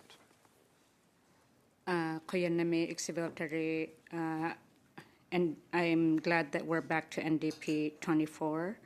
I'll just reread the proposed amendment, that Bill C-61 be amended by adding after line 27 on page 10 the following new clause, 14.1. The quality of water and source water available on the First Nation lands of a First Nation and in a protection zone under the jurisdiction of that First Nation, so it limits that scope, must at least meet the First Nation's needs for the purpose of exercising its Aboriginal and treaty rights, among other purposes. Thank you, Ms. Idlout. So with that, we'll open it up to debate, starting with Mr. Batiste. I think that needs to be a good discussion on what are we doing with protection zones. I think there's been a number of circulations of amendments and sub-amendments. I think if we talk about this now, we're putting the cart before the horse. What I'd like to do is get consensus around the protection zones and then come back to this as the piece, because the wording of NDP's motion speaks to the protection zone without us having a clear definition of what that is. I think that we're close to a definition that we can live with from most parties and the stakeholders. Can we put this on hold till we get to the protection zone? Because I feel that the discussion around the protection zone is going to be the one that is crucial to whether this clause can work. Looks like there's unanimous consent around the table to do that, and it just happens to be the next one, the next clause we'll be dealing with. So why don't we, in essence, kind of stand this until we get to complete clause 21 in CPC 5, and then we can return to this one afterwards. Okay, so with that, then we will, at this point, resume debate on CPC 5 as amended by Mr. Shields. And with that, I will open up the floor to Mr. Melillo, and then we'll go to Mr. Batiste.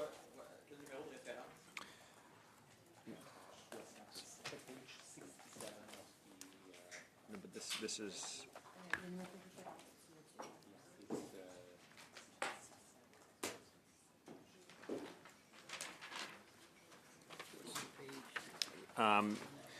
the reference number is... Oh, no. This is the one. Sorry.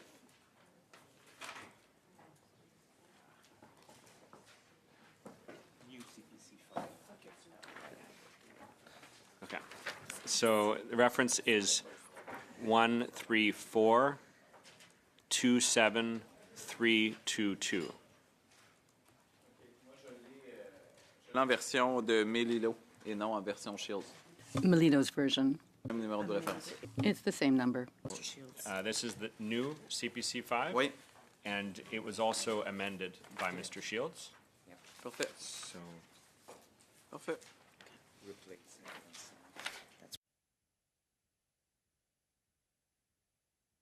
Just for a reminder, the amendment that was made, or the sub-amendment that was made, was to change consent in the fourth line of that amendment to be agreement. And in French, it was consentement for accord. So it was changed to accord. Et en français, c'est changé de... And in French, the change is to agreement.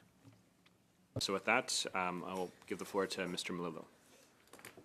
Thank you, Mr. Chair. Just will briefly speak to this.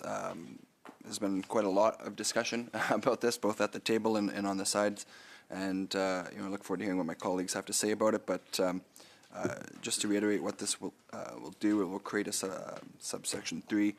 Regulation made under subsection 1 must not come into force unless the minister has obtained the free, prior, and informed consent of First Nation governing bodies and the agreement of the governments of the provinces and territories. This is aiming to ensure that the consent of First Nations is being respected, as well as understanding the important role that the province will play in this, especially if parts of parts of protection zones will include any land that is currently provincially or territorially governed. So I just wanted to reiterate that that's where we are. That is the goal of this amendment, and I do believe that this is strong language, notwithstanding any of the conversations that we have all had around this. So I will leave it at that. Thank you, Mr. Melillo. So with that, I'll open up this to further debate, starting with Mr. Batiste.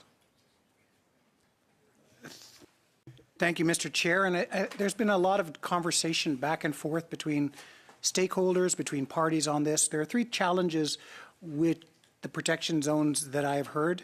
The first one being wanting to ensure that we respect provincial jurisdiction and what the Supreme Court has said about cooperative federalism. Secondly, there is a need to ensure that we respect the Articles of UNDRIP. When I'm looking at the United Nations Declaration on the Rights of Indigenous People, it's not just talking about free, prior, informed consent, but also talking about Article 3 on self-determination, Article 8.2b on dispossessing of resources, Article 25, spiritual relationship to water, Article 29, environmental protection. All of the UNDRIP, there are a lot of different clauses that talk about protecting water sources and connection to that water. So, and then the third challenge being that we heard from First Nations that there is a challenge with just putting provincial agreements in place where the provincial government can drag their feet or stonewall First Nations, and so that there's never an actual time frame for getting this started. So based on those conversations, we've had some discussions back and forth, and in wanting to respect the provincial jurisdiction as well as First Nations commitments to UNDRIP, as well as putting a time frame, the following motion, a sub-amendment, I have put forward. It was circulated at 4:33 p.m. that says, in relation to a regulation made under subsection 1, the minister must make best efforts to begin consultation and cooperation to enter into agreements with First Nations governing bodies and the governments of provinces and territories in defining protection zone, no later than the last day of the 6th month after the month in which the section comes into force, in a matter that is guided by the principles of the United Nations Declaration on the Rights of Indigenous People and respecting provincial and territorial jurisdiction. And so that's the amendment that we have, and I invite discussion, and I invite my colleagues to check with our stakeholders at AFN if they are okay with this as well. Thank you very much, Mr. Batiste. So the sub-amendment, as mentioned, has been moved, and we'll open it up to debate. Starting with Mr. Melillo, I'll turn the floor over to you. Thank you, Mr. Chair, and I do appreciate the Mr. Batiste trying to find a consensus. Truly, I do. As indicated, I do feel that CPC 5 originally was stronger. However, I appreciate the efforts of Mr. Batiste to try and find an agreement on this. I hope that everyone else at the table has time to review it thoroughly. I guess just in the interim, I would ask the officials what you view as the tangible differences between what CPC 5 is and as written and what the sub-amendment would change.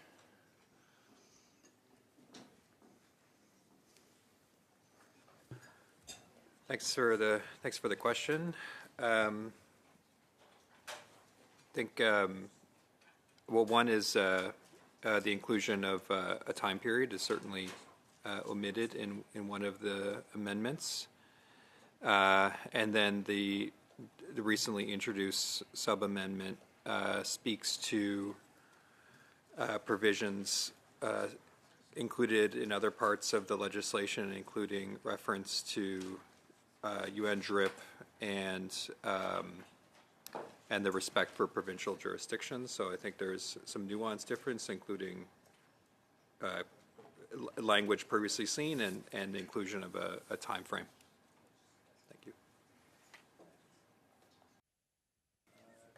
I think Ms. Sidlow has her hand, so I'll stop there. Mr. Melillo, as you mentioned, we'll go next to Ms. Idlow. Thank you. I just have a quick question. Can I be reminded, I don't know by who, if we did end up having an amendment that incorporated FPIC into the bill? Free, prior, and informed consent.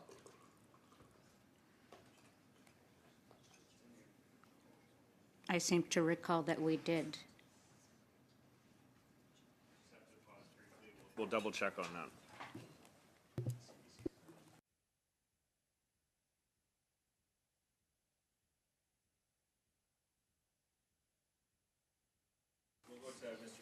We're looking through the text itself. While Article 19 under free, prior, and informed consent is an important one, I do believe that Article 3 on self-determination, Article 25 around spiritual relationship to water, and Article 29 about environmental protections are all important things that have to be considered in an agreement with the province, and I wouldn't want to limit the discussion around UNDRIP to just one article when there are at least 4 others that directly impact the discussions and agreements that will need to take place between the provinces and First Nations governing bodies. And I think that if the NDP sought the advice from the stakeholders on this, I think that they would see that this is something that's more full than just inserting FPIC, but inserting the articles and principles that are currently within UNDRIP that talk about water, and there are numerous. Thank you for that, Mr. Batiste. Just from looking at the amendments that were passed, there are two amendments that were sub-amended to include free, prior, informed consent. The first one was CPC 7, and the other one was G2. So CPC 7 Clause 22 was clause 22, so that was in relation to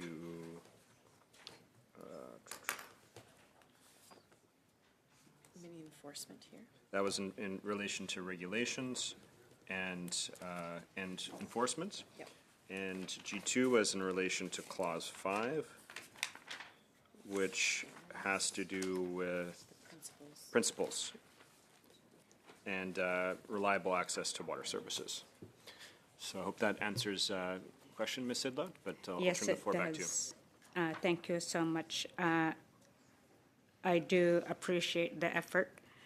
I think that I would suggest a minor amendment in the sub-amendment that was just submitted so in the second last line where it starts off with the word manner, because that is guided by the principles of the United Nations declarations, I think we can strengthen that to say that it is manner into force in a manner that is consistent with the articles of the United Nations declarations on the right of Indigenous people. They're not principles, they're articles. Unfortunately, you can't. We need to first dispose of this sub-amendment before sub-amending that sub-amendment. So we would need to first vote on this one, and then we could determine if we wanted to sub-amend it on top of that.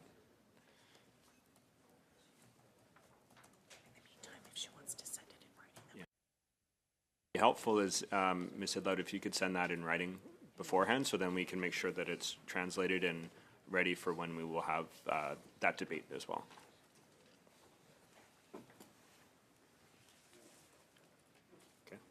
So before we do that, I'll pass the floor over here to Mr. Melillo.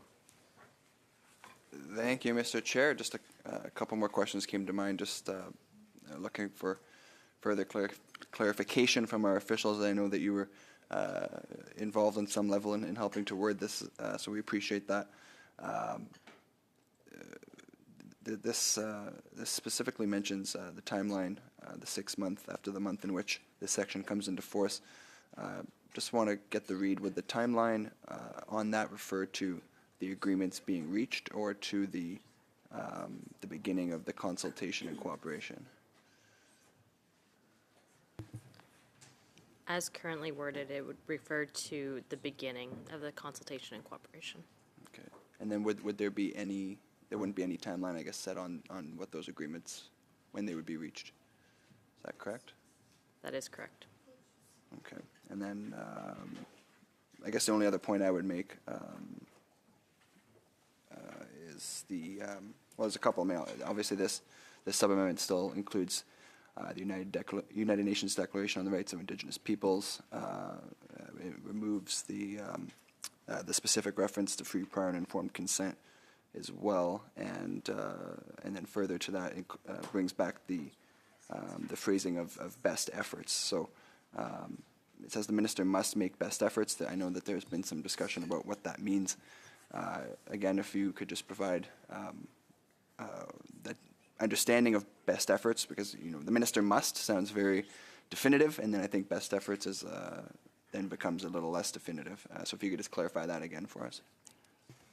Thanks, happy to. Thanks for the question. I think I've talked about that a couple times, including today, where we talked about the cascade, where must being the most binding, best efforts, meaning all avenues must be pursued in order to achieve an aim, and then less ambitious language around should, could. This sets a high bar and is consistent with previous conversations. Thank you.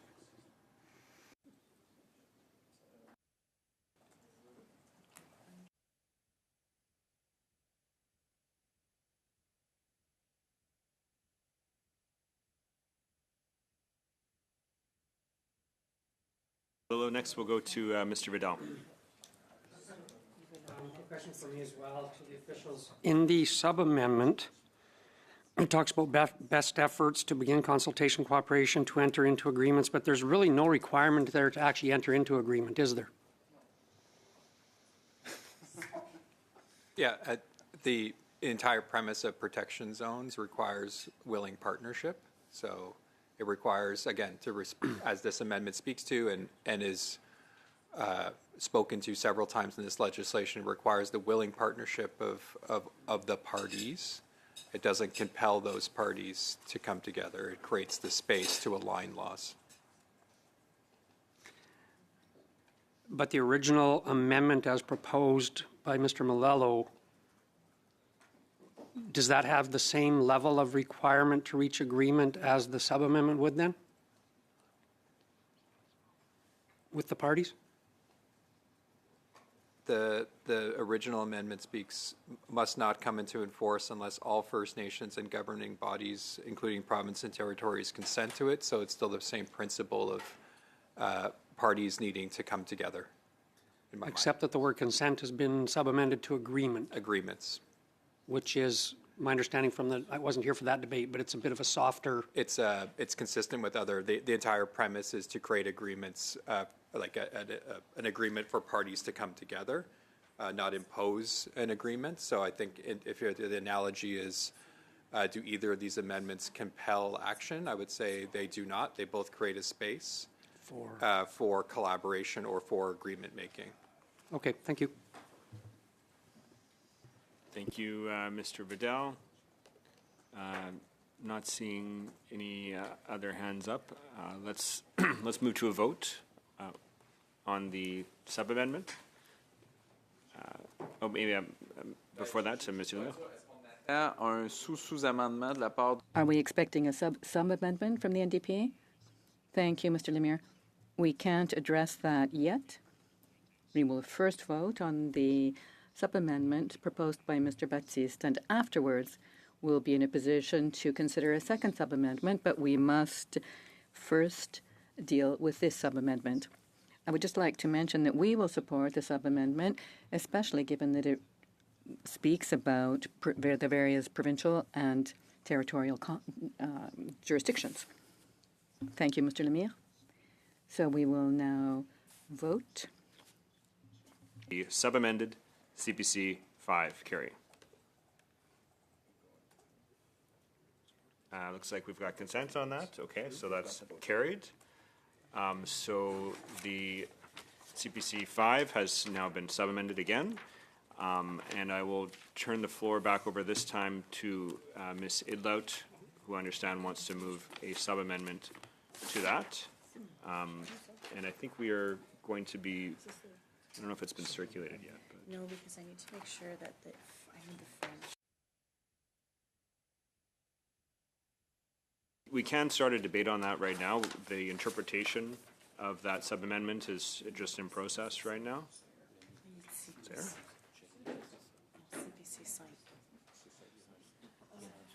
So there's a different amendment that's been circulated. It's not the one that we're dealing with at present. So we can start a debate on this right now if there's anybody that wants to weigh in on that. But the text of it is still going through translation, and that as soon as that's done, we can go to a vote on it. So, Mr. Battiste. I think that we did a marvelous job of over the past 4 or 5 days trying to find consensus on a really difficult thing for a lot of folks. I think that we have not only all parties giving thumbs up on that, but also stakeholders involved in the discussion. Any further amendments seeks to jeopardize some of that consensus that we've just arrived at. I'm hoping that whatever amendments that might be circulated takes into consideration what we just resolved with this motion that seeks to give us a pathway to get to unanimous consent in the House of Commons on this.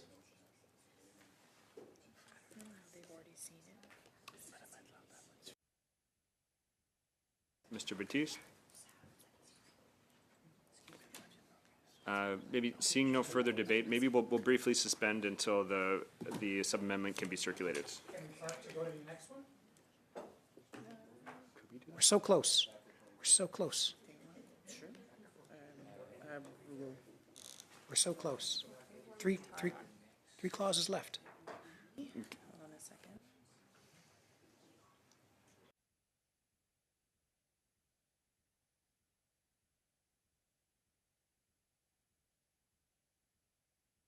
If we have unanimous consent to do that, we can return to clause 14.1, which is NDP 24.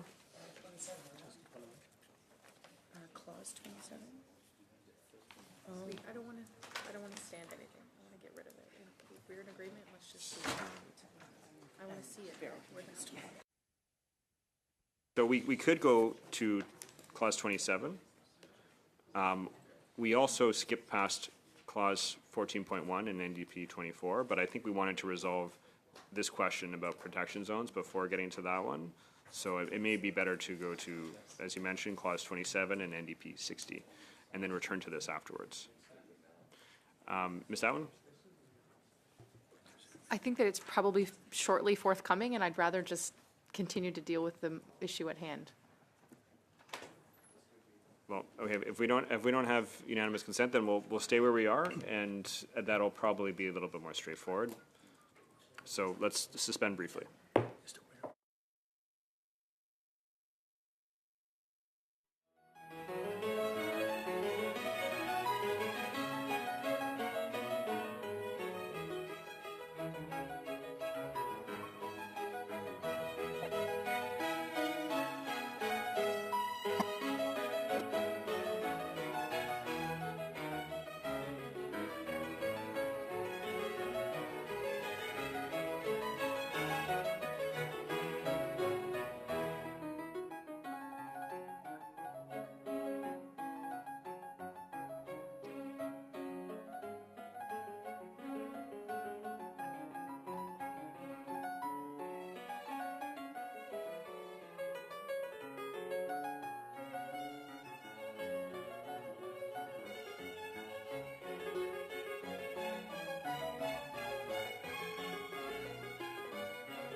And with that, I will turn the floor over to Ms. Idlout, who moved this sub-amendment, to speak to it, and then pass it over to Mr. Batiste.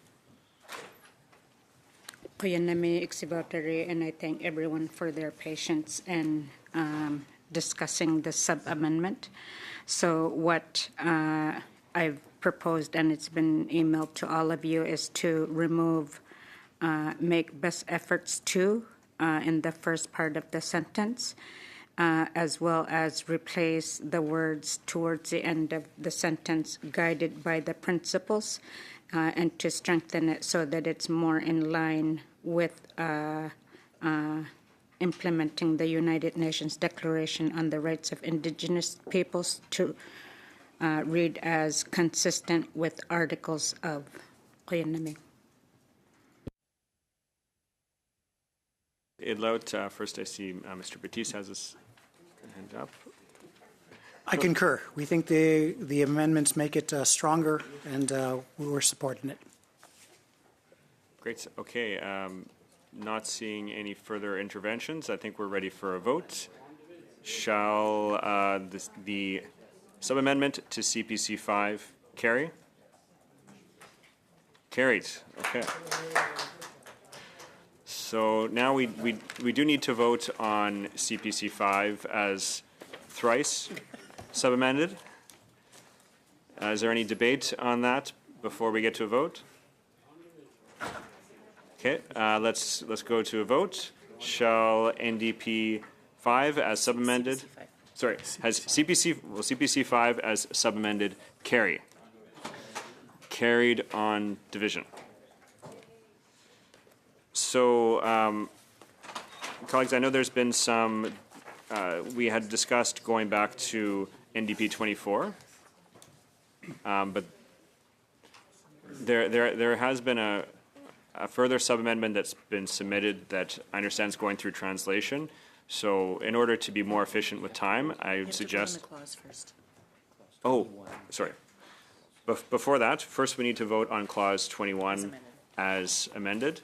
Shall Clause 21 as amended carry? Carried on division. So as I was saying before, given that there is another sub-amendment to NDP 24 that's being translated right now, I would suggest that we come back to that later, and then in order to be efficient with time, to move on to Clause 27 and NDP 60. I just wanted to make sure that there isn't any disagreement in that.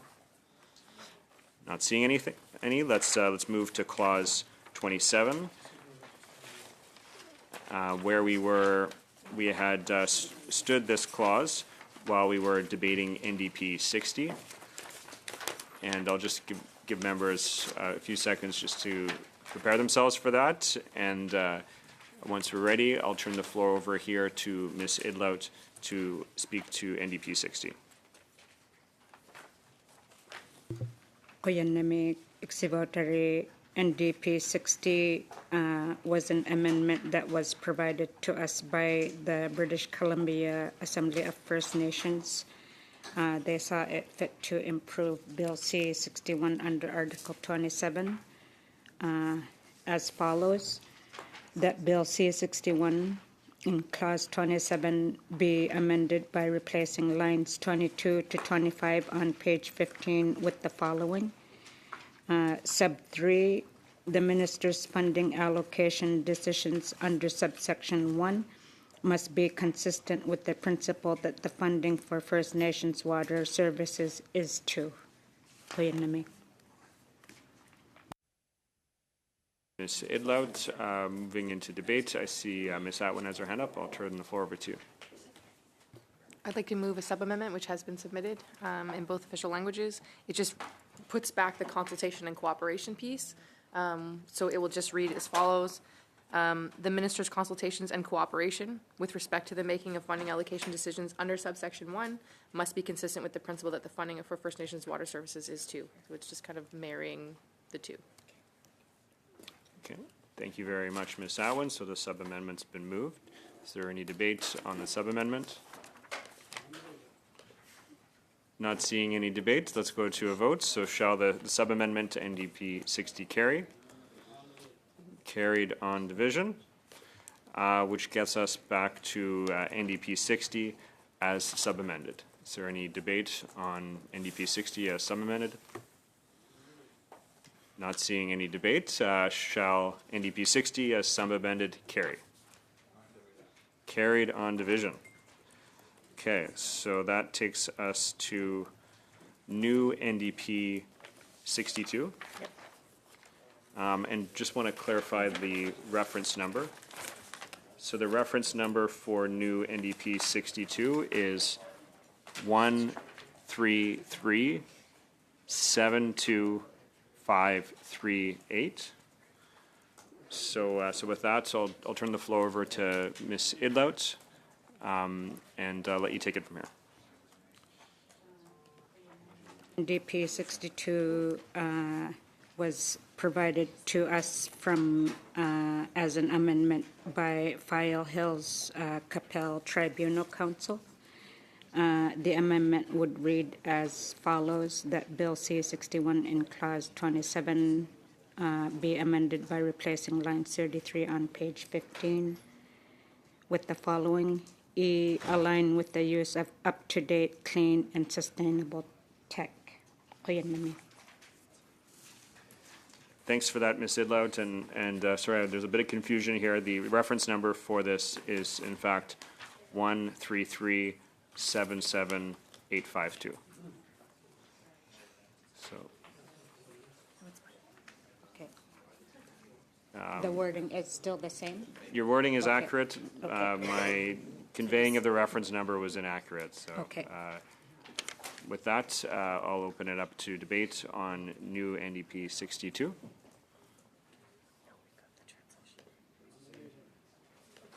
Sir, Mr. Batiste? What's different?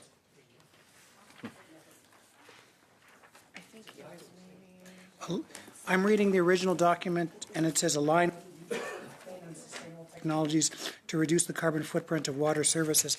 I don't see a difference.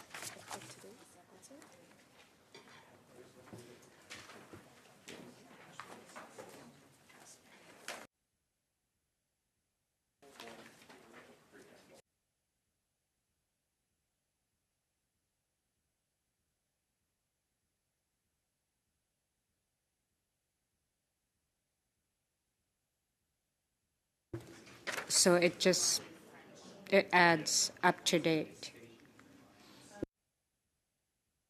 The English version are identical, but there was a slight error in the French translation. So that's why there's a new NDP 62.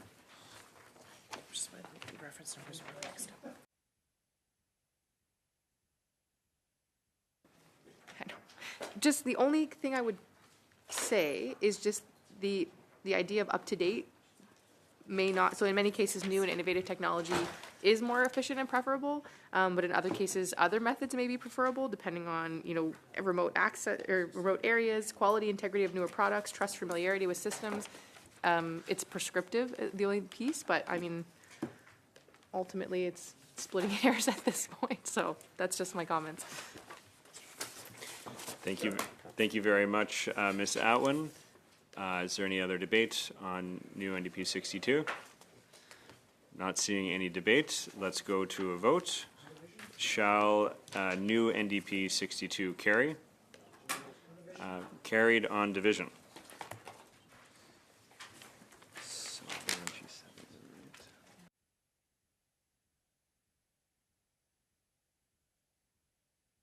This takes us to G7, and I'll turn the floor over to Ms. Owen. Thank you, Mr. Chair.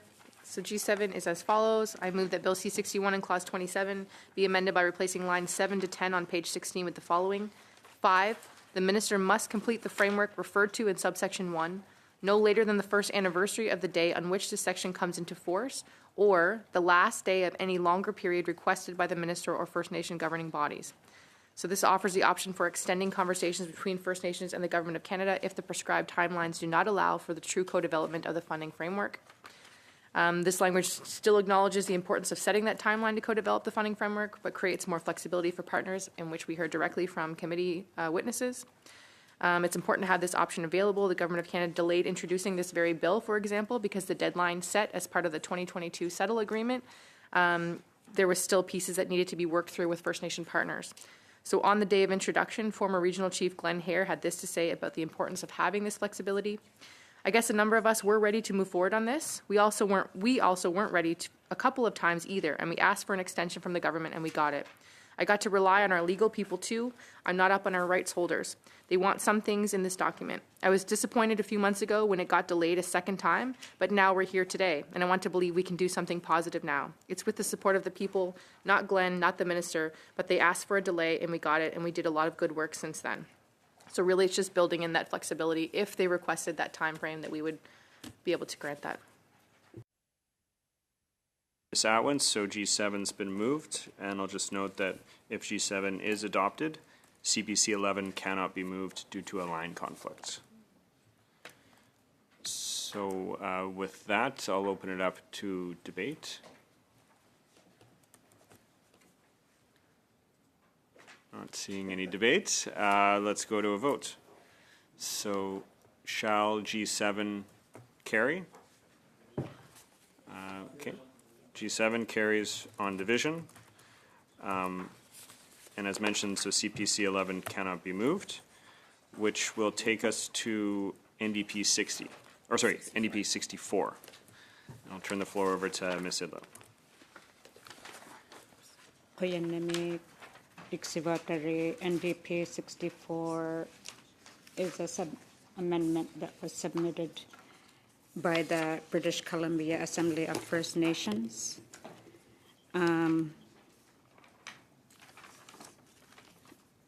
Which reads as follows, that Bill C-61 in Clause 27 be amended by adding after line 10 on page 16 the following. Sub 6, within 6 months after the day on which any regulations made under subsection 19.1 come into force, the minister must, in cooperation with First Nation governing bodies, update the framework for assessing needs referred to in subsection 1 to account for such regulations as required. Koyanami.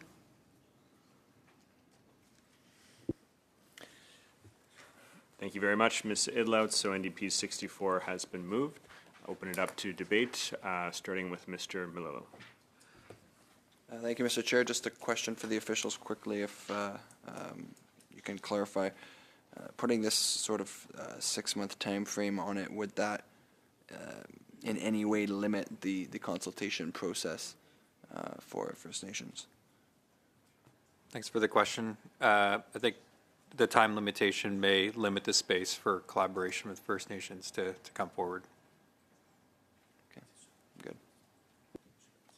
Thank you, Mr. Melillo. Is there further debate? Not seeing any. Let's move to a vote. So shall NDP 64 carry?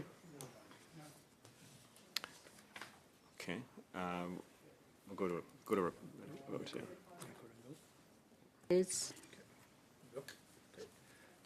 Madame Atwin? No. Monsieur Baptiste?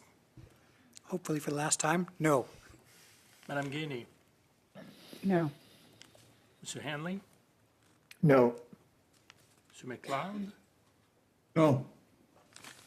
Monsieur Melillo? No. Monsieur Vidal? No. Monsieur Shields? No. Monsieur Zimmer? No. Monsieur Lemire? Contre. Madame Idlout? Angit po nga, yes. Pour 1, contre 10. So NDP 64 is defeated, which takes us to Clause 27. Shall Clause 27 as amended carry? Okay. Carried on division.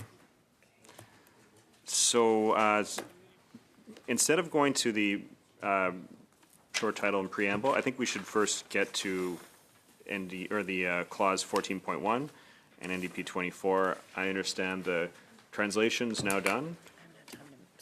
So the translation should be in your inboxes momentarily here.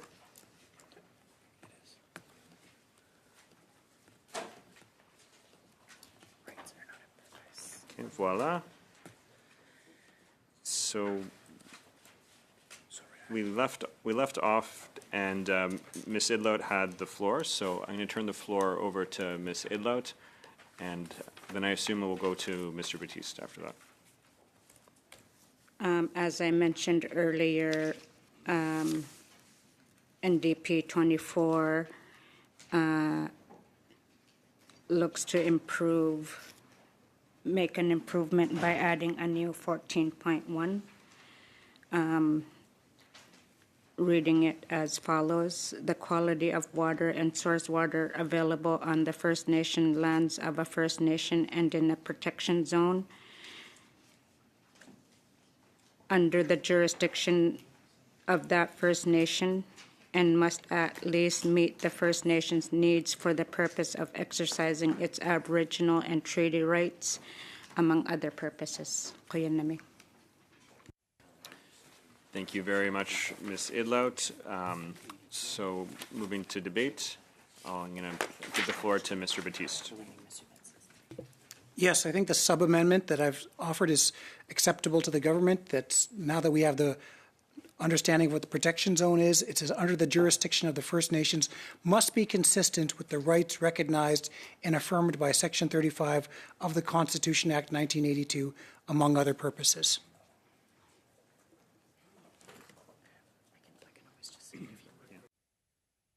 Thank you very much, Mr. Batiste. So a sub-amendment to NDP 24 has been moved. Just want to turn it to our legislative clerk just for 1 second here before going further. I just want to convey to the committee a note that the legislative translators sent along with the translation.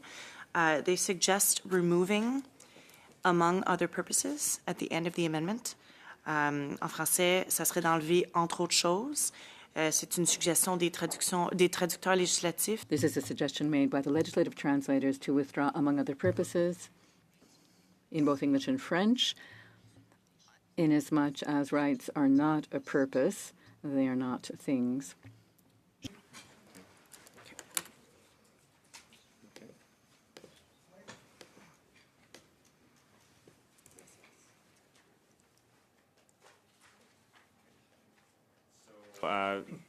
That amendment has been moved. Is there any debate on the sub-amendment? Okay. So just want to clarify. So the sub-amendment that's been moved has now taken off the very last three words, which is among other purposes, ou en français, entre autres choses. Okay. Among other things in French, among other purposes in English. Amendment to NDP 24 carry. Carries, okay.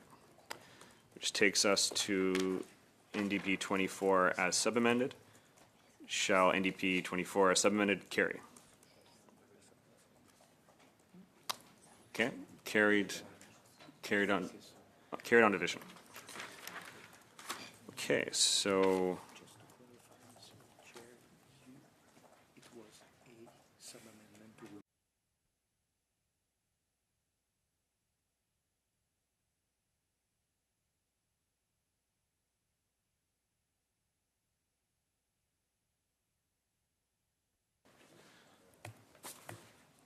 okay, so that takes us to the short title. Ms. Idlow.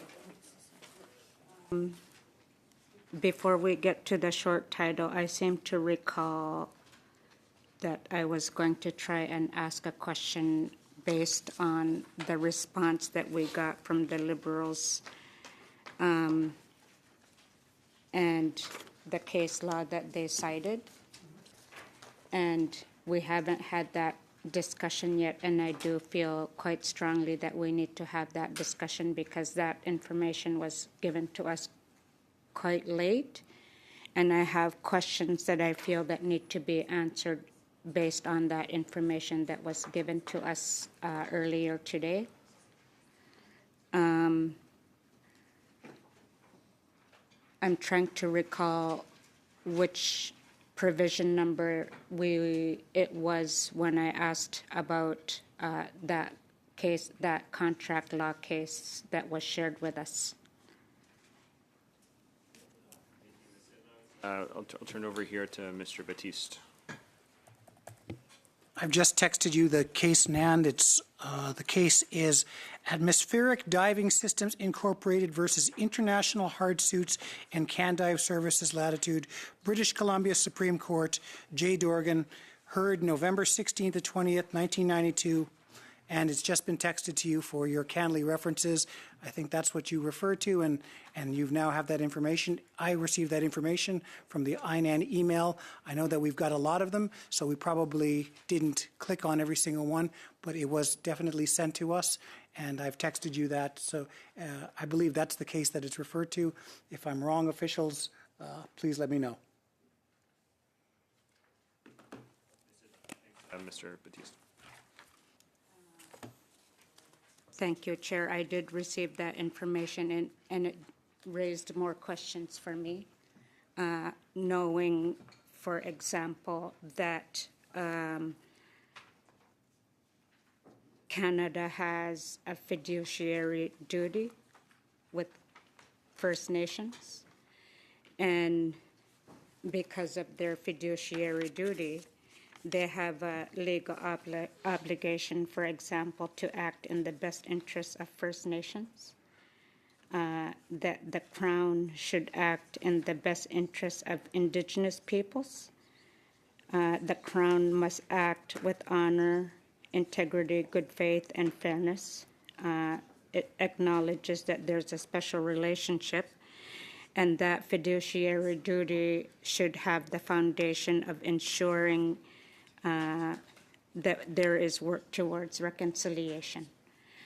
Knowing that Canada has this fiduciary duty, my question to the witnesses is, does best efforts not lower the standards of its fiduciary duty to First Nations? I would say it does not lower the duty or the standards, and the fiduciary duty varies on the subject in question as well, so there's not an overarching fiduciary duty to First Nations. But certainly in this context, best efforts is intended to convey the fact that the government will take every step possible to achieve a result, to achieve an objective. So I think to your question, that this is a very high standard and signifies the government's commitment to ensuring safe drinking water. Are there other examples of contract law cases being used to set out a minister's obligations with First Nations? There are a number of federal statutes that use the term best efforts, and we can provide that to you. But best efforts is not defined in federal law, so it's necessary to go to case law to get an idea about what best efforts means.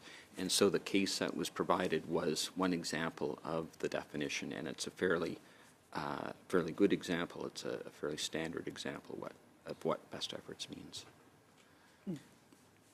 Those other pieces of federal legislation, are they legislation impacting First Nations?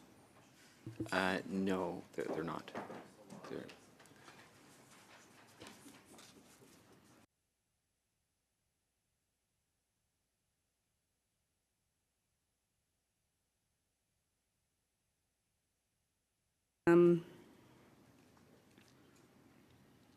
At this point, I'm still not convinced that best efforts is the best language, that we need to pass in C61, not when best efforts can still result in First Nations children living in conditions where boil water advisories or with sores on their skins because best efforts introduced this way, the way that I interpret the honor of the crown or try to think about how it's supposed to be implemented, not when I think of how fiduciary duty should not ever be diminished based on interpretation of contract law, and how fiduciary duty should have been used in ensuring that C-61 in the first place should not have fallen below UNDRIP standards, which we have been discussing during all this time. And I thank the committee, the MPs, to help ensure that UNDRIP standards are getting are much better reflected in C-61. But I do caution the parties about the red flag of best efforts in this legislation, and how allowing the government to pretend that it doesn't have the resources that it has the obligations to meet because of its fiduciary duty, and downgrading that to best efforts. First Nations, as I have repeatedly said, had authority over water. It was stolen from them, and for the government, for this Liberal government to respond with best efforts because of what contract law states is still a huge disrespect to First Nations who will be impacted by this. Thank you very much, Ms. Idlout. So at this point, we're at the short title. Shall the short title carry? Carried on division, which takes us to the preamble. Preamble. The first one that we get to is PV10, but before we get to that, Mr. Morris had withdrawn this one. So we just need to make sure that we need unanimous consent for it to be withdrawn. And there's unanimous consent. Great. Et ça nous apporte à BQ 35. Which brings us to BQ 35. Which is in the preamble. So, alors, je vais donner la parole à Monsieur Lemire pour... So I will turn the floor over to Mr. Lemire for BQ 35. And I have a good deal to say, Mr. Chair. All right. Basically, BQ 35, the idea is to say that water isn't a commodity like other commodities. So what we have here, that water is not like any other commodity, but a part of our heritage that must be protected, defended, and treated as such, particularly in response to pressures from sectors such as agriculture, industry, tourism, transportation, and energy. Thank you, Chair. Thank you very much, Mr. Lemire. BQ 35 has now been proposed. Not seeing any debate. Shall BQ 35 carry? No. I guess we need to do a vote. Sure. Madame Atwin? No. Monsieur Baptiste? No. Madame Gainey? No. Monsieur Hanley? No. Monsieur McLeod? No. Monsieur Melillo? No. Vidal? No. Monsieur Shields? No. Monsieur Zimmer? No. Monsieur Lemire? Oui. Madame Idlout? Agreed. Pour 2, contre 9. BQ 35 est rejeté. BQ 35 is defeated. which takes us to BQ 36. Alors, je vais redonner la parole. Once again, I turn the floor over to Mr. Lemire, BQ 36. Thank you, Mr. Chair. So here we have we need a broad concurrent action by all levels of government to protect First Nation waters from pollution, including the cause of certain persistent, toxic, and bioaccumulable substances, and this is urgently required. And this is with reference to a good deal of the testimony we heard, so that is my amendment. Mr. Lemire, BQ 36 has been moved. On BQ 36. Not seeing any debate. Shall BQ 36 carry? BQ 36 is carried on division. Which takes us to NDP 80. With that, I'll turn the floor over to Ms. Idlout for NDP 80. I'm sorry.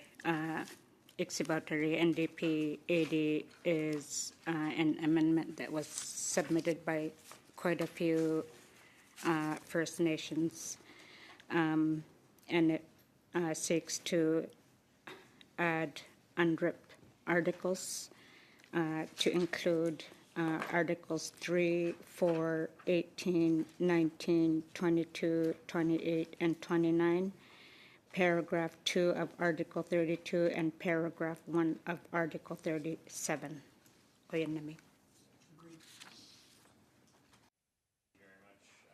Ms. Idlout, so NDP 80 is moved. Is there any debate on NDP 80? Not seeing any debate. Shall NDP 80 carry? Carried on division. Okay, so that takes us to shall the preamble as amended carry? Preamble as amended is carried. Shall the title carry? Title is carried on division, which takes us to shall the bill as amended carry? On division, can I ask for a recorded vote, please? Okay. Can have a recorded vote. Mr. Baptiste. Yes. Ms. Atwin. Yes. Ms. Gainey. Yes. Mr. Henley. Yes. Mr. McLeod. Yes. Mr. Melo. Given need for greater consultation and the desire to see us move forward, I will abstain. Mr. Vidal. Abstain. Mr. Shields. Abstain. Mr. Zimmer. Abstain. Mr. Lemire. Oui. Ms. Idlout. Yes.